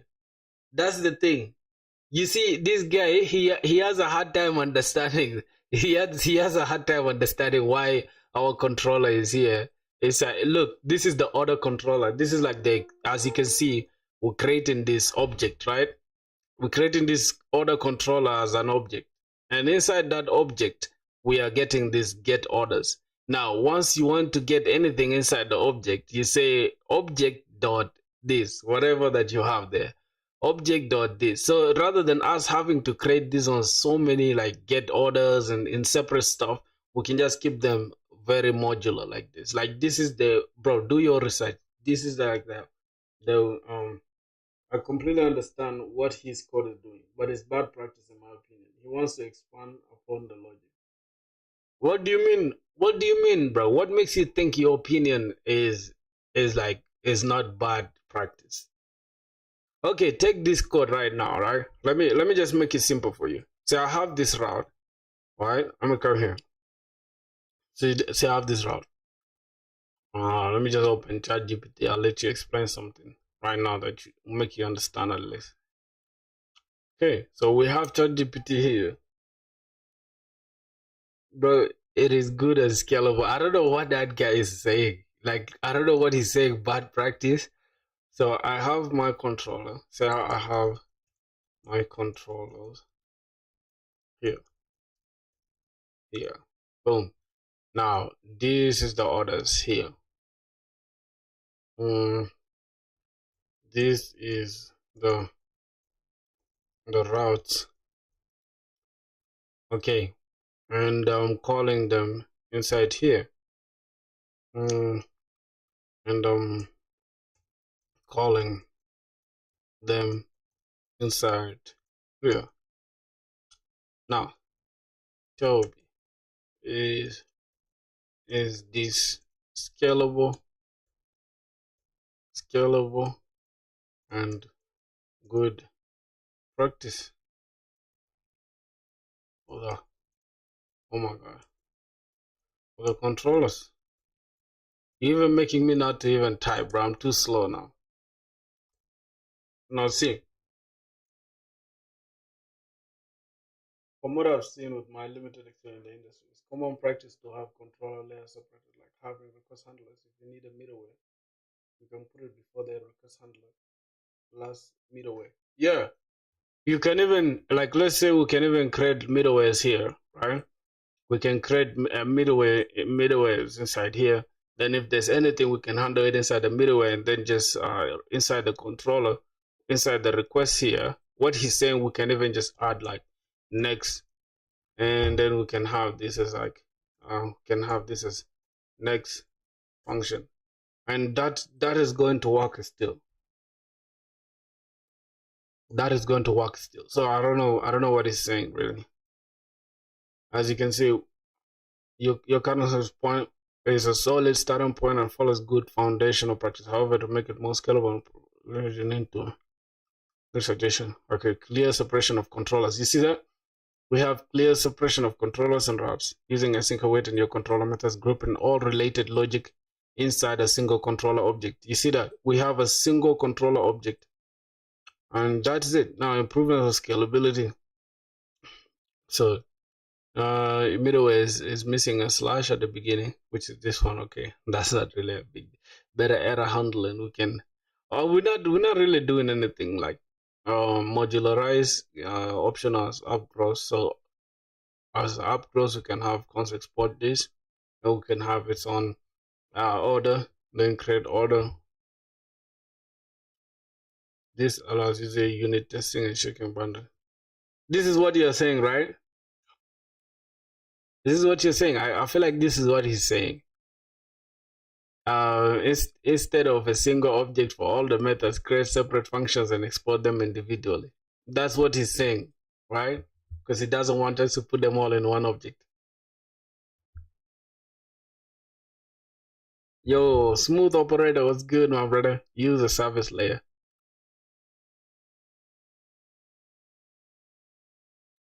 I don't know, bro. But for some reason, Crutch is making us just like, it's making us look lazy, bro. I actually get orders because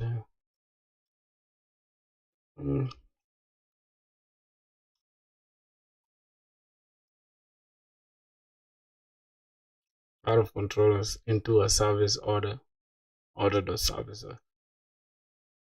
Keeps your controller lean and focus on the request and response. Oh, await fetch orders, then we can have fetch order service. Wow. By using like Zod, we can have item z.string, quantity z.number.min. I think I think he's busy. He's busy doing research. I know, my boy Crutch. I think he's busy doing research. uh,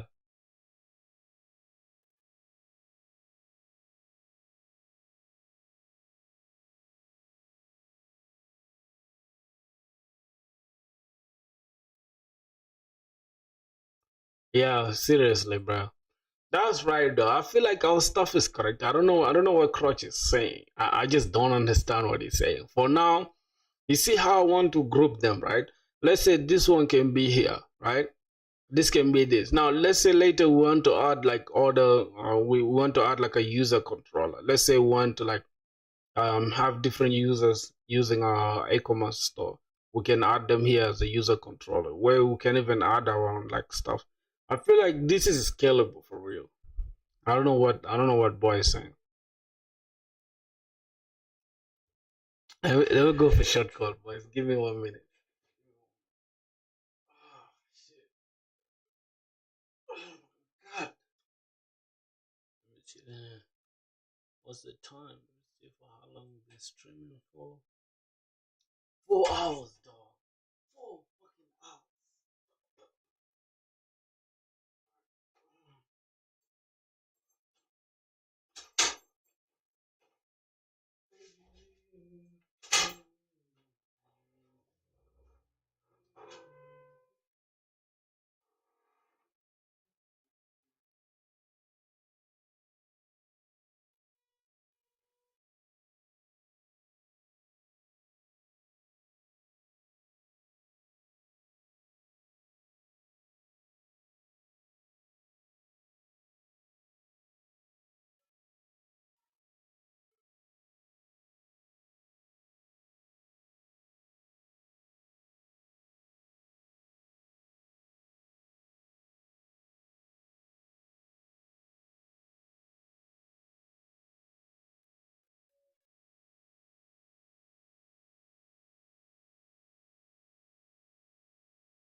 Boys. Wagwan boys. Oh my god. Damn. I need to I need to add this on my set, bro. I look taller. You feel what I'm saying? Yo. I think it's good now. Bro, we look frustrated, we look stressed, we look goddamn our eyes red. That's how much dedication we need, boys, to land a job these days. Yeah, so we can get back to like let me see. I'll get back to work real quick. Now, let's first try to design the schema, boys. I really don't want to do all that diagram stuff. It's just gonna take my time. So let's see how we can design the.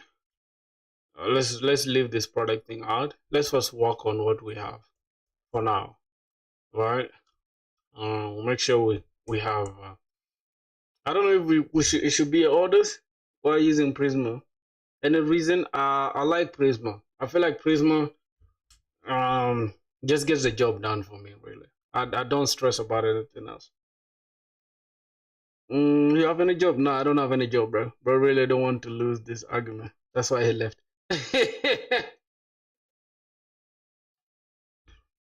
I don't have any job, bro. Why would I work this hard if I had a job? If I had a fucking job, I would have stressed about streaming every day, bro. What the fuck? I'll probably just stream sometimes just to show like what I'm working on or something. I don't know. So, boys, mm, now here's the thing. Here's the thing. Rather than spending time, right, doing this orders thing, right, I can learn cloud computing. It's booming.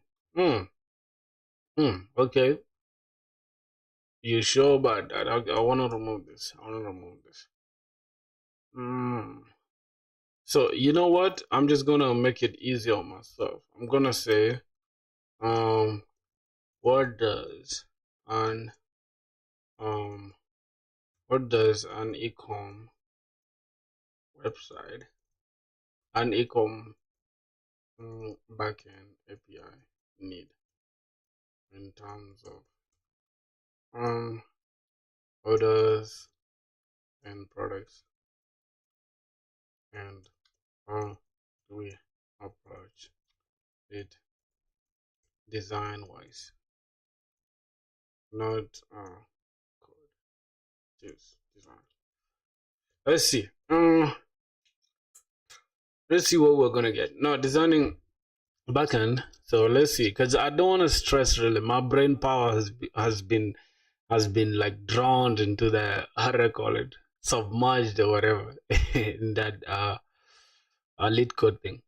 E-commerce backend, particularly for orders and products, requires thoughtful consideration. Oh my god, considerations for both business logic and scalability. Here's a design overview. So we got a core entities, then typical relations and required endpoints, best design principles, scalability, and modularity. All right, now core domain entities. We need a product. So products represent items that are available for purchase. So a product can have an ID, a name, a description, a price, an SKU. What's SKU? I don't know what that is. So we can just keep it easy. Like we can have a description and a price, and we can have stock, category ID. I don't know if we really need a category ID though. We can have images. Is active. It's an active product. Really, this is gonna be a boolean, right? I don't know if we're gonna need it. Then orders captures a customer's purchase at a point in time. So an order can have an ID. Then user ID. Yeah. So this takes the user ID. That means we're gonna need a user ID, and the user ID is gonna be the foreign key to the product ID, right? Amazon is shit. Yeah, for real. So status can be pending, paid, shipped, delivered, cancelled. We can have the total amount, orders, other items, see below. Or the order items. The order items, which is inside the orders, right? Status can be an enum. Yeah, can be an enum that is going to contain all this. Then we can have an enum and say that enum will have pending, paid, shipped, and delivered, right? Then we have the total amount, right? Which is the amount that is associated with the order. Then the order items, which is we're gonna have it here as a relation as well. So we're gonna have shipping address and the payment info, then the credit card. So I think that's gonna be it. But what is SKU? What's SKU? Can you help me with that? Okay, then we're gonna have order items, a junction between orders and products. We're gonna have ID, gonna have the order ID, can be an array of separate objects. Here Jupyter shows an as order items. This can be done in other ways as well, but this is standard thing. Yeah, for sure. It's showing us an object, right? This is not an object. I think it's just putting them like this to just explain to me what we need. But yeah, let's see, a junction between orders and products, right? This is order items. This is a junction. Well, anything that like a junction in between them is going to be many to many, right? There is going to be many to many relation. The order items, an order can have many items, and many items can belong to many orders. Can be a separate model object for real. A junction between orders and objects.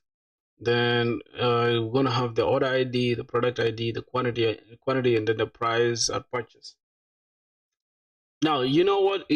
I'm going to make this project. Matter of fact, let me just push this whatever we have now to GitHub, and then we can just build. We can build on it, all of us, right? Rather than just me doing it myself. Like if you guys want to check it out, you can check it out on Discord as well. This is why I prefer ORMs like Mongoose. Less complications. My boy said low and less complications.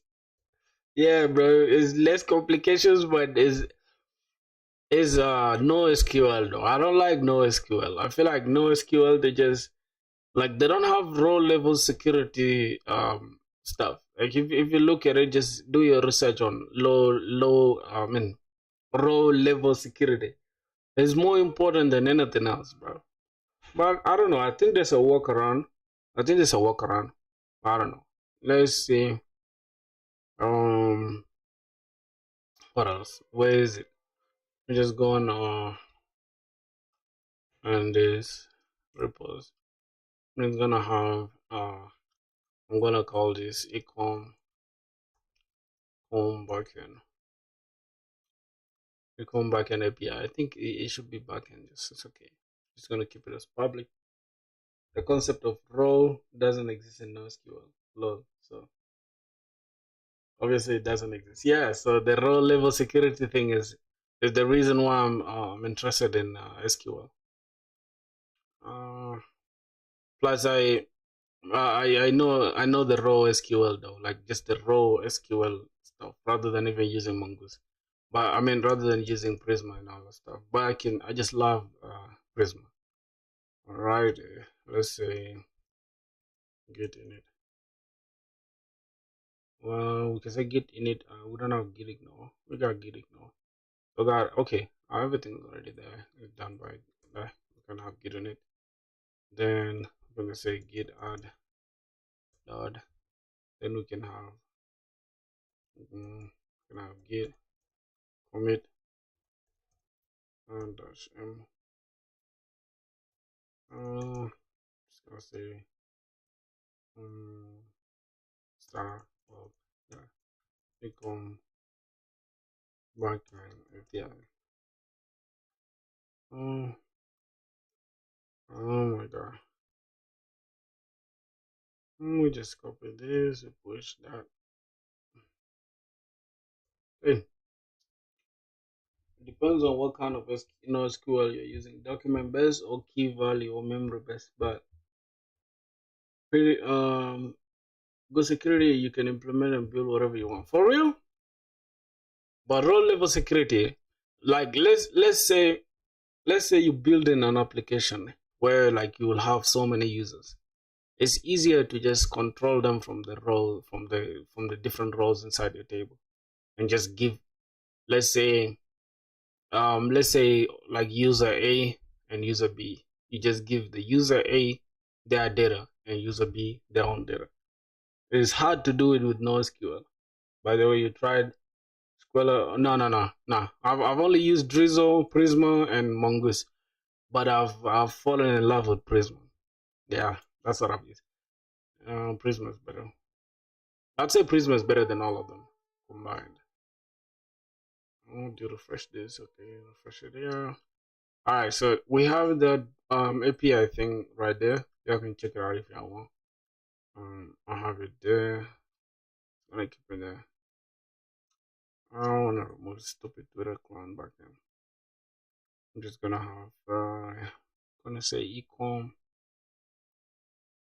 Wait, where is the ecom backend?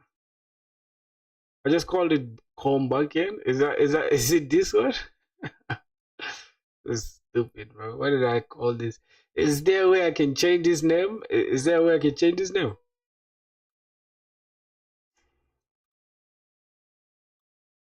Can I change that name? Yeah, I think I can just rename it here. It's ecom. No, ecom is available. Yeah, open this. Um,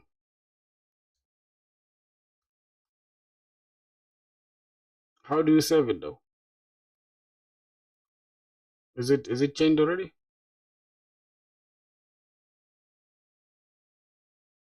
Okay, let's change. That's cool.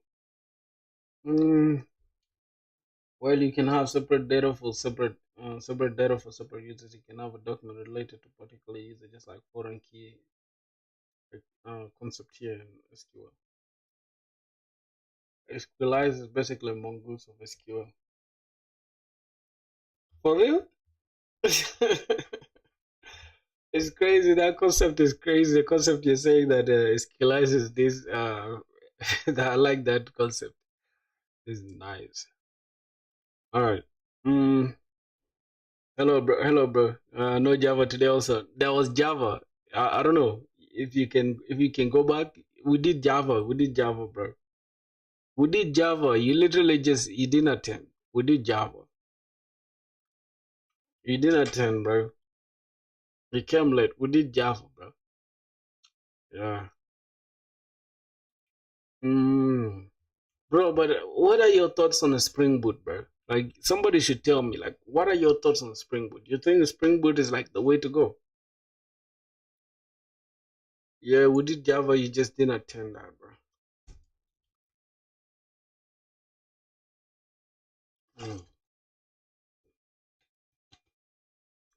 Mm. Yeah, check out Schoolhouse if you got time. No problem. No problem. I'll look into it. I'll look into it. I'll see how everything is gonna roll. So, uh let's continue checking out the order thing. Alright? So from what I'm getting, right? Let's see. Um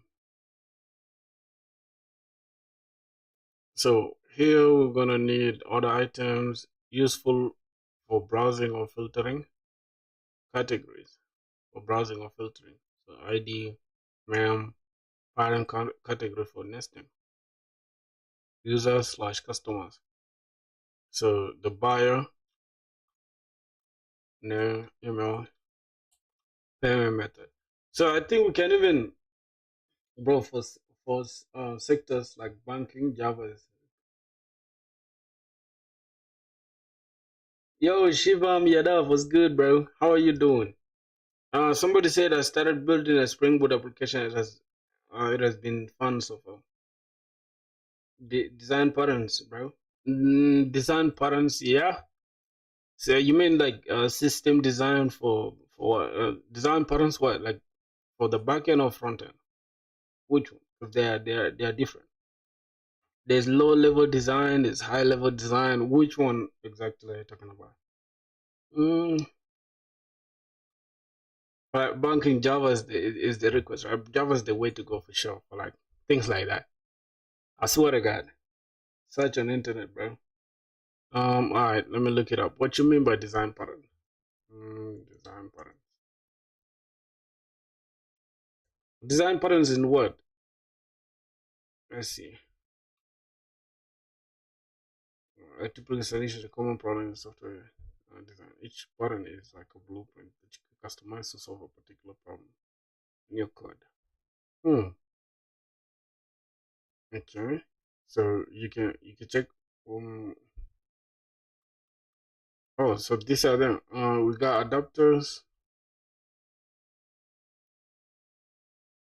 catalog of design patterns, the factory method, the abstract method, the adapter method.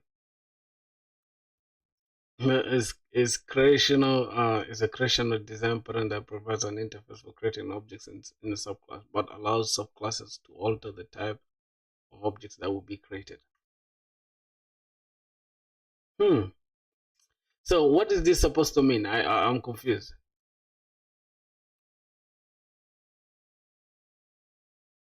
Somersault, dive into design patterns. Wait, for some reason, I think they should have, let's say, design patterns in Java.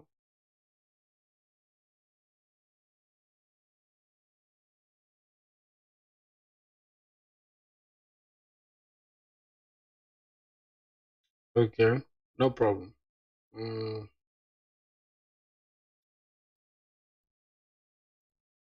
let's design patterns. Then how does it come into play when building APIs? Grid, scalable, scalable backends.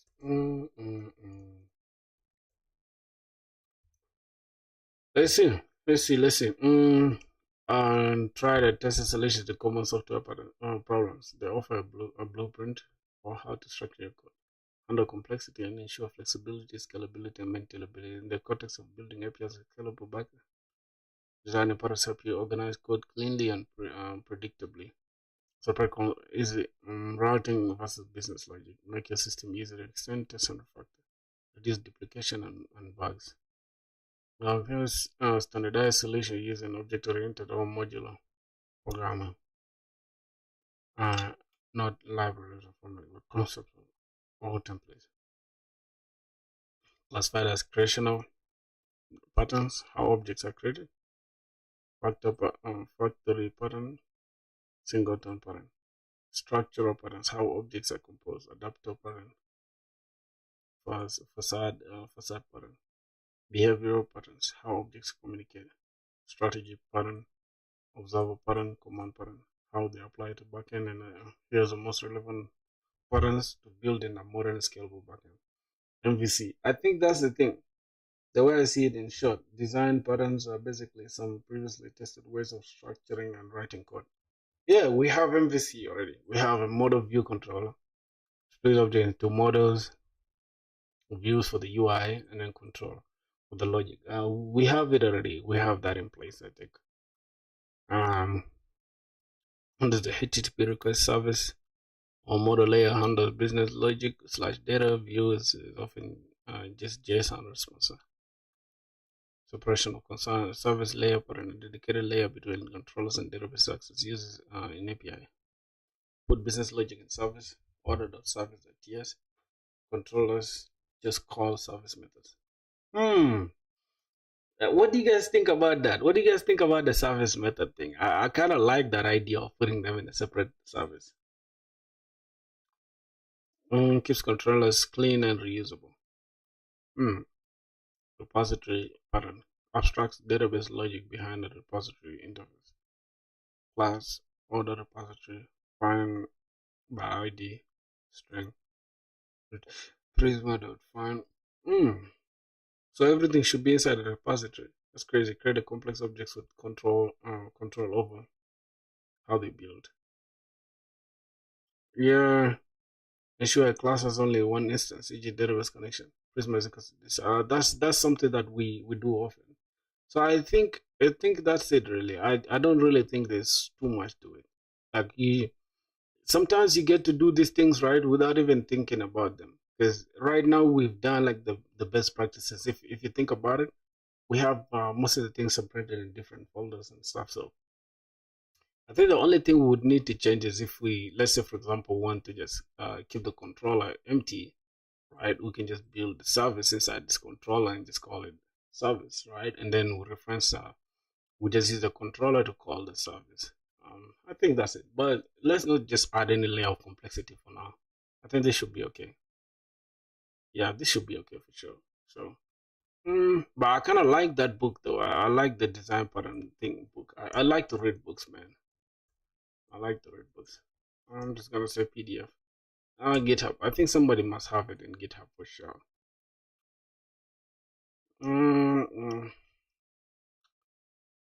Yeah, somebody must have it on GitHub.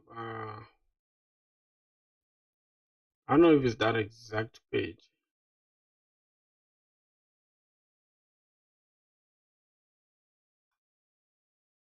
Elements of reusable and object-oriented software.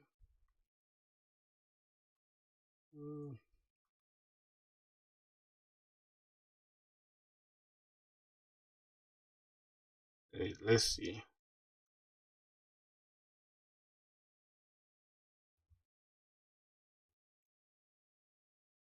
Yeah, not needed in that case for real. I feel like it only gets complex when you get to think about it so much. Like worrying about clean code should come after your code is running.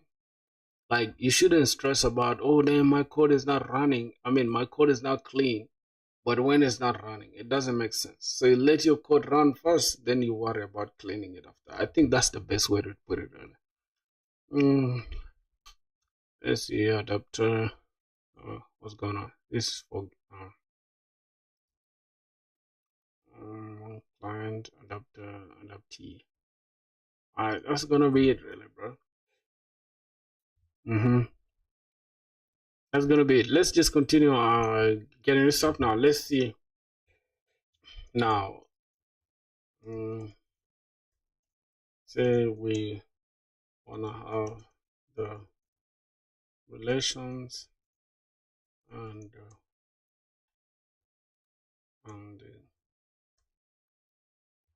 the schema. come back. Depends if you're in the industry. Some companies will have strict policies that you'll have to follow. You'll have to write code and project that has been written by other devs. You won't have a choice but to follow their patterns and designs and stuff. Oh, you sure? Great. When design database schema for e-commerce backend, you need to ensure that captures the business logic accurately, normalize, and remains flexible. Okay. Fundamental entities. We have a user. Now, a user. So that's for the user. This is for the products. This is for the categories. This is for the orders, order items. You know what's funny, bro, is how complicated like just regular SQL is, bro. I can't lie to you. Like you got to deal with a bunch of stuff. It's like okay, it's not too complicated, but it's like it's not. We using Prisma. You know the worst thing is, the worst thing is how people just assume, right? Assume like just because you're using AI to just speed up your workflow, you don't know what you're doing. Like I've seen so many people just saying that. It's like, bro, why are you using AI? Like, bro, AI is there to help you. SQL can get hella complicated if you make it be. The deeper you dive, the deeper things get for real. So now look, like things like this, right? I feel like AI is good at things like this. I can't lie to you. Like things like this, AI is really good at them. I can't lie to you, boys. Now, here, as you can see, we can even decide to use this because we're building a project. It's not like this is like a project that's gonna be like everyone is gonna use it. But it's just a project that we're gonna be building. I don't mind using this as my schema. I can't lie to you. Really, because this is already organized. I don't have to like stress my brain with so much stuff. We already have what's going on here. We got like the ID, we got the name, our email is unique, we got a password. This is if we want to roll out our own auth though, because we already have everything. So why do we need to roll out our own auth? Can we just use better auth for this? All right, let me just correct it. Let me say I want to use better auth. I don't want to roll my own auth. I wanna use better auth. So we won't need password and stuff. Password. We don't need email and password.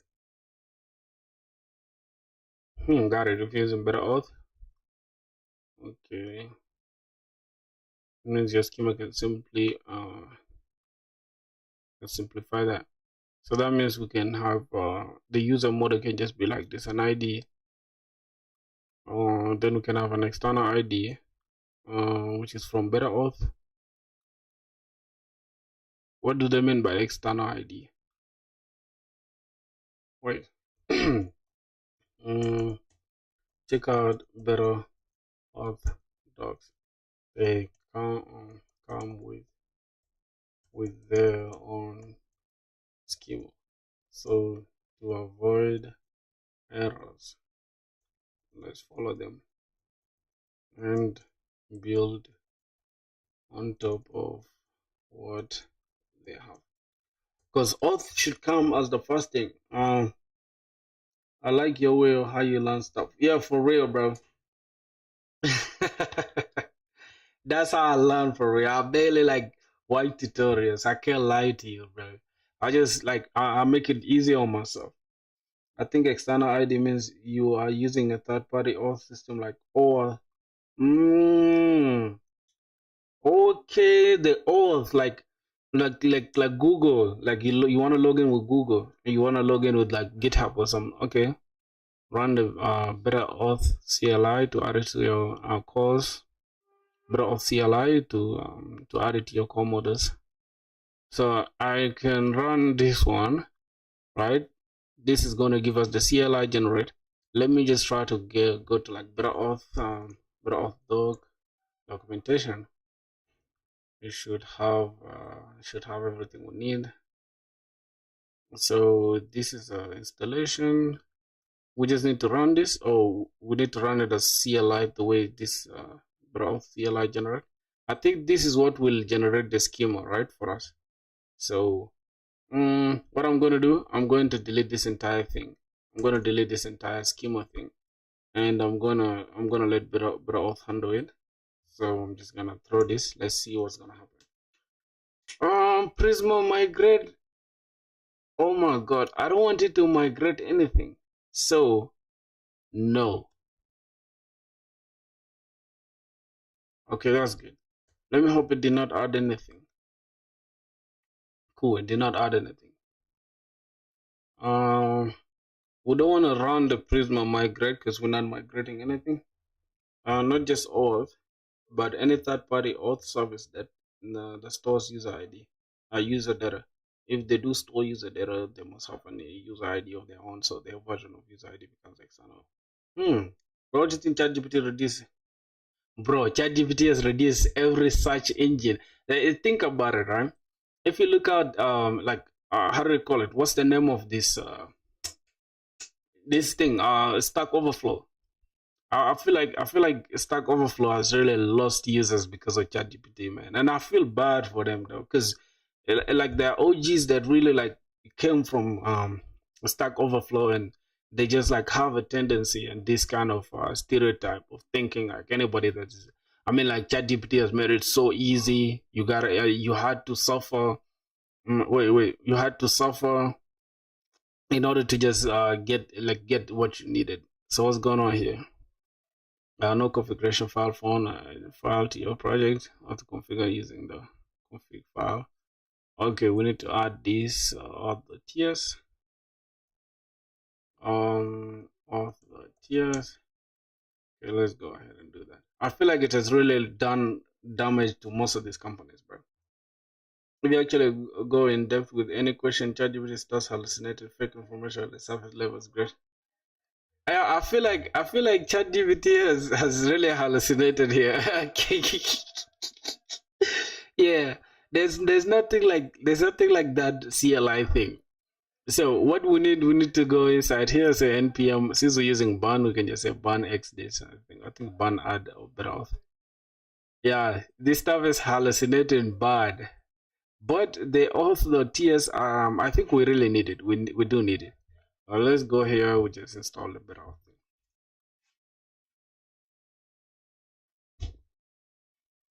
Okay, so let's check. We have better auth here, version 1.34. Not bad. So let's go again. Let's check basic usage. We have certain this. Okay, let's go generate. Let's go. Let's go to our .env. We haven't set the database URL yet. That's good. I know that because I just want us to run it with Docker. So I don't know what are your thoughts on like Docker and Dockerizing your applications, running them on containers like microservices at large. What are your thoughts on that? What are your thoughts on microservices? We got Banlock and stuff. Okay, cool. Let's keep going. All right. So we need to create an instance. So that means we need anything inside the lib folder or the utils. I think we have it in the auth folder is already there. Bro, I'm so bored. You so bored? What you mean you so bored, bro? What do you mean by that, bro? Are you insulting us? Are you insulting us? Okay, so we have an instance. Couldn't find a better auth. Did you mean module option to the next? Is okay. What's going on here? Okay, let's keep going. Now, first we need to. I think if we're using Prisma here, then we don't need all that stuff. We can just come here and just say Prisma. We just replace this. Let's see. We don't have Prisma client, do we? Okay. I think we need to create a Prisma here. We need to create a Prisma. We need to create Prisma. .ts, and then we can just export the client. I keep talking, no offense. Docker is good. I used to work in a semi microservice product. Docker helped to deploy a lot, even when you are deploying a Linux server. My G, you gotta learn how to communicate or talk through what you're doing, bro. That's how you improve. You get it? You understand? That's how you improve. Don't be a weirdo, man. Okay. I think we're only gonna generate the Prisma once we say Barnex Prisma generate. Prisma generate, I guess. Wait. Is that generate? Is this correct?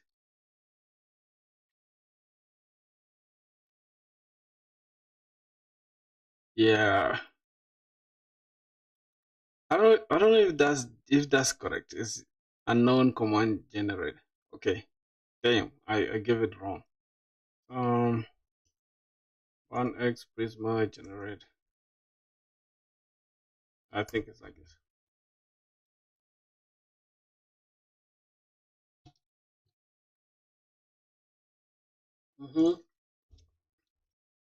It's funny. You don't have any to define in your Prisma the schema. You define the data source like this. Wait, is that even correct? Oh, I don't have this defined yet. That's true. Okay. I think we have this, and for the schema, right? Let's see. Go to auth here. Why is it SQLite? I think it's supposed to be Postgres, right? We gotta use PostgreSQL. Okay. And the next thing.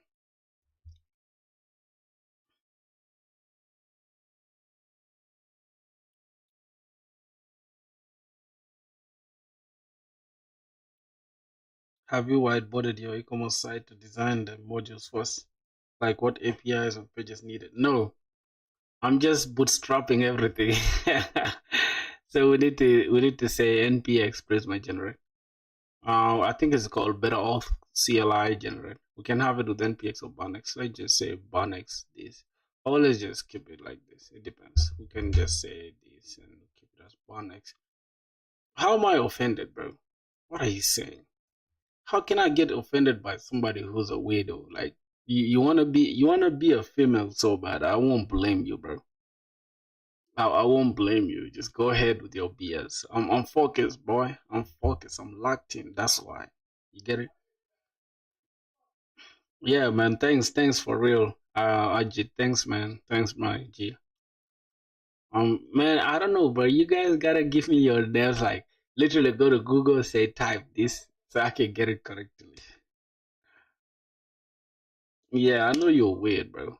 I won't blame you. So we have CLI generate everything. So here's the thing, brother. I want to build the schema on top of what the because this stuff is gonna generate for us a schema. Mm,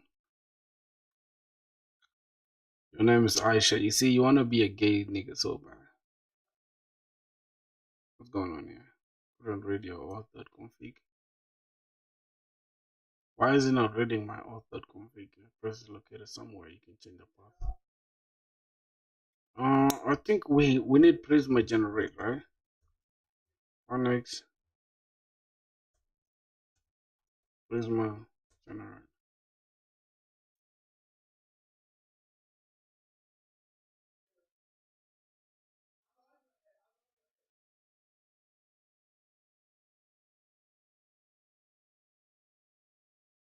Okay. So inside our schema here, we need to we didn't even have the generate thing. I think that's why, right?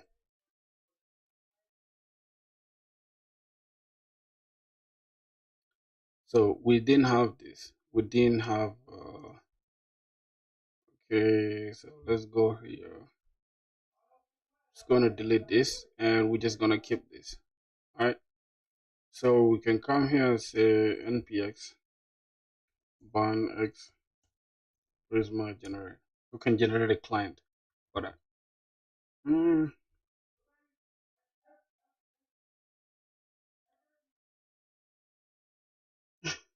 Ajit. Okay.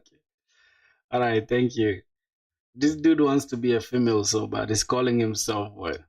Look at the name he's calling himself, bro. This guy is weird as hell.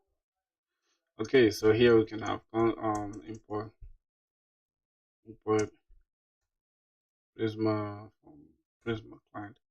We're gonna say import client from client. Nope. Okay. I think this is gonna import. Gonna have cons Prisma is equals to new Prisma client. I think it can just be like Prisma client. It's like that. Then we can just have export default Prisma, so we can use it. Okay. Then here, we have it there. Oh, we don't really need to use this. We don't need to use that. We just need to import Prisma.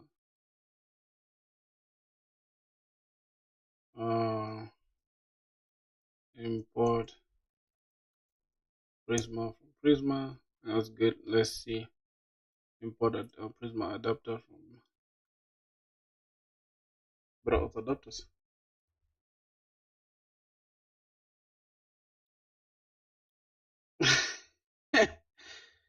Yo, what what is this say? What is this guy saying? You have to keep typing random stuff. There's nothing random here, my boy. There's nothing random here for real. Okay. So we have these authenticated methods .ts.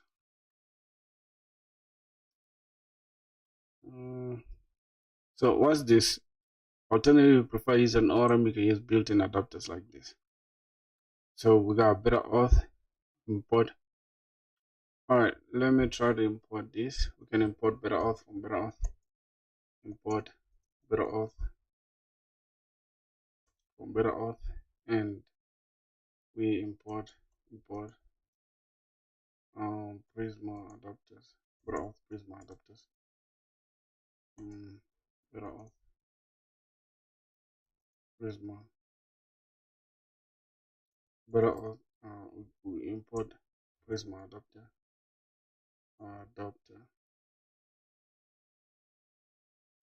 Okay. I think it's Prisma adapter from better auth adapters. Okay, let's just copy it. Import.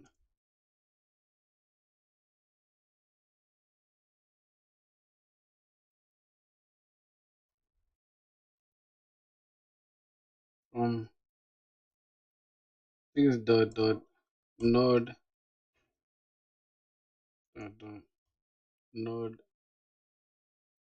modules better auth slash this slash adapters slash better auth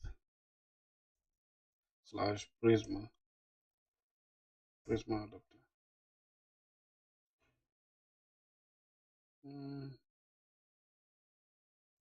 Wait, is it correct, boys?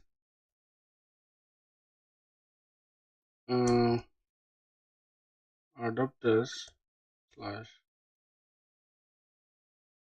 Prisma adapter slash what? Index. I think that's it now. Random stuff. This is not random stuff, man. What are you saying, bro? Are you okay, bro? Yeah, Prisma's cool, man. I think it's cool. Let's go ahead and open the schema. Okay, this is where we see your type of random stuff. That does not make sense. What do you mean sense? What is sense? How do you define sense according to you, my boy? You sound lame saying the thing about sense. Okay, so we have this. And next thing, I think the next thing we have to do is just say generate. We need to say npx generate. We can say bonex this generate.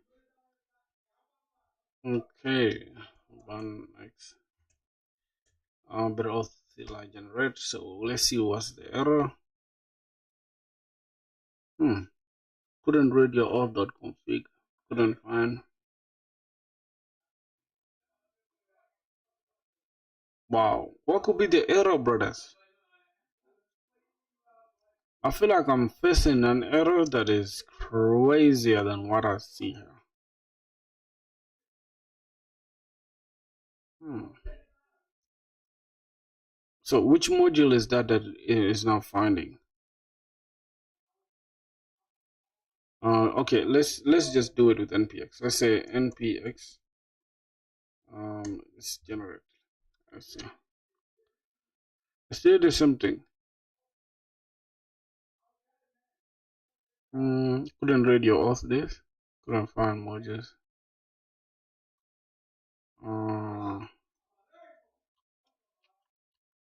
Auth config.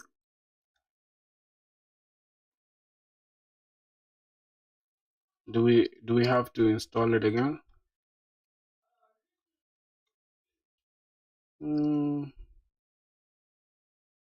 No. Okay. Or add this, import this, for instance, make sure. So I think here this is correct though. Both the TS, this is correct. What could be the issue again? Oh my god. Let's just restart this. Can you show the top of the error? Okay, I will. I will. Just give it a sec. Give it a sec. Let me try this one this time. So this is how the error is gonna be. Let's give. We're supposed to have npx generate so that we can generate this. This is the error. We have this is the error. Better auth couldn't read your auth.config. Can't find a module. See, you cannot find this module here for some reason.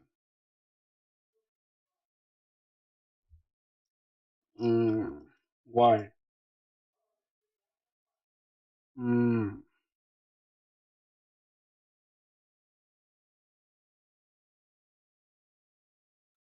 I think because we're using Express, this is the installation part of it.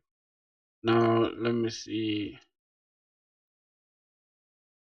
Mount. Okay, let's say I'm using Express, right? Let's. I think it's basic usage. No, I think it's the authentication part. No, I think it's integrations. Integrations with Express. Let's see. Now integration with this.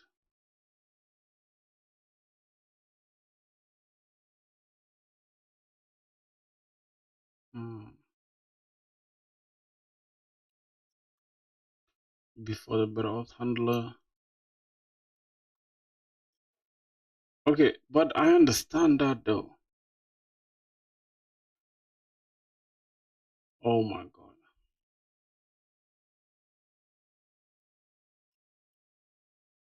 Boys, what could be the issue now?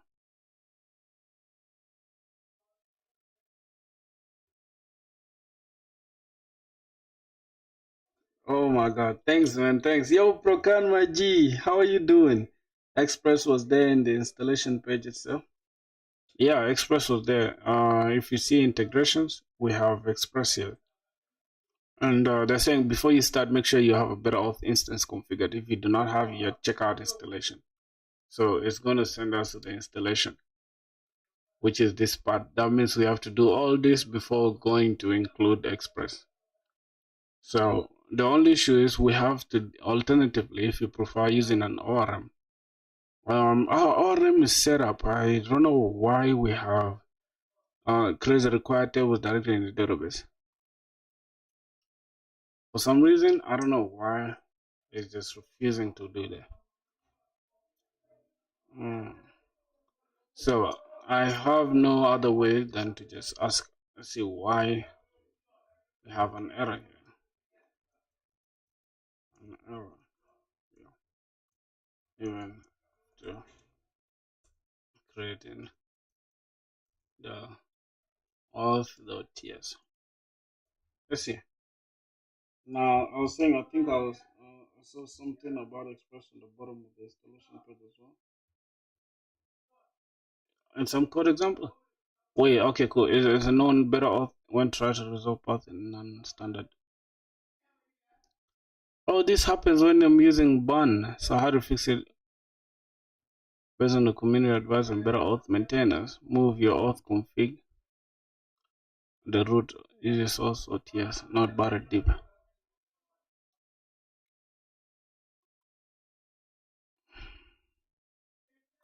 So if it's in the move or duplicated temporary to auth.ts. Okay, this auth.ts should be outside. Should be outside completely, like here. It's gonna create for us issues though. Oh my god. Okay, let's first try it and see if it's going to work. If it doesn't, then we're gonna have issues. Right? Let's try it again. npx generate.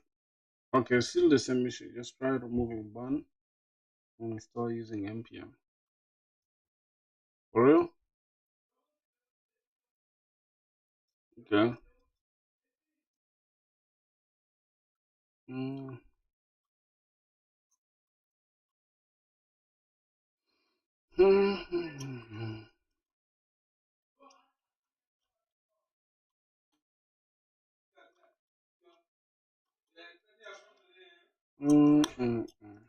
npx. Oh my god. npx. Yeah, it's not gonna. It was due to burn installs and you're running using burn right now. So npm would. Yeah. I feel like npm would literally just work. It's not really a problem of npm. It's an issue. It's an issue just like it's not recognizing the what we have it here. Like if I can import it one more time, I can import better auth, import better auth like this, and the errors go away. But then for some reason, it's just still showing us errors. What do we have in the bun lock again? Trailing commas.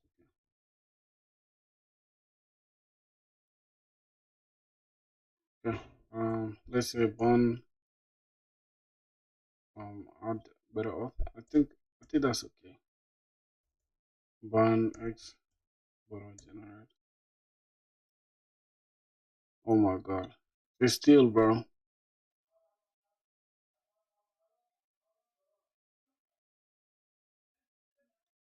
Okay, auth.config. Let me put it inside the lib. If it doesn't read it inside this lib folder, then we're going to have an issue. Uh,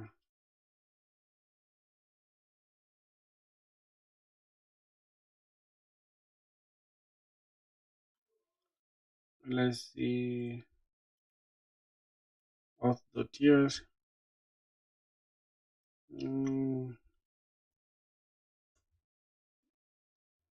See, bro. Damn. Okay, let's cd inside the src. Then we say bun generate sc. Okay, cd inside the lb. See bun generate.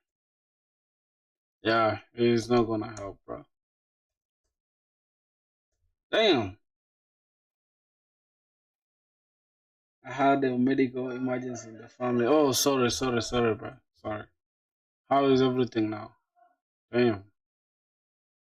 We missed you, bro. Let me hope everything is fine.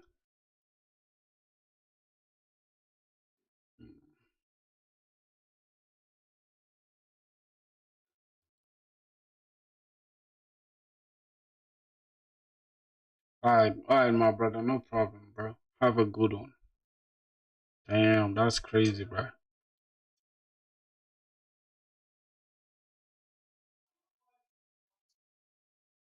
Mm,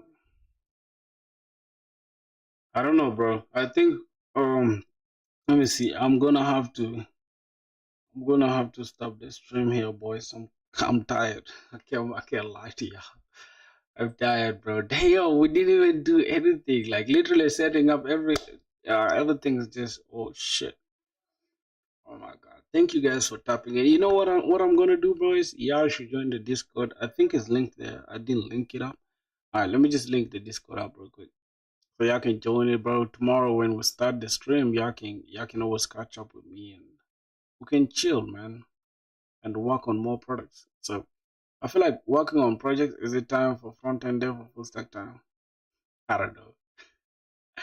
I don't know, bro. Which one do you choose? If you like front end, go for front end. Let me see. Me, I just don't like front end. I feel like front end is more complicated than back end. What do you guys think? What do you guys think about that hard tech? Front end is harder than back end, right?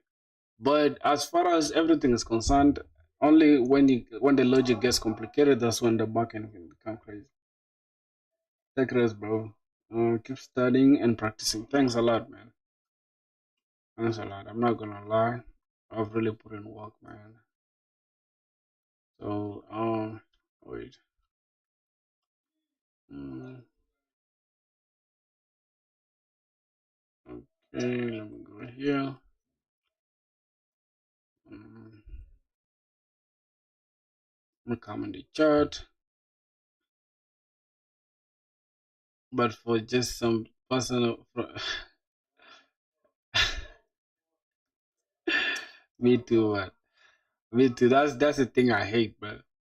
That's the thing I hate. So that's the thing, my brothers. Y'all can join the Discord up there. Just join the Discord. Tomorrow we shall get back and we shall have fun, man.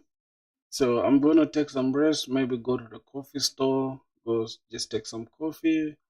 And yeah, we shall meet up tomorrow. Tomorrow, hopefully everything will be okay. So we're starting the stream tomorrow at 1 p.m. My time. It's currently 5 p.m. as you can see. So 1 p.m. my time, that's when we're going live tomorrow. So join the Discord and we can talk. We can have conversations and stuff like that. So all it's gonna be it. I'm just gonna close off everything. I'm gonna close off everything, including the Discord. I'll see you guys when you guys join the Discord, okay? Love, man. See you guys tomorrow, bro. Thank you guys for being there for me, man. All good. Alright, man.